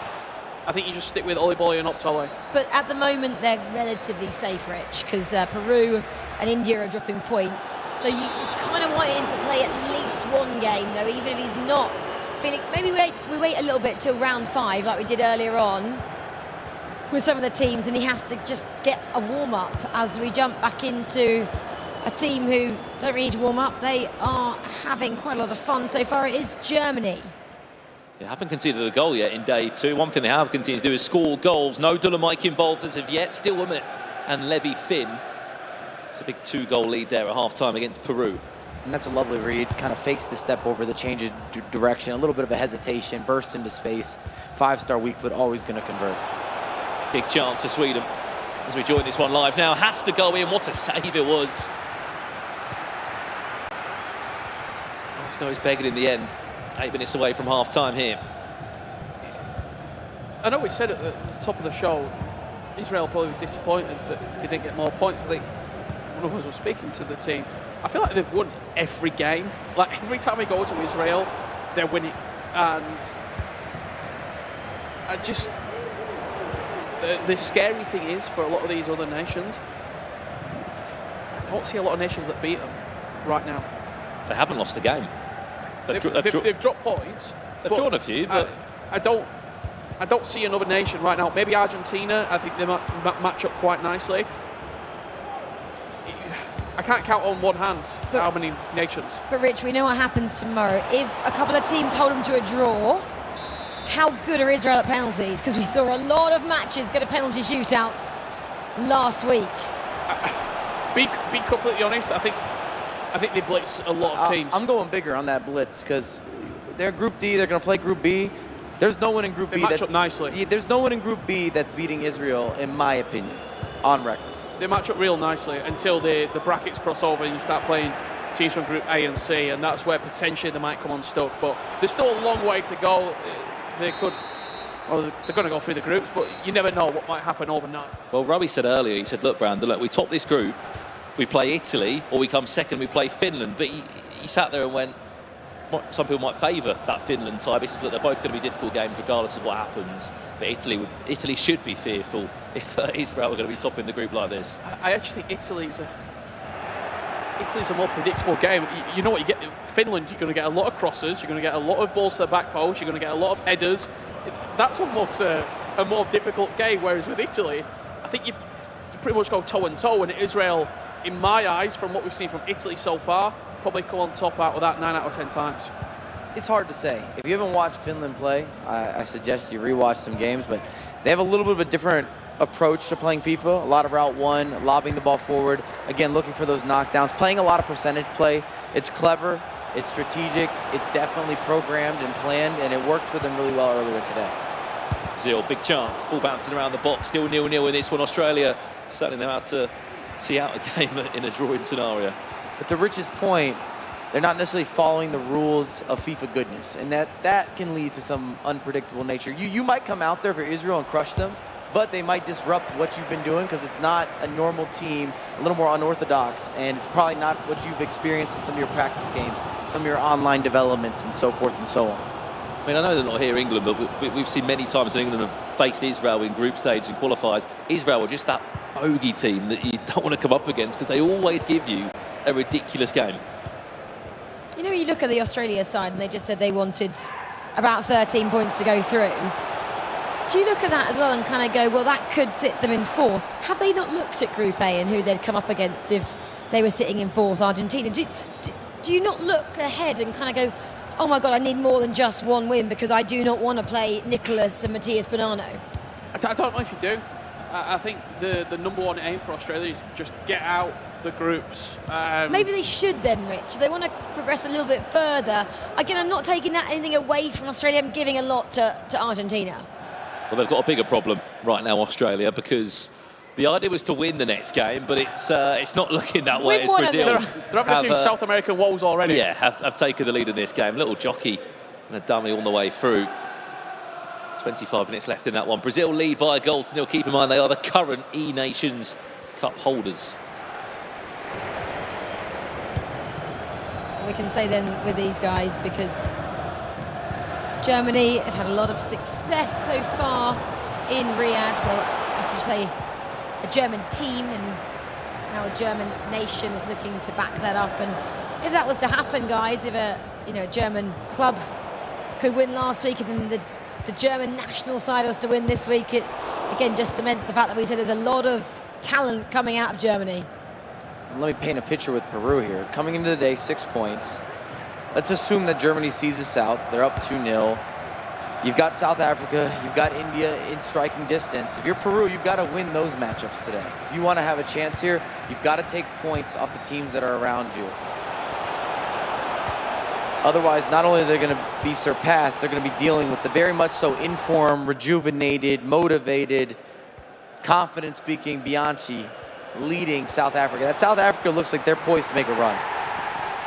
Absolutely. As we just join this match here in a celebration, and it's an Israeli celebration. They lead 3-0 against, I mean, just looking at the pictures at face value, quite a dejected Swedish camp right there. Yeah, lots going wrong for them. We were really bigging them up, and they were on the same level of points as Israel after yesterday. Teams just turning up the heat a little bit on day two. In defense, we've still been building that Israel's been the leader in that group, even if the points said a different story at the end of day one. And it's kind of showed today in that regard. Spain are moving. Yeah, Spain are moving as well. I think Germany's edging out some points here, maybe creating a little bit of a degree of separation, moving into that second position. Sweden, if they don't fix it, could be in a scenario where they're kind of battling for fourth, because we got to look at South Africa. They're starting to have that little extra cushion.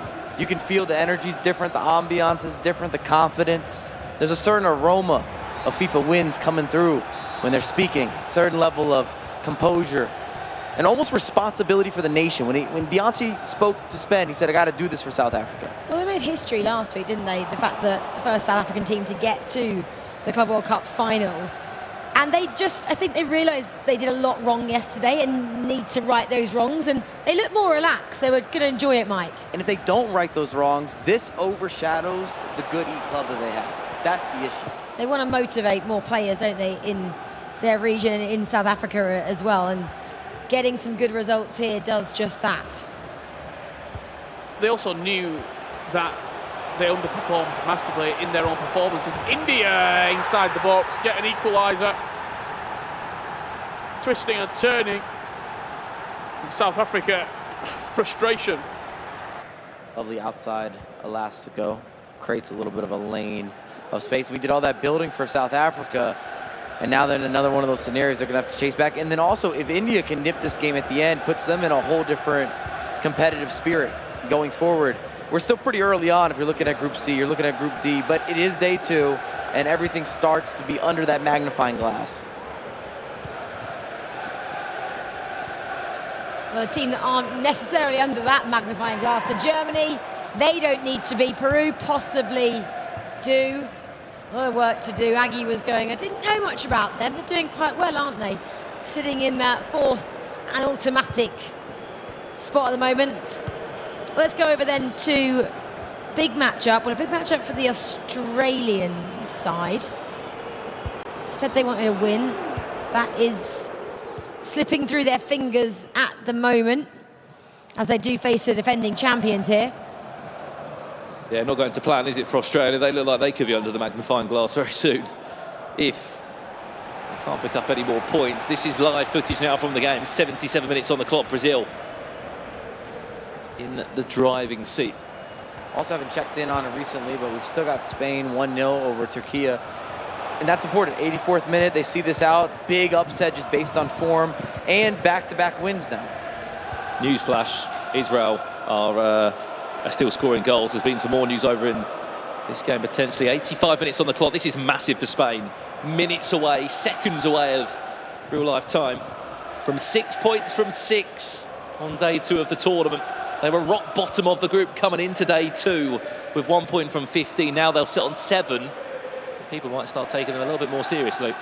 Just starting to join the conversation. That's all they're doing. There's no sort of aspirations really yet. I don't think they even probably think, yeah, we're in a good position now. They're just taking one game at a time, one win at a time, and just adding that little bit of pressure on the people around them. Because yesterday they were out of the conversation. Now, the invite's been sent. Well, it's Portugal, isn't it? I mean, they're putting the pressure on. Who can't buy a win at the minute. Portugal, we've not checked in a little while. 81st minute, still trailing against Singapore as we see the closing moments of Brazil versus Australia here. And Australia probably starting to get dragged into those conversations as well. I think the issue we got from Portugal as well is, you know, we said about Tuga sitting on the bench and Jafonso and Rodrigo being in the driving seat, but they're still not creating enough chances. They're not creating any real goals in day 2 here. And they're conceding. I don't love this. I don't love this Tuga on the bench. It doesn't make sense to me. He's the most experienced, most successful player that you have. Well, let's go into that matchup, which doesn't actually include Tuga at the moment, Mike, but it possibly should. Tuga's got to be there. You see Singapore, this is huge for them. A little early goalkeeper movement, scores it on the near post, wraps that game up really 2-0. They're going to see that out. And Portugal now is going to be at the bottom of Group C. And again, they're running out of time. And when you have a player with that much experience and he's got the leadership quality, he's got to be playing. I don't care about form or if he struggled a little bit in E-Club. That man's got to be controlling the action. I'm sure he will after this, because they are now at the bottom. They can't afford to be there for very long, Brandon.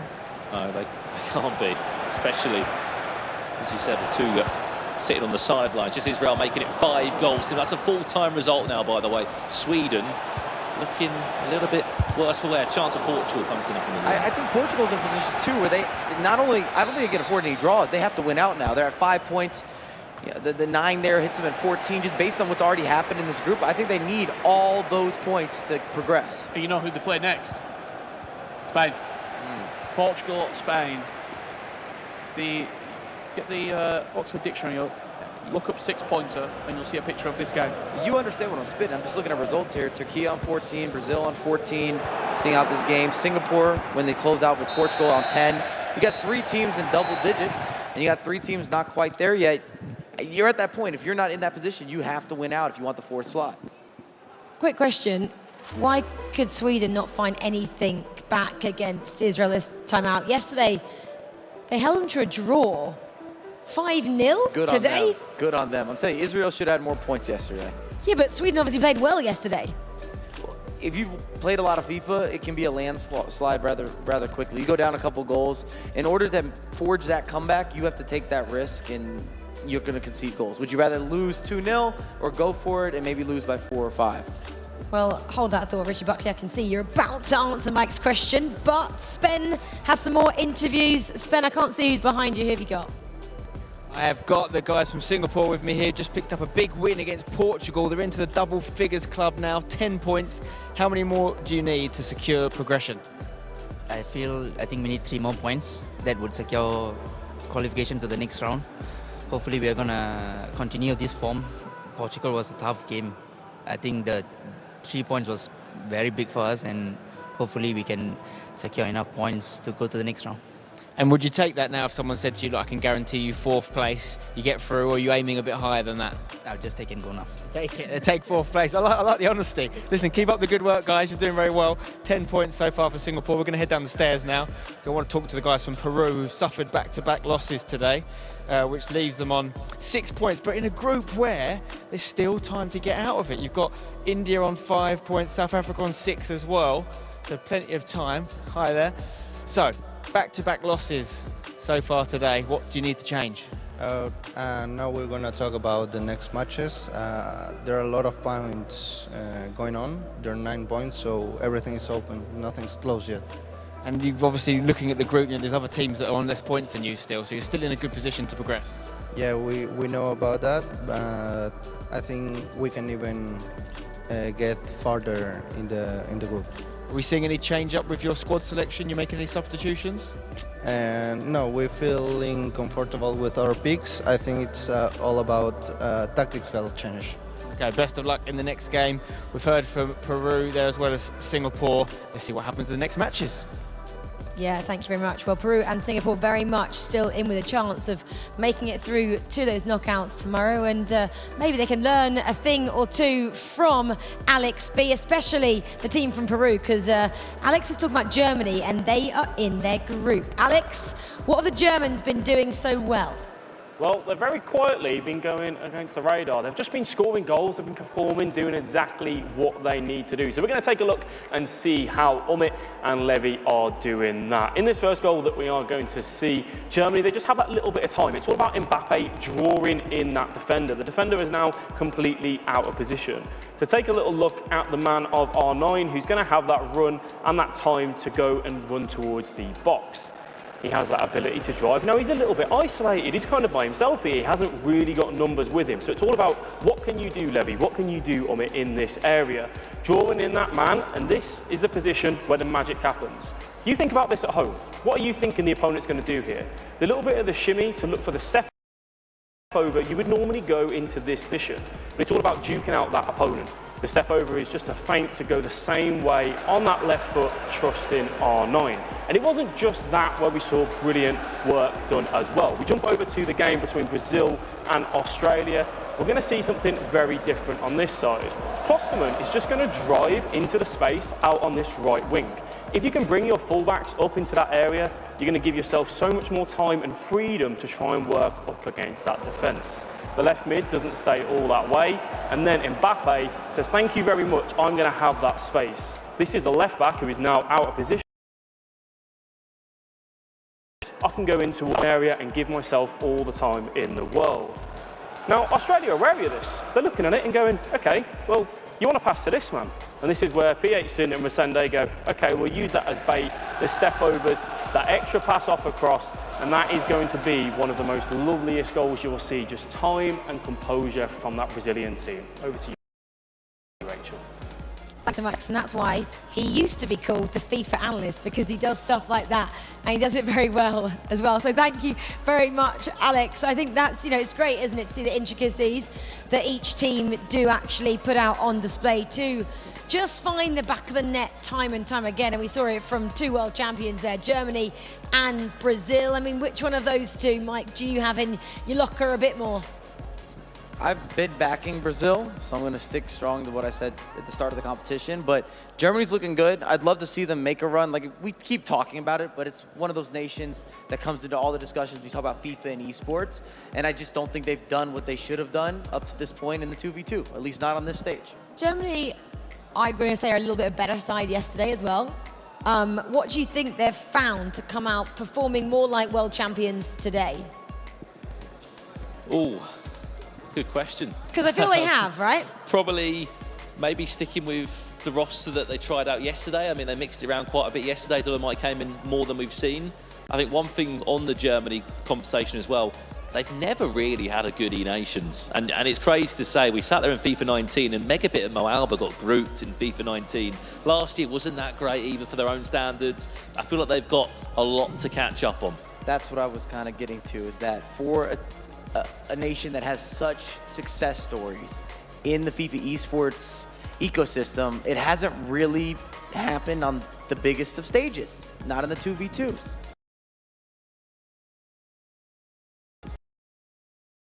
Well, if Daniel has anything to do about it, it will happen this time.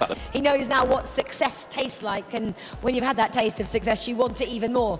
Well, two teams that have had success in the past, but aren't experiencing that same level this time out, as Spain and Portugal, currently sitting 5th and 6th. They're meeting each other in this next round. This one's tasty. It wasn't though tasty yesterday, was it?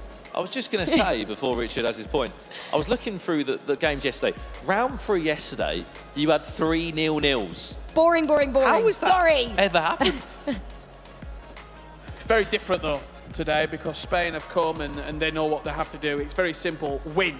Win outright. If you can pick up performances and pick up wins, you have a chance to go through. And they've been scoring. They scored 1 goal yesterday. Today, it's been a very different story. The opening game against Singapore, they came out flying as they go into the second round and the second game. Again, just a different story. Mike, you've played in many a FIFA tournament.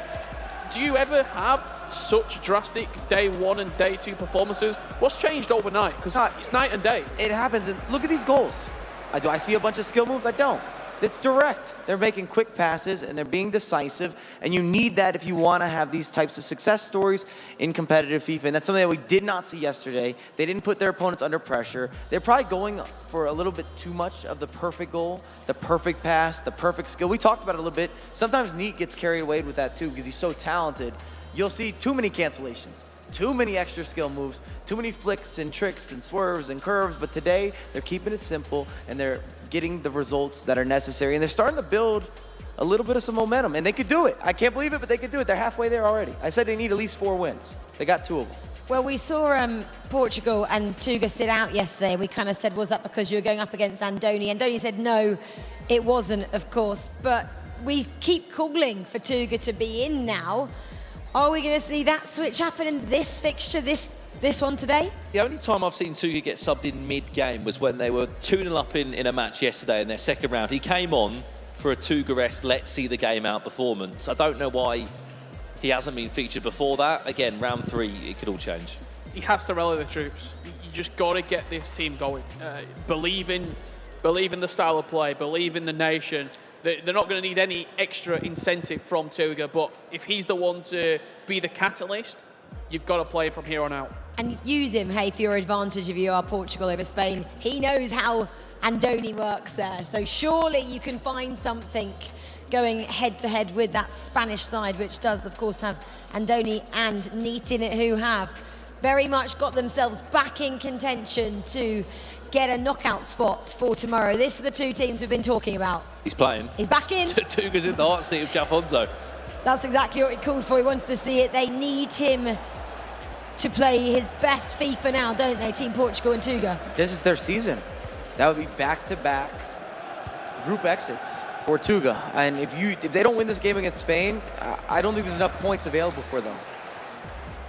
No, they're sitting on 5, aren't they? And Australia, well, Australia are on 7, aren't they, Mike? Let's say they lose this game. We'll just play the hypothetical game, the permutation game, as Rich loves. They win the next 2, they're on 11 points. I don't think 11 gets you out of this group. That's where I'm sitting, because I already look at 14 with Türkiye, 14 with Brazil, 10 with Singapore, and then you got 7, 5, 7. I just don't think there's enough points. You have to win this game. You need Australia and Singapore, who are playing right now, to draw as well. If you've got any hope of Spain, Portugal getting out of this group, you have to have a draw. If Australia or Singapore, one of those 2 nations, win in this next game, it becomes ever more difficult. Should we have Portugal and Spain are underway. Do you have predictions?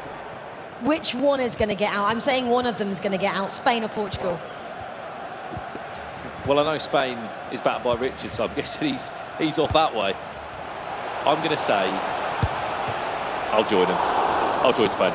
See, I'm just going against that couch. Let's go ahead and make this more difficult, Portugal, because they got to win out. They haven't looked that impressive, but I'm not sitting on the couch to agree with Rich and Brandon right now. So we'll go against them. We'll make it interesting. But they have a lot to work on, a lot to showcase, and they haven't looked that impressive today. That's the reality. I'm going against the grain. Well, here we go, underway. This is going to be our featured game, and we're going to stick on this as much as we possibly can. Australia and Singapore. Also, a very important fixture in Group C. Whoever wins this game starts to pull away from the rest. Group D has a little bit of a story starting to take shape in the form of South Africa. We'll be able to hear the shouts of Bafana from South Africa. They do lead by a goal to 0. 15 minutes on the clock against Peru. I love that. Love that goal. Start. By stopping the ball there, it makes it where it's more of a 50-50 with the skill moves, and it also puts you in such a dangerous position offensively because your opponent kind of has to do some sort of guess and check, and you have all the creative freedom you could ask for, and South Africa is free-flowing, and Peru has been crumbling today. And as much as I love South Africa, I'm sure they'll be great throughout this tournament. Whenever we can, Portugal, Spain is where we want to be. We have had another goal. Well, let's have a quick look between India and Sweden. Sweden have been in free fall today. They've really struggled to get anything going. Is it now time to turn their group standings around? Unfortunately for Swedish FIFA fans, it is not. India 1-0 up. Olilito is in the hot seat now as well for Sweden. There's been a change there. We said after 2 defeats, surely there has to be. India win this game. They go to 8 points. South Africa and Peru both on 6 points as it stands right now. Are Sweden being dragged in to this battle near the bottom half now? Yes. The answer is definitely yes, isn't it? They're still only on single figures, 9 points, and they won't gain any if they. Well, I know it's a long way to go, 25 minutes on the clock. But if the result stays like it is, and Peru, well, they are down, aren't they, to South Africa? But if South Africa could jump and be equal on Sweden with 9 points, that's how it could be. So dragged into it, not to worry just yet. And Olilito is back in, so maybe they're going to have a bit more confidence there if he is 100%. Big if. It's still early, but you need points in that game if you're Sweden. I'm looking at some of their upcoming matches. Also, Israel on 15, Germany on 14. They're pulling away. They're solidifying their position. And now it's kind of a battle between the other 4 nations for those additional 2 spots, or the remaining 2 spots. And that'll be the first real shock exit of the FIFAe Nations Cup as well. This afternoon session, Group A and B, all 8 nations we pretty much predicted going through. There was a bit of a toss-up between Finland and the USA. It's a shock to Mike Labelle, it's not a shock to us. I think Finland, when I was speaking to Tuga actually earlier, he said a lot of the European nations are going through, and that's just through the sheer level of competition that people have to play in Europe, week in, week out, in the qualifiers and in the friendlies that a lot of nations do play in. That's why it's such a big surprise that Sweden are starting to stutter here. They were to be eliminated, a semi-finalist last year at the FIFAe Nations Cup. Big shock, as well as one of Portugal or Spain. Well, and just Olilito and some of his personal success. We've seen E-Prem with Stokes, which is something you can bring into the equation. It's not quite the traditional 2v2 setup. You've also got the likes of him and Levy, back-to-back semifinalists if you're dealing with the E-Club, also winning EA Sports Cup earlier this year. When you look at 2v2 pairings and Alito as being a partner in those types of pairings, there's a lot of success stories there. He's a good duo. He's a good two. He can clearly be adaptable. He can be a leader. He can pivot as needed amongst different styles of players, because both Ali Bali and Abtali are not similar when you're looking at what they generate on the virtual pitch. Ali Bali being a lot more structured, Abtali being that creative maestro type. I was going to say we could jump into Australia, Singapore. It's almost at half time. That's obviously a vital game as well in this Group C, because they are the two teams that would go out if Portugal or Spain had a bit of a resurgence there. 0-0 then. Are we after surprised? 45 minutes. All No. 3 games are 0-0. No. It's exactly what happened yesterday. I thought there might have been a couple of goals for the simple fact that there needs to be goals. Draws don't help Portugal or Spain. A draw doesn't help really Australia or Singapore at this stage either. I guess quite intrigued about the Germany-Israel game as well. They're 0-0, and those two are top of the table in their group respectively. Israel still leaves Germany by a point, I believe it is. We're talking about Israel being so good. Well, we've got to talk about Germany now in the same breath then, don't we? Most definitely. I mean, what they played yesterday, what was a difficult match between the two teams. They drew 1-1. The game's heading that same similar way at the moment, 0-0 at half-time. It's just ticked over. And I can just about see either team's actually had one shot each so far. So a game that hasn't had many chances in it. It's similar to the same story we were creating with Argentina and the Netherlands. They kept drawing, and Spain get a goal in that all-important fixture against Portugal. Big goal and a big celebration from Andoni. Well, you see what it means to them. Yesterday, they couldn't buy a goal.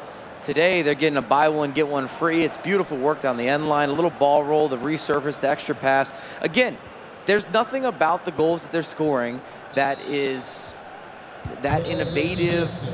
They're not breaking the system, not as easy on the eyes, but they count. And they're being a lot more decisive. They're putting their opponents under a lot more pressure. And now for Portugal, this is your season. If you're Portugal, I can't believe that we're talking about this back-to-back tournaments where Portugal is likely to not make it out of the group stage. And Portugal standards, what? 2 outings in the E Nations, a top 4 and a top 8. It would be terrible if they were to be grouped here. It'd also be so surprising. Like, no one had this. But no one had Athletic Riders getting grouped last week. One leg doesn't suit this style of play. It really doesn't. But you have to be able to adapt. You have to be able to adjust. But when you've had 5 years of constant success, it's hard to adapt. It's very hard to adapt. That's why I'm not giving the excuse, because they've competed in these one-off games. They've been able to do it previously. There's more to this than just saying, hey, this format doesn't suit you the same way as playing a best-of-2. And they put a lot into it as well. You look in the pod, how many people are in that pod as well, supporting them. World champions in there, coaching them. They believe they can get through from how much they put behind this. And I'm just having a little look around as well. There's a lot of discussions going on now at half-time, and it's going to be a long pause at half-time, I think, as well. Yeah, I mean, what, you've got Rodrigo, you've got Francisco Cruz, past FEWC champion, as you like to say, they're in the booth. Let's jump over to Germany against Israel. Still no change in the German side, still Umit and Levy Finn as it stands. However, they are 1-0 down against Israel, who are steamrolling ahead to top this group. Here's the goal they scored. And here's Roy Feldman and Yuval Belli looking to make it 9 points from 9 on day 2. That's lovely work. You see the La Croqueta into a cancellation with the shot finish. Just gives you a bit of a half second to kind of allow yourself to push the goalkeeper out of position. Group C is getting very, very mixy, as you might say at home. Spain leading Portugal 1-0, and there has been a goal between Australia and Singapore. We said a draw doesn't suit any nation. We said a draw doesn't help any nation. which way has it gone? Australia and Singapore. It has gone the way of the Aussies. Build up on the edge of the box. Slight rebound. Just cut it back. Great feet as well. And Australia lead Singapore 1-0. Couple quality step overs, and you see that reverse elastico. Shifts the defense. Easy finish after that. Line it up. Set it up. Do the business. And the reason all this is so important, not only can Portugal not lose this game, I don't think they can draw against Spain either. They have to win the game. So I'm thinking 55th minute, and I'd love to see it back as one of the main features, because I think they're going home. I think we're saying farewell to Portugal if they're not able to forge some sort of comeback against Spain. Follow this attack quickly. Hey, I called it out. I told you to switch it. We got a goal in that game. To nothing. We have had a goal in Portugal against Spain. We'll give it to you as soon as we can. There was a long, long break. That's one thing you can know about Portugal. They'll happily pause the game and enjoy the full 90 seconds, including at half-time. Portugal have scored, we are hearing. And here is the goal. They've got them off their feet, roaring back in this game. I think you're absolutely right. Worst possible result in this game is a draw, especially if Australia or Singapore are going to pull away with 3 points. I mean, when you start to look at the group, there's 9 points left to play for. A Singapore loss, an Australia win, 10 points Singapore, 10 points Australia. A draw puts Spain to 8, Portugal to 6. Portugal's still in a bad position. Portugal have to win this game. That's what I just was saying, and that's I'd like this to stay as a focus match, because I really feel this is an elimination game. I don't know that any of the other matches are at that point of magnitude. We're getting close. We're getting into the nitty-gritty, but if Portugal's not able to win this game, I don't even think a draw, like you said, does enough for them to put them in a position where they can control their destiny. Well, Brazil, though, in that group, as we can stay with Portugal, Spain, though, Brazil have just got the opening goal there. Turkey and Brazil were on the same points, actually, Mike, heading into this match. And Brazil have just got the better of the side who were topping, actually, weren't they, heading into day 2. Türkiye. Took a while for it to come, though. We keep seeing that usage there. I wouldn't mind watching that goal if Alex has that lined up.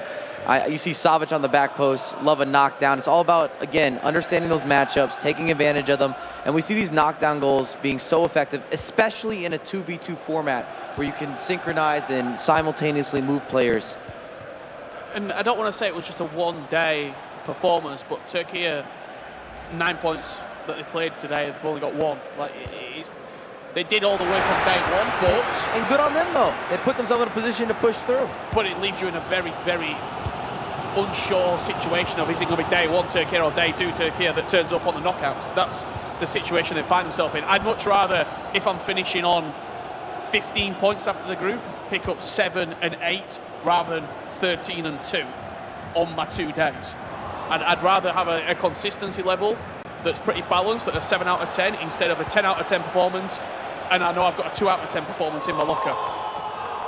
Yeah, I totally agree. I would hate to have such a bad day at the office on day 2. Wow. And have to try and back it up. Wow, Mike, you've found some magic. You might have heard some reactions in the room. This is going to be big for the Peru game. And it's going maybe a little against the grain, at least from what we've seen today. Peru, of course, facing off against South Africa. South Africa went up to start out the matchup, but Peru has been battling back. And they've just taken the lead in that affair as well. We'll see if we're getting a little bit of a highlight. I'm kind of watching the instant replay on one of our program screens here as we push back to the Spain and Portugal game. But as Rich was kind of hinting at, we're getting into building out these groups, and a lot of the teams that have needed results have gotten results, which just causes the drama to unfold in a way that's going to give us a bit of that soap opera type feel. Well, India, they want a draw, don't they, in that game that Mike was just talking about with Peru and South Africa. That would massively benefit the side who are currently beating Sweden. Only 4 minutes left in that game as well, which is such a massive 3 points for India there, Brandon, if they were to be able to do that. Massive. I think, look, the Peru-South Africa game is a 6-point within itself. Whoever wins that goes the same point tally as Sweden if they were to lose this game to India. This would put India on 8 points, so the group would basically look like from 3rd down to 6th. It would be Sweden and Peru both on 9. South Africa obviously at the bottom of the pile, and India on 8 points in 5th. So it continues to move around. Here's the goal that we're going to show you now from Peru that put them in the lead. We heard a massive roar, as we said, just in the corner of the studio. After being 1-0 down to South Africa early on, ball just pops in at the perfect time. Left it light. It's what you do with the finish. 6 minutes left to be played there. Are we looking for a big 3 points for Peru? We'll try and follow this one out. It looks like we've got a full-time. India will beat Sweden by a goal to nil. That's 3 defeats in a row for Sweden. And Sweden are now amongst it. Brandon just ran us through the maths there, but 1 point between three teams, 3 nations as it stands. 1 win between 3rd and 6th. If results go this way as well, it's going to get unbelievably tight and nervy in this last couple of games here. Nations will be getting eliminated. We're going to go down to the last game, I'm going to tell you right now. It didn't happen earlier on today, but I think we are, and it could come down to goal difference, head-to-heads, and all sort of tiebreaker situations. What doesn't help them either, Rich, they've got to play Germany. Sweden have to play Germany in their last game today. Remember, there's still 2 more rounds to come after this one. India play Israel again. Late corner. Is it? A chance for Peru just to see this one out. They'll take every single second they can out of this one. Added time of 1 minute, get the ball clear. Listen closely, I think we're going to hear a big reaction as Peru see this game out. Job done. Peru, big points on the boards. South Africa still on 6 points as it stands. Portugal, Spain, a draw doesn't do anything for either two. Spain want a winner. They've been very dangerous in this sort of area, in around the box, attacking the byline. And only need show us what you've got. Added time of 1 minute. Have to get the ball forward. We've played the added time. Perfect FIFA now from you two. If you want to keep your group stage and your E-Nations dream alive, or not. It's going to be 1-1. It was 0-0 yesterday. It's another draw again today. It just doesn't help either nation. Spain take it more. Portugal, you've got 6 points left to play for. It might actually be out of your own hands at this point as well. They're going to have to hope that results go their way and they win out. Pick up 6 points and hope that Australia and Singapore start to falter in these last 2 games. Just so surprising. A nation that's so synonymous, a player that's so synonymous in getting through groups, getting the job done, falters 2 tournaments in a row. And this is where you question, why is he not playing? You have to question it. There's a lot of games here where you can say, yeah, offensively they weren't doing what they should have been doing, but even with the substitutions, they still weren't generating the goals. They weren't generating the opportunities, and Tuchel wasn't playing. He went into coach mode, and I don't love that. He's a big reason that they got here, maybe the major reason. He's the guy that you build around. He should be playing all those matches. Well, the script was very much written, wasn't it, heading into the tournament for groups A and B. We predicted it, and it stayed as it was written as well. C and D, yeah, it's going any way possible at the moment. And India, they just got a massive, massive 3 points over Sweden there. And they must be absolutely buzzing, Spen, in that camp. Yes, well, I'm here with the India guys. How are you feeling after that big win against Sweden? We feel really great because at the start we were quite confident about our journey, even though day one was not as we expected it to be.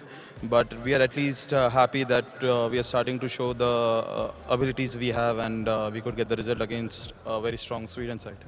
Yeah, up to 8 points now. It's a very tight group. You know, you've got Peru and Sweden just ahead of you in 9. By beating Sweden, you kind of brought them back into that race to still qualify. And you've got South Africa just behind you on 6. What is the aim for today? Aim is to get out of the groups and reach the knockouts, obviously. But we've got Israel up next, so we are not getting carried away after a big win against Sweden. So we know we've got, we need at least 2 more wins, is what we think will help us qualify. So we are looking forward to our game against Israel. At the same time, we are now a bit more confident compared to what it was yesterday. It's pretty much as tough a game as you could hope to have in the next game. Israel are unbeaten. They're the only unbeaten team left now in the E-Nations. And, well, they've just drawn 3 games and they've won everything else. What's the plan? How are you going to do what no one else has been able to do and beat Israel? I mean, we do have a plan. Hopefully, we could show it to you in the game. We did surprise Sweden by making a few changes, obviously change in the starting two and also the team we played. So we've got a plan. Hopefully we can fulfill what we have discussed and maybe surprise them and give them their first loss. I won't ask you to tell me the plan now, but afterwards maybe if it's a win I'll come back and you can tell me what it was. But I like that India backing themselves after that win in the last game against Sweden, not scared to change things up, make substitutions, and funnily enough the team they're playing next is the guys I'm talking to next, which is Israel. A very happy booth right now for good reason, 18 points with 2 games to go. I don't know if you know this or not, but you could actually get the highest points total of anyone in the last 2 tournaments. If you win the next 2 games you have 24 points. No one's done that yet, and no one's gone a whole group stage unbeaten. Is that the target now? Yeah, of course. As I said to you tomorrow, I'm really confident about our play style. We switch duos all the time. As you can see, sometimes me and Yuval playing, sometimes Yuval and Nassim playing, and I think that's our biggest advantage, that we have really 2 good duos that can play every single time. And yeah, we want to finish as high as possible. Do you think that's the secret to success at E-Nations and 2v2 tournaments in general, is having that extra player that can come in and actually make a difference, where sometimes we see teams quite scared maybe of making a change and they only stick to their same 2 players? Yeah, I think that the fact that we have one player outside who is actually always really good and ready to come in if there is any, help needed. As I said to you, it's really big advantage because a lot of nations have only 2 players and we have 3, and we use all the 3. So it's not that, one duo playing all the group stage and one game we call the other one. We just always do changes, so all the 3 players will be really in form all the time. It's not guaranteed, but it's looking like you're probably going to win the group now. Is that going to give you a little bit more confidence going into the knockouts? We know we're going to see you tomorrow, whatever happens, and maybe a nicer draw due to the seeding. Yeah, our goal right now is just to finish first, as you said. As you know, this E-Nations, like the squad, has been drafted, so we want to finish first, have the first choice in draft from the eliminated teams, and that's what we want to do. Fantastic stuff. Well, listen, you're doing so well. Keep it up, guys. Very, very impressed by Israel so far. And that's something we probably haven't touched on enough. Maybe when we get into the knockouts, we'll ask some more players about it. But is the draft process and the fact that some players will become available once they get out of the groups? Yeah, thanks so much, Spen, there. We were talking about that, weren't we, as well here, about the fact that they've got 3 really, really strong players and that ability to rotate the players in and out as they please. And no one's the weak link there, are they, for that Israel squad? No, everyone deserves to be there, and I think it's great that Rory can sort of stand there as the captain and say, we're happy to continue changing it. When they get to the knockouts, I'll be interested to see if that pattern continues, because I don't think it will, but maybe I'm wrong. Well, and we heard from India as well. They go up against Israel next. They said they've got a plan. They need to have a plan. They lost it. They 6-0 yesterday. Let's have a look, though, at some of Israel's goals so far. They've had so many. I mean, you need to count them here, Brandon. I can't remember how many we've seen already today. 4 in their opening matchup today.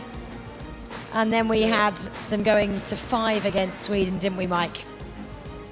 Yeah, we're going to be here for a minute. And I was going to say, even off of India, they have a secret plan. They didn't want to share it with you. As you see, goal on goal on goal from Israel, and a variety as well. You're whipping in crosses, you got some of the skill moves, you got quick passing, they're working the end lines. I love the La Croqueta into the cancellation with the finish. Again, I wouldn't be surprised if we're seeing that again from maybe Alex. I know he's been setting up a bunch of clips. I don't want to steal your send over to him, but there's quite a few different goals from that round that I think are really interesting from the competitive side, and some of the details that really make a big difference, that separate players that are intermediate to players that are advanced to players that are advanced to even being a pro player. Yeah, for sure. Well, we had 10 goals in the end from Israel today. They conceded just 1 as well. We did have a great goal as well from South Africa early on. We thought that may have given them the lead, but unfortunately it wasn't to be, as they did get pegged back by Peru. But Alex does have that opening goal, I believe, from that fixture.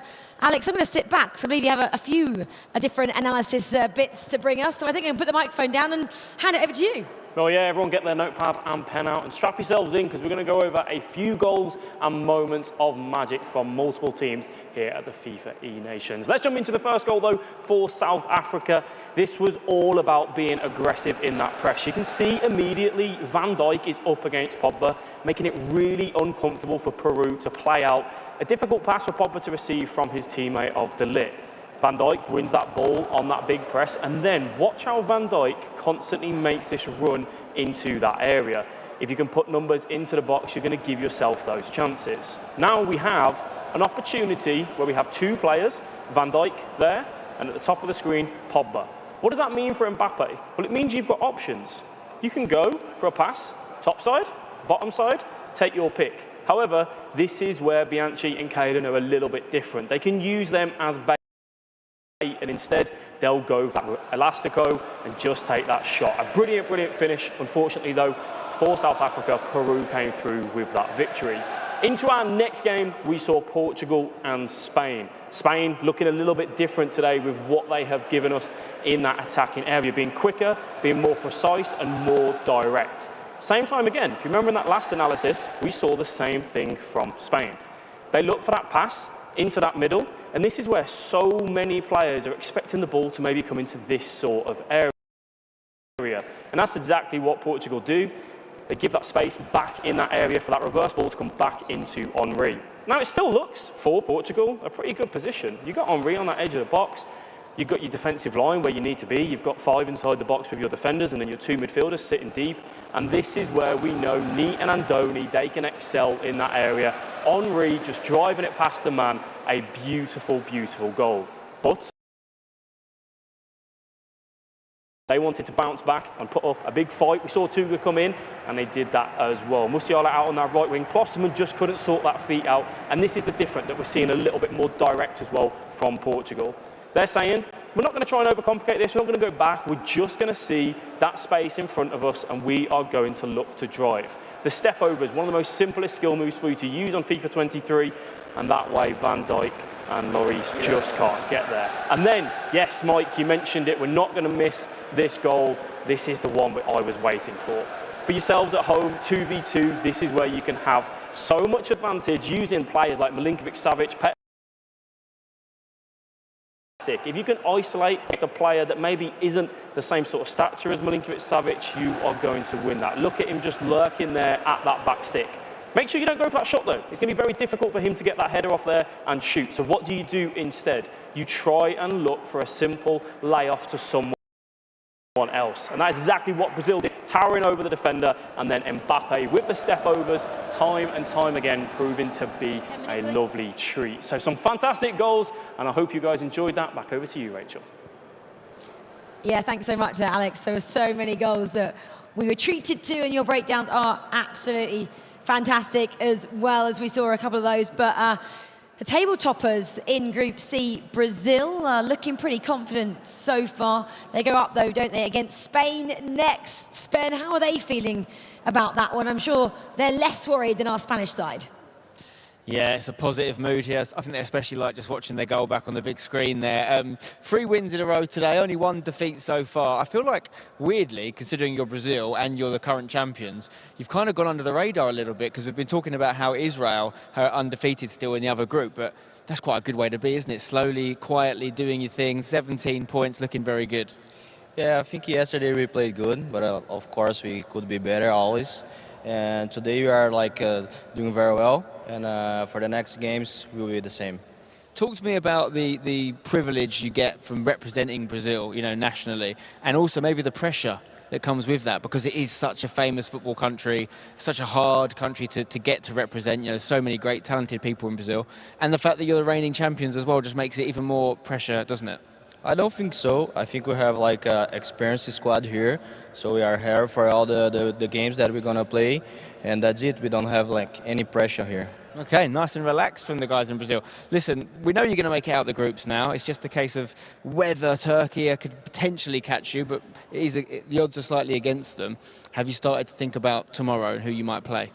I think if you are in tournaments like that, you cannot choose opponents. You just need to be focused in our gameplay, and I think we are, and we are ready for our opponents that we're going to play against. Great stuff. Keep up the good work. Keep scoring goals like the one we just saw on the big screen, and I'm sure they'll be doing very well. Could they even be back-to-back champions? I'd absolutely love to see that. I'm sure the whole couch would as well. Spen, Aggie's just joined us again. Aggie, the question that Spen just asked Brazil there was, do they like to go under the radar, or they like to be kind of, I guess, talked about as much as we are Israel?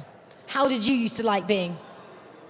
I mean, it's a mixed combination, but because as a player, you always want to get that recognition, you want to get that attention, but on the other hand, it also means for some added pressure, so it's a hard balance, but I think we should definitely not overlook Brazil. Obviously, they've been... I think they'll win that group. It gives you the confidence, doesn't it, being talked about, but sometimes in the groups you like just to fly under the radar until it gets to crunch time tomorrow, of course. Well, let's just remind everyone at home of the standings in Group C and D with only 2 more matches to go. 6 maximum points available for all these sides competing then. Brazil, we just heard from them, going under the radar slightly, but still topping the table. Turkey then...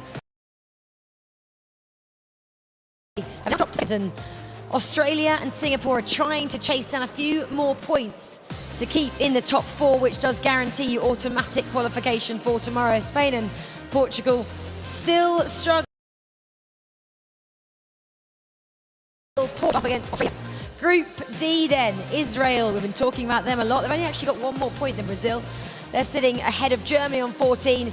Then I don't really know what to call for India and South Africa, all still in with a chance. This is going to go down to the wire, just as the games start as well for our 4th round of fixtures today and the 9th round for all these sides. 6 points, I've just said, maximum available for these last 2 fixtures. Is anyone going to get the maximum points, or are they going to drop them left, right and centre? Points needed for Spain and Portugal, crucial points needed for those.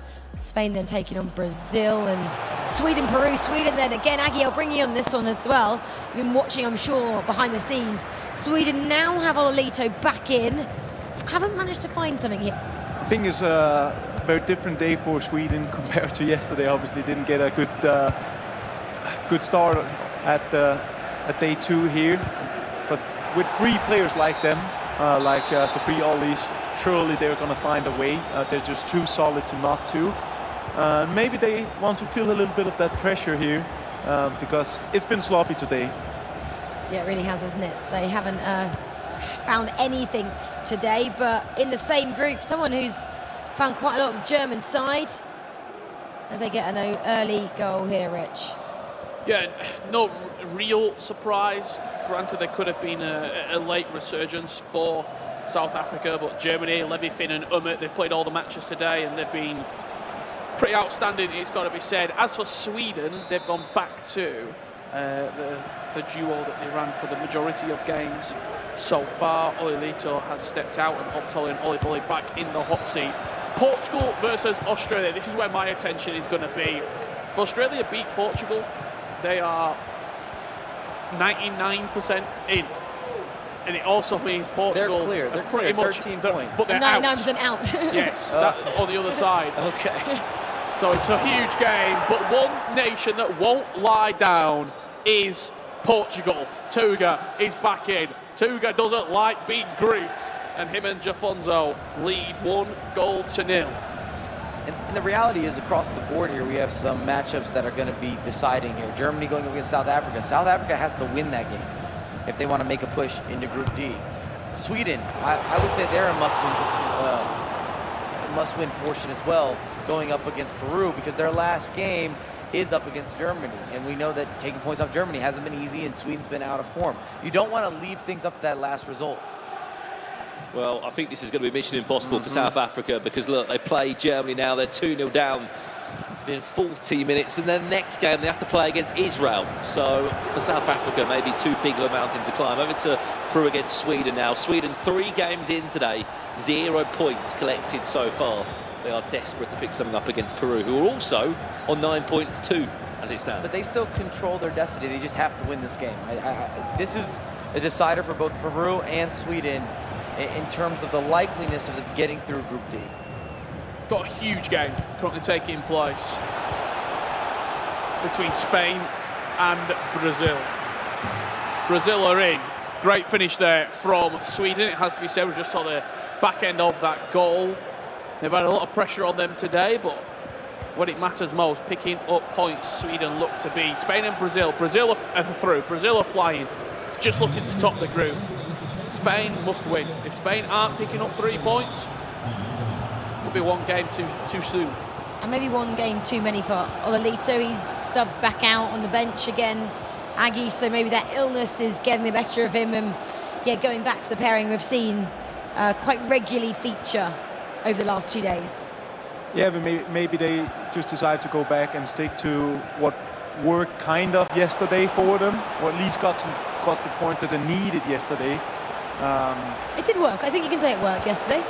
Exactly, and they're winning now as well, so maybe that's what they're going to stick to for now. I'm sure they're going to bring in Ololito again, because he's a brilliant player and important for the team. But in these situations here, it's just natural to think that, okay, Optole and Oliboli got the points yesterday. Let's just go back to that, back to basic.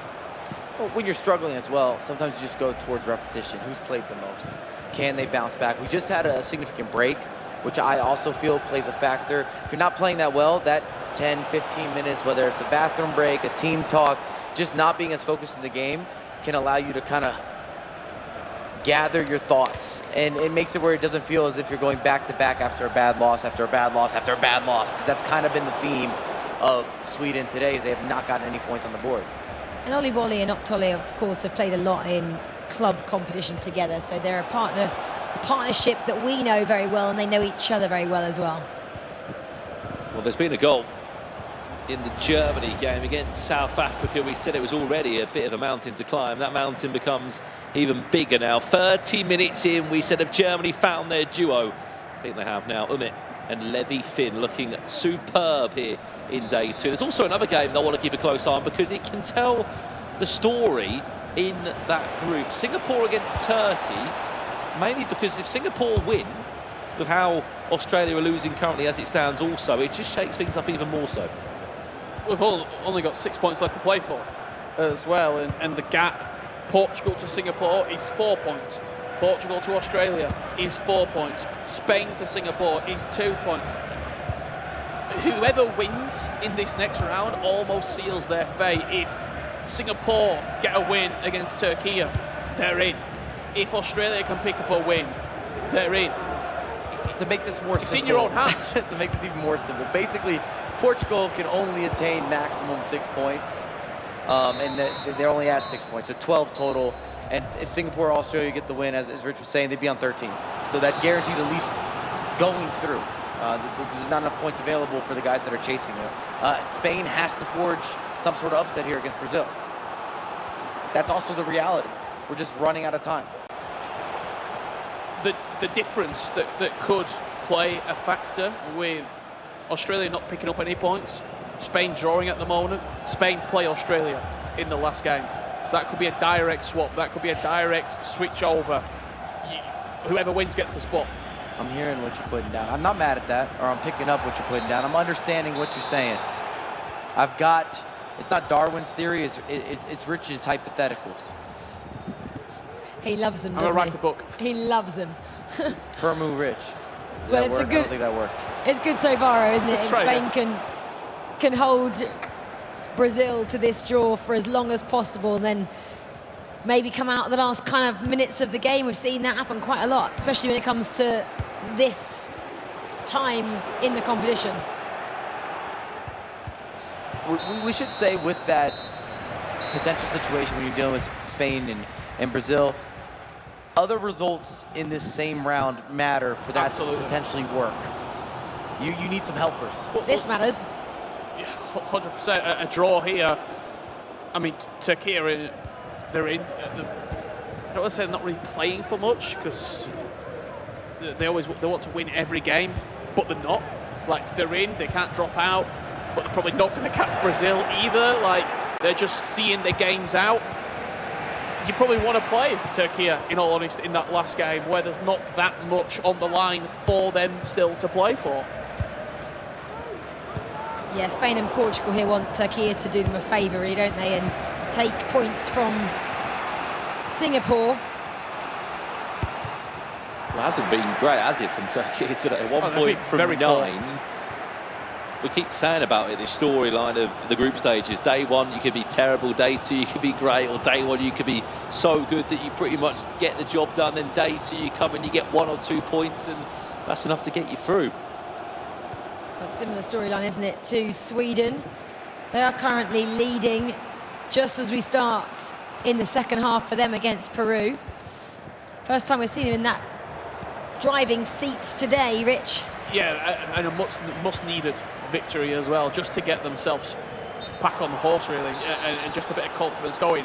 A nation that we've spoken a lot about today, Israel, we've not mentioned in this last round. That's because they're drawing 0-0 against India. I think India have kept Israel to the longest period where they've not scored a goal, and should be very proud of their own achievements as well. India, every single game they've been in, they've been competitive. They've just not been able to capitalise on some of those performances. I mean, this is great considering we had 6 go past India yesterday in the same fixture. If they can keep it to a draw, this is one of the best performances that anyone has had against the Israeli team. I don't want to talk too much about it now because I feel like the commentator's curse will come into play, because I'm willing India to do well here. Yeah, I mean, it's a lot, as you said, than their 6-0 defeat yesterday. There's been a goal in a really important game, Spain against Brazil. I'll give you the lowdown on that one. Remember, Spain fighting for a top 4 place. Brazil were just trying to continue this form to top the group, and they shall do exactly just that. Keepers on the floor, everyone's on the floor, the ball's bouncing around. It's very fortunate, but Brazil are going to take the goal all day long. I love the build-up. Don't necessarily love the finish. Gets a little scrappy there in the box, but the fake body feint where you don't change a direction is just another one of those maneuvers that you can introduce that baits players out of position. You can make somebody jump, make somebody react, push some instincts. And it also reminds me of the throwback FIFA days. Just call it a lapel special. I know exactly I know exactly what you're referring to. Oh my goodness, what a finish. And if you're a Spanish fan, that hurts. That hurts here. We also have, just to go around what's happening alongside some of these matches, Portugal beating Australia now gets even more interesting. We've tried to write them off on multiple occasions, but they're kind of hanging on here. We've got Singapore and Türkiye tying, or drawing 1-1, which would, in theory, then give Singapore 11 points if it stays this way, but still gives Portugal a lifeline depending what happens in that final game. It's huge implications. There has been a big goal here in Group C. It's between Türkiye and Singapore. Which way has this goal gone? It's going to have ripples across the entire group, and it's gone to second place Türkiye. Singapore, as it stands, will be taking 0 from this matchup. They'll be stuck on 10 points, and Türkiye will edge closer to the top. There is maths to be done, and Mike LaBelle is going to take us through it. Hey, hold on. Rich, the permutation man. I'm just going to start making up new words to go with this. Is it possible, I think that it is, that Singapore and Australia go out, and that Portugal and Spain flip with them? Spain would play Australia in the final game. And Australia's Australia's losing losing puts them on currently. 11 points. A straight win will flip them. Absolutely. Wow. And Portugal play Türkiye in the final round. Portugal would need to win. Singapore play Brazil. Brazil would need to win. It's likely that Brazil wins that game. However, we've had a goal. Okay, tell me more. It's between Brazil and Spain. Brazil were leading 2-0. The Spaniards will not go quietly. They find a goal back in this game. It's now 2-1, and Spain, even a draw. I know we've said this a lot over the last couple of weeks, that draws mean nothing. A draw means a lot in this game right now. I cannot believe the potential scenario that we're in. I think I heard Swedish behind me. I don't speak any Swedish, but I know what it sounds like, and I think they had a penalty from the Sweden game. Have they doubled their lead? Did they convert that penalty? This would also solidify position for them, even on an off day. It would allow them to push through. They haven't been in form. It hasn't been clicking. Really haven't been working well. But at the end of the day, they only needed 1 win due to how they performed yesterday, or they only needed very few points, we should say. Here's well, we're going back into the Brazil-Spain. I thought we might get a glimpse of the penalty. Either way, it was converted, and it allows Sweden to be in more of the driver's seat. And again, 12 points in that group, based on what's been happening, should push them through. Group D is going to have an unbelievable round 5 if it stays the same as well, because Peru will take on India. This win will take Sweden on to 12. Israel. Spain! Sorry, Brandon. Spain are in! Spain, 2-2. Don't count the Spaniards out. Wow. What is going on? Well, they go level, don't they, now with Singapore and Australia as well. They go over it, actually, don't they? Oh, no, level. 9 points the Spanish side get. 10-10 is Australia and Singapore because they are losing both the games there. Yes, they are. Portugal will jump up to 9. As it stands, they'll be on the same, Rich. It's unless Spain turn this game around, it's a very simple last round for Spain and Australia. Whoever wins gets the spot. And that is where we're at. Portugal still have a little bit of work to do. They are leading 1-0 against Australia at this current moment. Brandon, very quickly, you're saying Peru and India are basically in a playoff. I'll tell you the lowdown. As it stands right now, Israel will top the group. 21 points after this result currently. Germany will be on 17, Sweden on 12, Peru will be on 9, India remain on 8. The Aussies! Every time I'm talking about Group D, there's more drama back in Group C. What is happening? We talked about Group A and B. They followed the book. They were by the book. Well, this time around, we're in the clouds. We're dealing with dreams. This is what dreams are made of. You can't choose it. Everything's back and forth. Every goal that matters does shift the group again. We've got so much math going on. Rich has 2 pens. Got 12 tabs open. I don't know what's happening. I feel like we just keep saying things and it changes, so we're just not counting numbers until we get to the half-time. Well, you have to. We got to play the game. They're calculating. We're calculating. But then we keep getting it wrong, and I get it wrong, and you get it wrong. No, we're putting hypotheticals, so we're not wrong. They're potential scenarios based on results that have not finished. Well, it's back to a point then for Portugal and Australia. That's right at the moment, for maybe the next 2 minutes, Mike. South Africa have just got a goal. We won't show you it. The score is 3-1 to Germany still, but that goal could do something on the goal difference, potentially, how these games shall end. Türkiye still leading Singapore by a goal to nil. Added time to come in this one. Any second now, are Türkiye about to see this one out, or double the leads. They have the last chance of the game. 1 minute added time. It should be. Adding another 3 points onto their tally in Group C. South Africa have just scored again. 3-2. There's 2 minutes left in that one. Maybe we want to see that now, Brandon. We said we didn't want to see it Let's earlier. jump over to it. 2 minutes left, 88 minutes on the clock if we can join it live. Germany, South Africa. Turkey have just banged a second on the last kick of the game. Singapore now, as you can see, they know that there's so much to play for still. Well, South Africa, as we said, scored 2 goals. This was the first one they scored. 84 minutes on the clock. Lovely little cancel fake shot inside. Give us the Spain-Brazil game. 3-1 Germany, they're going to wrap that up. Give us the Spain versus Brazil game. It's 3-2 though, Germany, South Africa. That's why they it got still need exciting. to turn it. They need to win it. This is the situation. We got 10 minutes left. We need Portugal as well. We need Portugal's on the pause screen. We know Portugal loves the South Africa's going pause. to finish first. So let's go South Africa, Germany. 88 minutes on the clock. But We a can go draw there. doesn't do anything for South Africa, It does does do a lot for their round 5 game. Sorry, production. Because Sweden's in double digits. Yeah, there's a 4th place still to play for. Oh my goodness. 8 minutes remaining. Spain were 2-0 down. They've battled their way back into the game. Forget South Africa, forget them. 2-2. Do we have a late winner here for Spain? Building up on the edge of the box. Ball surely going to go out wide. Just try and recycle. Firing in field. That pass is weak, but they'll press for the second ball, and Brazil will bring it clear. So that was full time. Germany 3, South Africa 2. That's a result.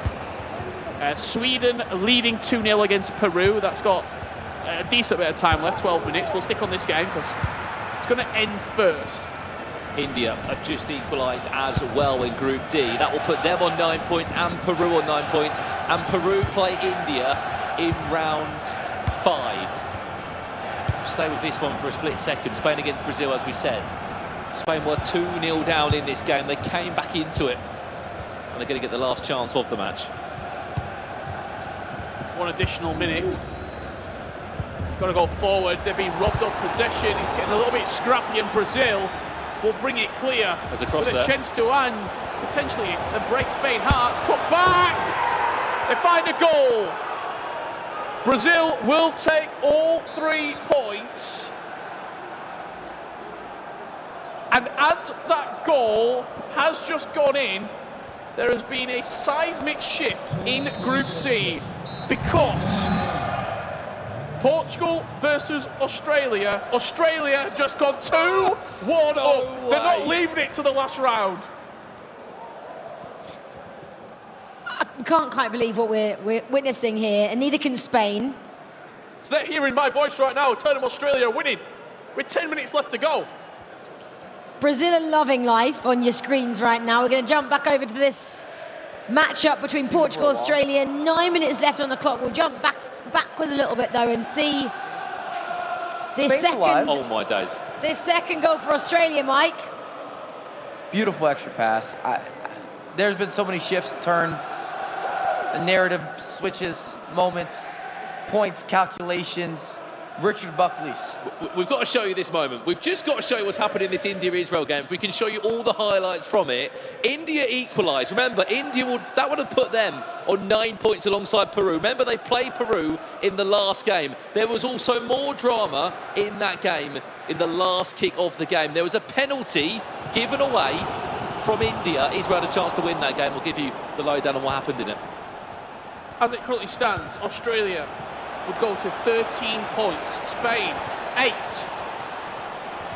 Portugal, 6. This would be it. This would how it would wrap up. The only team, Australia would be in. Spain would be battling for Singapore for 4th. This is Australia booking their place into the knockouts with a victory. They said they wanted one win and a few draws. A bit more than that. Chaotic. That's because we were so calm here, weren't we, in the studio earlier on this morning with groups. Portugal. A and B, Portugal. Go on, That's leave it. with you. Oh, Portugal lose that one then. Australia, fist pumps all around for the team from down under as Sweden take 3 points from Peru. Peru then sitting in 4th on the same amount of points as India. They drew that tie with Israel there. That was a massive result for them after losing 6-0 yesterday, Brandon, and then just being able to save the penalty that Israel just put straight down the middle into the keeper's hands. Yeah, you didn't see it. 90th minute in the game, Israel had a penalty basically to take the extra point away. They saved it 90th minute. What a chance it was. India against Peru will be a round 5 fixture in Group D. I mean, just look at the screens. That says 1,000 words there, doesn't it? What's out? Portugal, 6 points is all they managed to get on over 2 days here of national football, and you know, it's heartbreaking. I know they're listening to us here, Brand, as well. So I mean, I know they're listening to us, but this is a team that got top 4 in FIFA 19, top 8 last year in Copenhagen. What on earth has gone wrong there? This is 2 tournaments in a row in which TÜRKIYE has been involved in. It's been the captain of, in which they've been grouped. He's got to play World Cup in a week. Not even a week. Less than let's not think about that. Let's think about Australia, who've just got big 3 points in it. We'll see them through. I'm pretty sure spend 2 tomorrow. Again. They've done it again, yes. I'll be honest, Mark, last week when you said that you don't get grouped, I thought that was a pretty bold statement, especially as you're coming back next week. But it's true, you don't get grouped. Yeah, I hope I don't jinx it for next week, but for now we're playing very well. I'm happy that we made it to tomorrow. And you were involved in some crazy games that were going on there at the same time. The table was constantly changing, but you've made it through with a game to spare. You've got to be very proud. Yeah, my first E-World Cup, and at the start we were confident we can easily make it out of groups. Now I'm confident we can go all the way, to be honest. And what does coach Mark and player Marcus think? You've been watching these boys, you've been helping them. How's it been so far? It's been great. We've come here and a bit of a reality shock playing against all the European teams, but we know we could hold our own. We've made some tactical changes. The boys are on board, and it's paid dividends. So we'll see you in the knockouts tomorrow. You're going to ditch the underdogs tag now? I don't think we were the underdogs ever. I mean, obviously there's some big names in here in this group, but we've got a super duo, so we can go all the way. They can go all the way. You heard it here first. Well, very good work from Australia. We're going to go down the stairs now. I want to talk to the guys from Germany, who've also been very impressive these last 2 days. Of course, they've got Umut as part of their team, who was victorious in the E-Club World Cup just a few days ago. And I'm going to try and grab a chat with him here, if I can squeeze into the German booth, please, lads. Right, you've got to be very happy. You've got 17 points, only Israel ahead of you. Decent day's work so far. Yeah, we play really good. We lost 1-0 to Israel. I think it was a little bit unlucky, but still they played really good, and I also think that they deserved it. How's the experience differed from the E-Club World Cup in terms of obviously teaming up with your compatriots from Germany rather than Anders, who you won with last week? Of course, it's different, and we didn't practice a lot because I also did practice with the Anders. So it was like really quick, and I think we still played really good. Me and Dolan and me and Levi also. And in the next match, we will try to play with Dolan and Levi as first time in this tournament.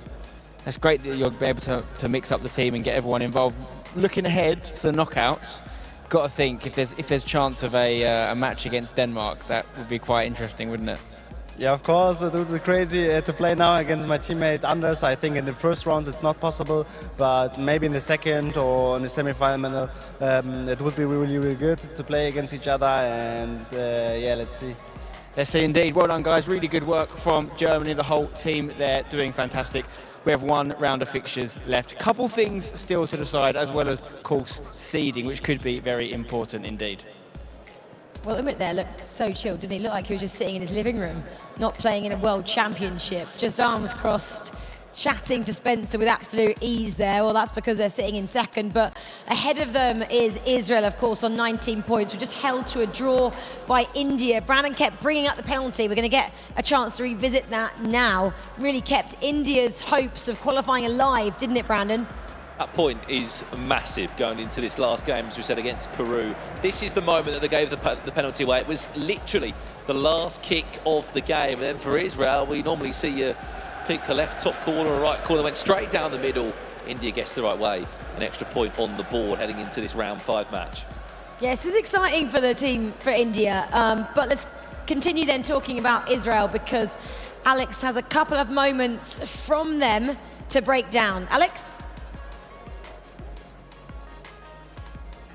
And see exactly what they've been doing. Obviously, we mentioned it earlier on at the top of that group, and they've been scoring goals. They're averaging 2.7 goals per game right now. So we're going to show you what is it exactly that they're doing to score so many goals. Now, first of all, we want to draw your attention to the bottom of the screen and take a look at that mini-map. You can see how we have so much room with that 5 at the back position for you to go ahead and look for that switch of the ball. From wing-back to wing-back, it can just so much. We look for that switch of the ball, and then what we have to take note of is that man in the middle of your screen right there, Savic. How do we get him to run? We tap that L1 button in the direction of Savic, and then he is going to run in towards that 18-yard box. And for India, they spot this. They're aware of this. Take a look at Van Dijk. You can see him straight away already getting very, very careful of that man running into the box. It's all about timing when you go for that cross. Savic is just about to penetrate on that defensive line. The switch off back from Van Dijk for India means that he's just going to be free in that 18-yard box. I don't really know if it makes a difference just because of the leap and the strength that Milinkovic-Savic has, but that is one of the reasons on why this team have been scoring so many goals in this tournament. We're going to throw it over to Spencer now, who is with Portugal. Thanks, Alex. Yes, I'm with Francisco, not only Portugal coach, but of course a former world champion himself. Francisco, I'm sure it's a mood of disappointment right now here in the Portugal camp. Yeah, that's not what we want, but the competitive FIFA is like this. Sometimes you win, sometimes you lose, so that's it. Anything you think could have gone differently? Any decisions that could have been made different?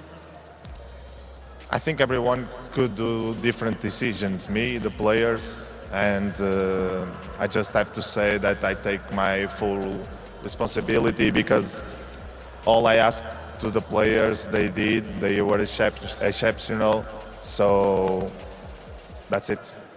Well, listen, well done. Let's not forget, it's a huge achievement to get here in the first place. Many countries didn't even make it this far. Portugal have very high standards, so I'm not surprised by the fact that they're disappointed. But of course, you'll be back, and we look forward to seeing you again soon. Tuga, of course, will be back as well. We've got one more game to play, it's worth saying. But next week as well, we're going to see him in the FIFA E-World Cup, where he could win, of course, again. But obviously disappointed over here in the Portugal camp right now. Yeah, and obviously another camp that's disappointed is Spain as well. They also have really high standards and one more shot at it. This is a massive, massive fixture as well for them. It's against Australia. This is one of the biggest ones, I'm going to say, in Group C. That's the top matchup that I will want to be keeping my eye on. Australia taking on Spain. It doesn't mean anything for Australia, it means everything for that Spanish side. In the fourth place, desperately won, and then Türkiye take on Portugal, whose hopes have already been dashed and they won't be taking part in tomorrow. Then again in Group D, there's one massive fixture, and it is India-Peru, isn't it? Fortunately, we say guys taking on table toppers Israel, and Sweden take on Germany. India-Peru. You didn't know much about Peru, Aggie, before we came into this. We now know about them, but we also know a lot more about India, and they really can go up against the big teams when it matters. And it would be a huge statement for them to go through. Game on, let's see what's going to happen. It's two teams who can only surprise us, I think, if they go through. So it will be a big achievement for both of them to get to the last 16, and after that, I feel like there will be no pressure on them. I look at both these teams being kind of hot and cold. We've seen moments from both of them that have been fantastic, and then they've had some lacking of consistency, and that's kind of why they're in this position, but they have a chance to go through. It's all in your hands, which you rarely get. I don't know the situation on a draw, if anybody has... But it was 1-1 yesterday, Mike. That says a lot, doesn't it? Could come down to goal difference. But the goal difference goes for their head-to-head goal difference to start, which was 1-1. But it's the same, exactly. So what's the next indicator? Well, for Group C, it's Singapore versus Brazil. If you're a Spanish fan, you want a Brazil victory. If Singapore pick up points, pick up a win, it's too big of a mountain for you to overturn. There was an early goal, and it fell to the Brazilians. They go 1-0 up against Singapore, meaning that Spain have a chance. If this result stays as it is, Spain, a win puts them through. Dream of a beginning if you're rooting for Spain. It's got to be said, remember, Spain started today with 1 point.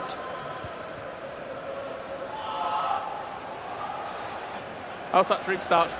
Get off, Mike. It's not great for Spain. Brazil and Singapore, it was a 1-0 lead for Brazil. However, it didn't last long. Brandon Smith. No, well, let's see the goal now if we can. Brazil, as you said, 5 minutes in, they went 1 goal to the good. We had a massive roar because Singapore, it's in their hands as well. Knockout FIFA. Shit ball over the top, finds the feet of team of the year Ronaldinho. Slot that one away happily. That wasn't the only goal that was scored. Group D, there is still another nation to find in a top 4 place. They were grouped last year in Copenhagen. India lead Peru by a goal to 0. And we join the game live now. This is the one I want to just stay on. I want to watch this one out. I know we can't sit here for the entire 90 minutes, but India at the moment in the perfect position. And they have, I'm going to say they have so much confidence after that Israel matchup as well. The fact that they said they had a different approach. They didn't tell Spencer what that was, and Spencer hasn't since gone and spoke to them and said, what's that approach? Whatever it was, it worked, didn't it? Absolutely, whatever they did, they just tightened up at the back, didn't they? I think for India, this is so much more for them as well. They weren't able to compete probably about 2 years ago in an individual 1v1 FGS scenario. Now they're involved in the Nations, their second time in this tournament, back-to-back. It might not be a happy ending, though. Peru find themselves back into the tie, 1-1 all square. DMS 10 and Magic making the magic happen. This is going all the way. It's going to be maybe an 85th minute winner. I can see it, I can sense it, I can feel it as South Africa just leave it too little too late, turning on the class. Maybe they'll get some enjoyment out of being one of the only teams to beat Israel, potentially.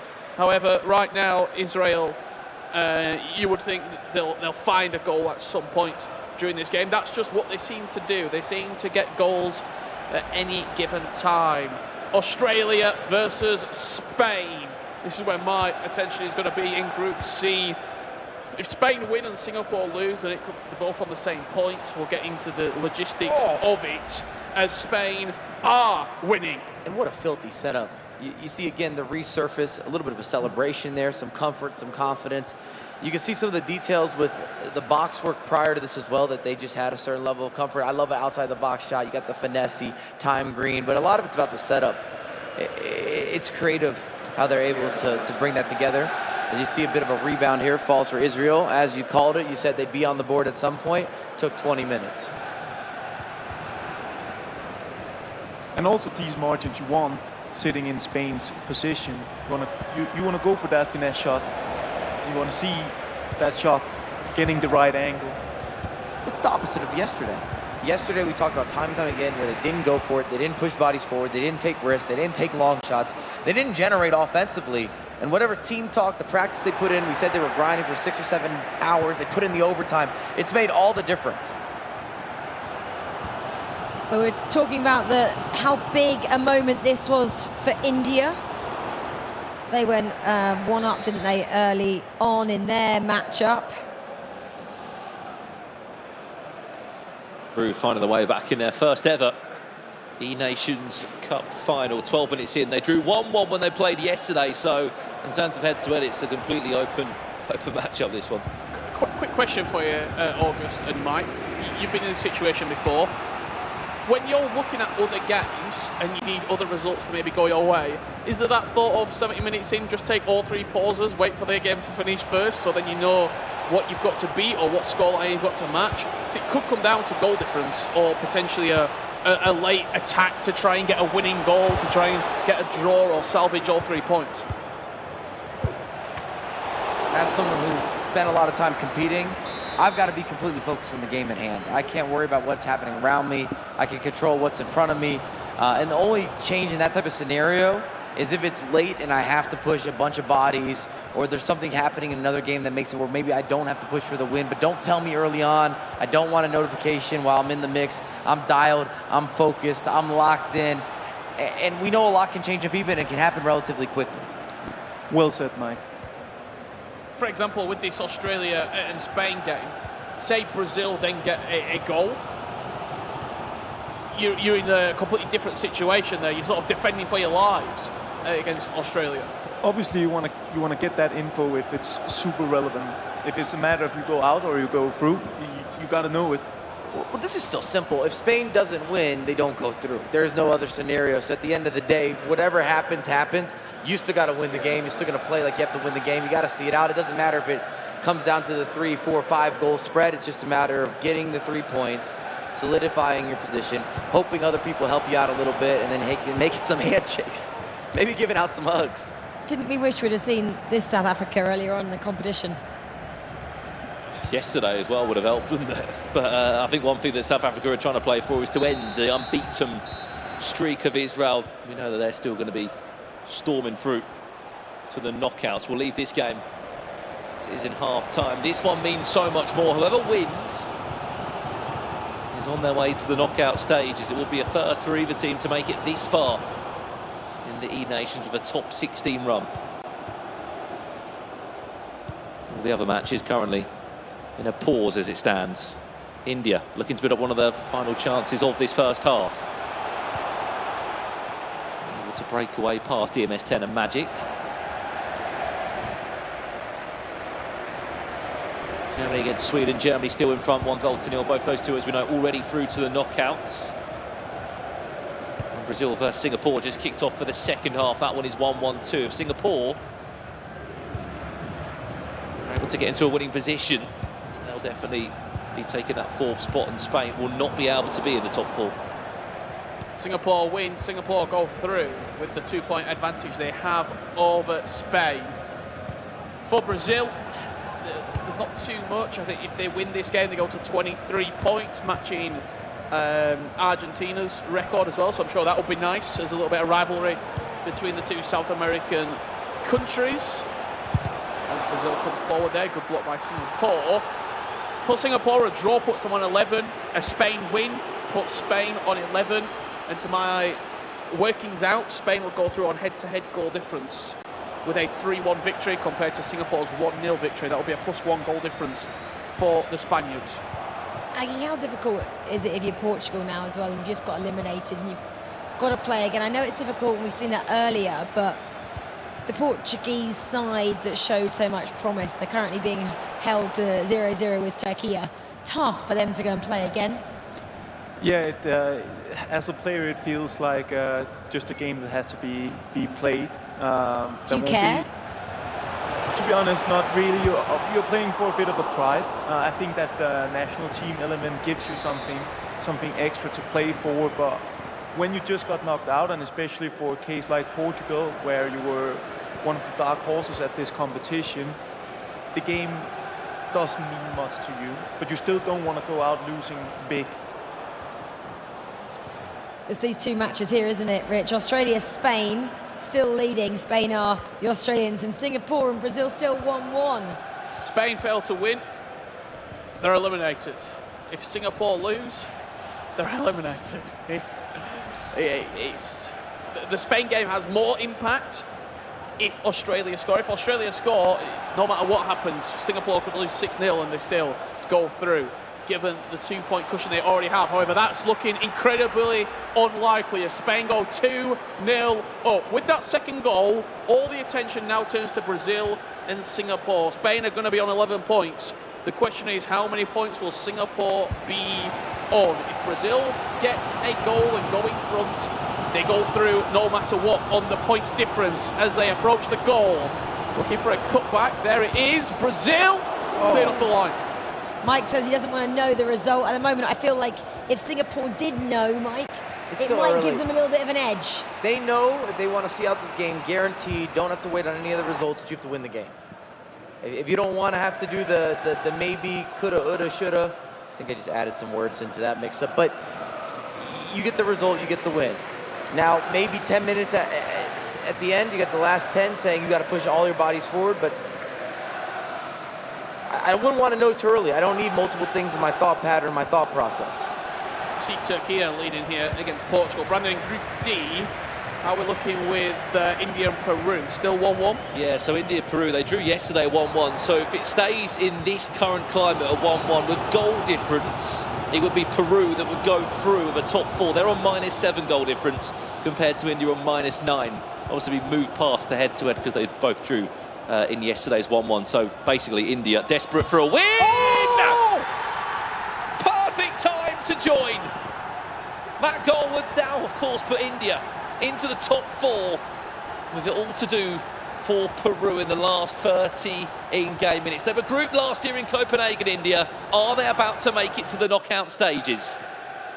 They were sitting bottom of the pile, weren't they, last year as well? And we said, oh, if they could just get off that and finish in fifth there, if they could finish in fourth and play a third day of competition, well, they've already made history, haven't they, by getting to the second day if they were to do just that. As we stick with this one, Singapore have to win.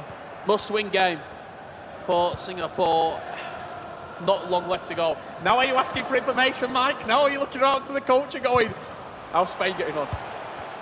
Yes. Maybe the final 15 minutes, because you got to throw it forward. In a normal circumstance, you wouldn't bring on the constant pressure.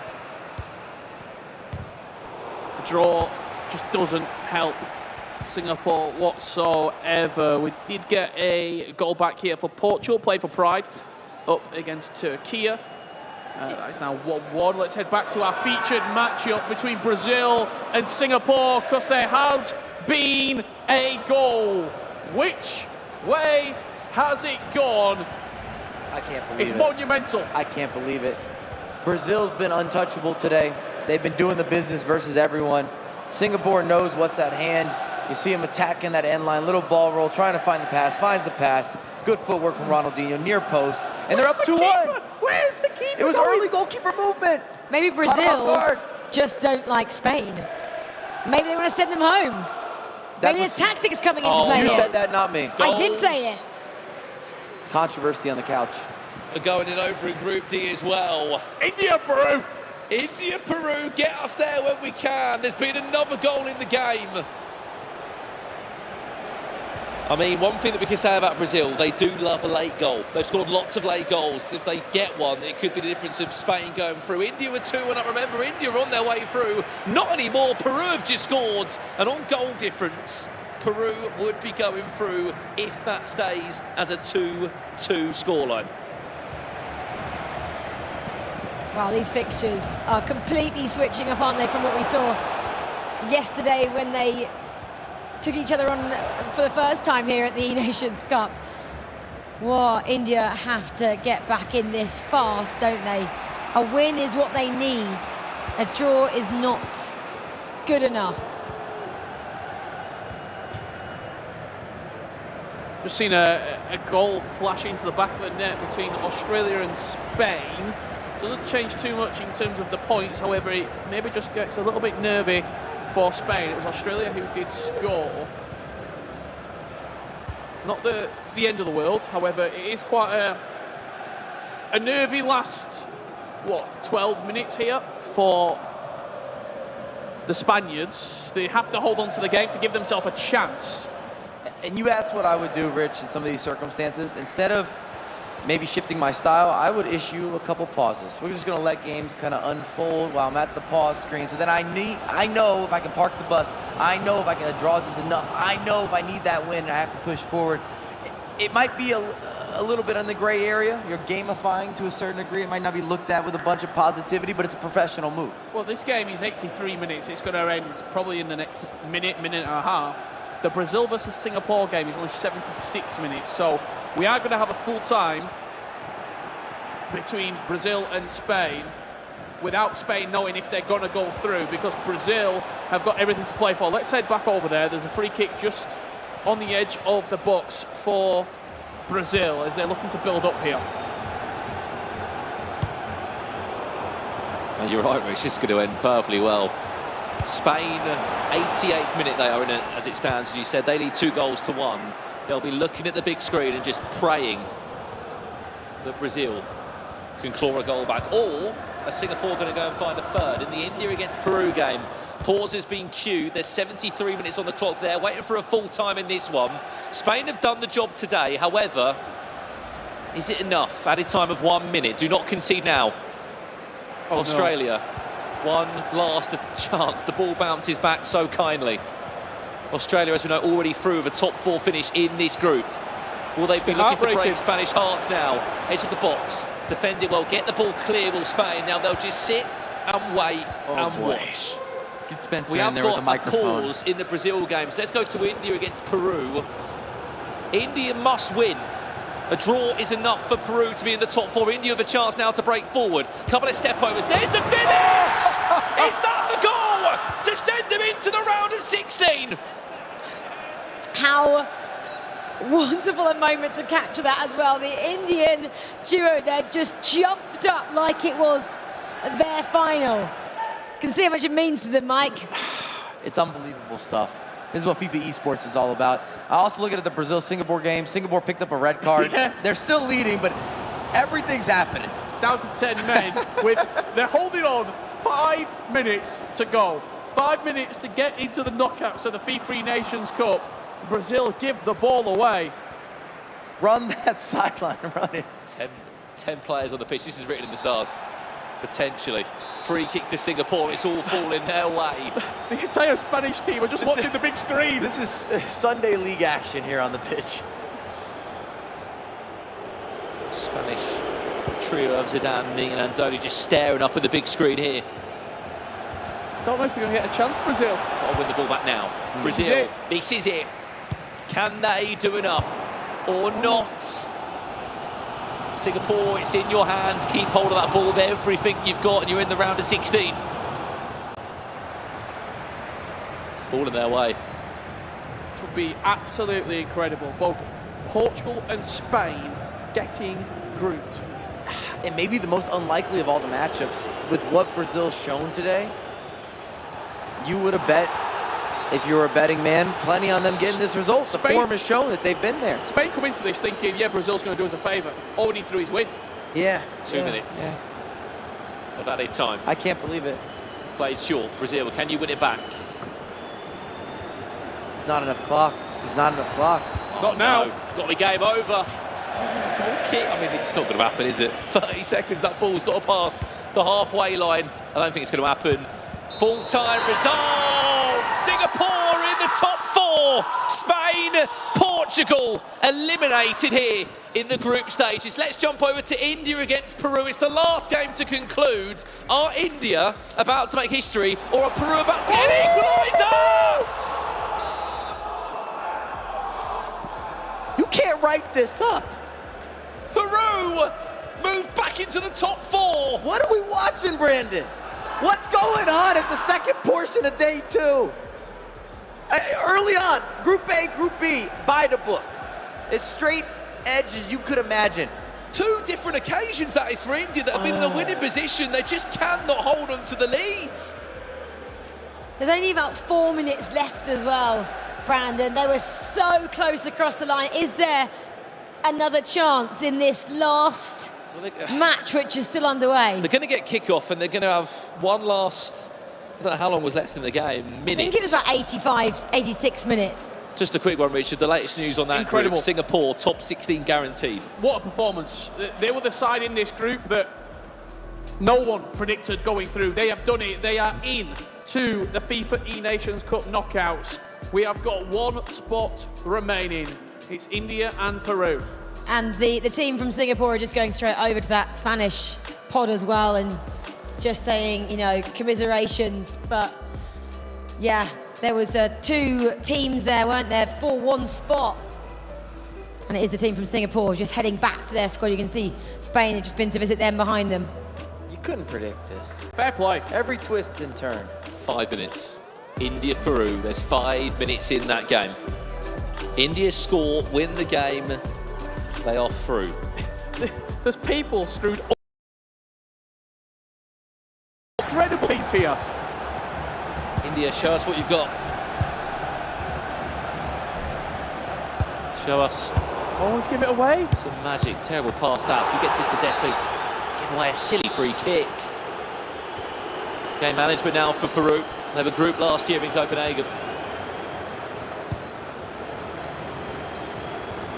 Nothing silly here. Hold on to the ball with everything you've got.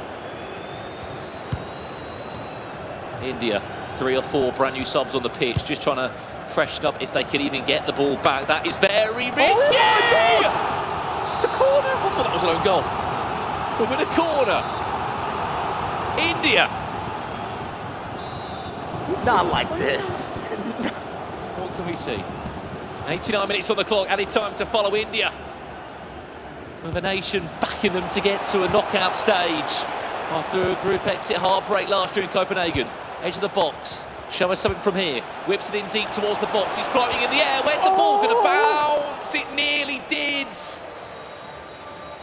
Peru, do not do what you just did there. Yes, send it deep. Get it out of here. And there you have it, full time. It's heartbreak again for India. Peru are in the round of 16.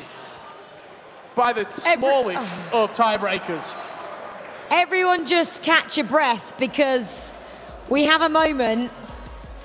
This was a massive final round of fixtures, wasn't it, that we were just absolutely treated to. And Spencer is with a team from Singapore who do continue the run into tomorrow, Spen. Yes, they do indeed. They're absolutely buzzing. Guys, congratulations. You're into the knockouts. It feels amazing. I have no words to describe. It's just, you know, the adrenaline. My head's gone and can't have a better teammate. Have you got anything to say to people watching at home from Singapore? Thank you so much for supporting, and we will continue to do Singapore proud, and hopefully we can progress further than the round of 16. What's the target now? You're out the groups. What's next? One game at a time. One game at a time. Well, great season. It was lovely seeing you guys celebrate. Congratulations. You've done very well indeed. Singapore are through to tomorrow. We'll see them again. Another team we're going to see tomorrow is Peru, as we saw in those last minute scenes against India. Absolutely crazy game. And I'm going to make my way over to the Peruvian booth now, because I'm sure they're just as delighted as Singapore are. Here we are then. Guys, you done it. What a game that was. Oh, I can barely talk. So emotional game. Yeah, we done it. I told you that we have that mentality of winning, and now we're in knockout. This is another part. You really did have to ride a roller coaster of emotions in that game, because India did so well, didn't they? They kept getting in the lead, which would have meant you would have gone out. It literally was almost like a knockout game, except you only had to draw it. But character was shown from you guys to get back into the game, even with that moment at the end. When they passed it off for a corner, what were you thinking? Oh, no. I don't know what to say right now. My mind is not working, but yeah, they show really good character. I was there just for helping. This is for them. This is not for me. Have you got a word for people at home in Peru watching? Yeah, I know they're really happy for us. Our family, our friends, and the whole community is really happy for us, I'm sure. And what's the target now into the knockouts? I told you, winning. Winning the whole thing. It could happen. Listen, they've done so well for getting through, but Peru, Singapore, and everyone else that's made it through, well done. I'm going to hand over to Alex, who's got something for us at the telestrator. Yeah, thank you very much, Spencer. And you heard it there from Peru. Their aim is to go ahead and win this tournament. Let's talk to you exactly about how they did that magical comeback against India to see themselves through into the knockout stages. It all comes to start off with about that change of tempo. That's 2 goals that we're going to see from Peru that made that difference. João Felix, just that little bit of time, and then the ball into De Bruyne. They're trying to work their way into the 18-yard box. If you're slow and you're a little bit too hesitant to maybe look to be quick, it's all about those fine moments.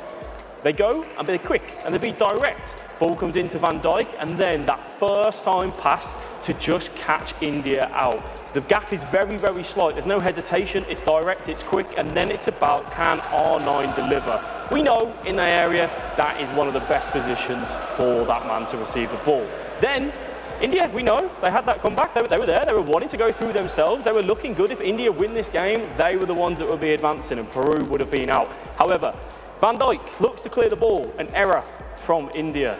They tried to go for a little dink ball into Henry. And what does that mean? Van Dijk can put that pressure on. He can make it difficult. And then Peru ultimately get that ball. Same again. The direct pass. They're being quick.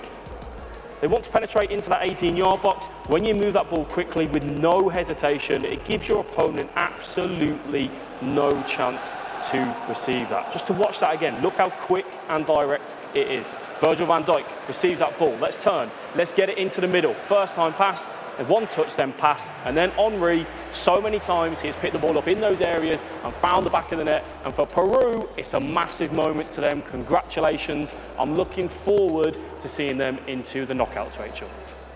Yeah, thanks so much there, Alex. Well, Peru, they set up a lovely tie, don't they, with Morocco. And I was just having a look at who Singapore get treated to. It's Argentina. It's pretty tough, but still, they go through to the 3rd day here at the FIFAe Nations Cup. Well, final standings then after 10 rounds. Brazil, Turkey, Australia, and in dramatic fashion, Singapore saying goodbye to Portugal.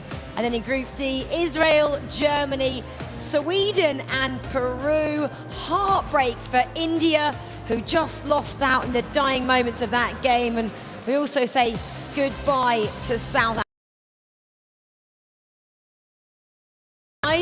Spain and Portugal started the day in those 2 positions, 5th and 6th, and they end it there and they go out, Aggie.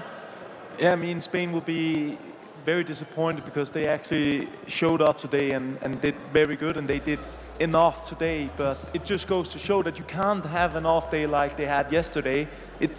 You're going to get punished.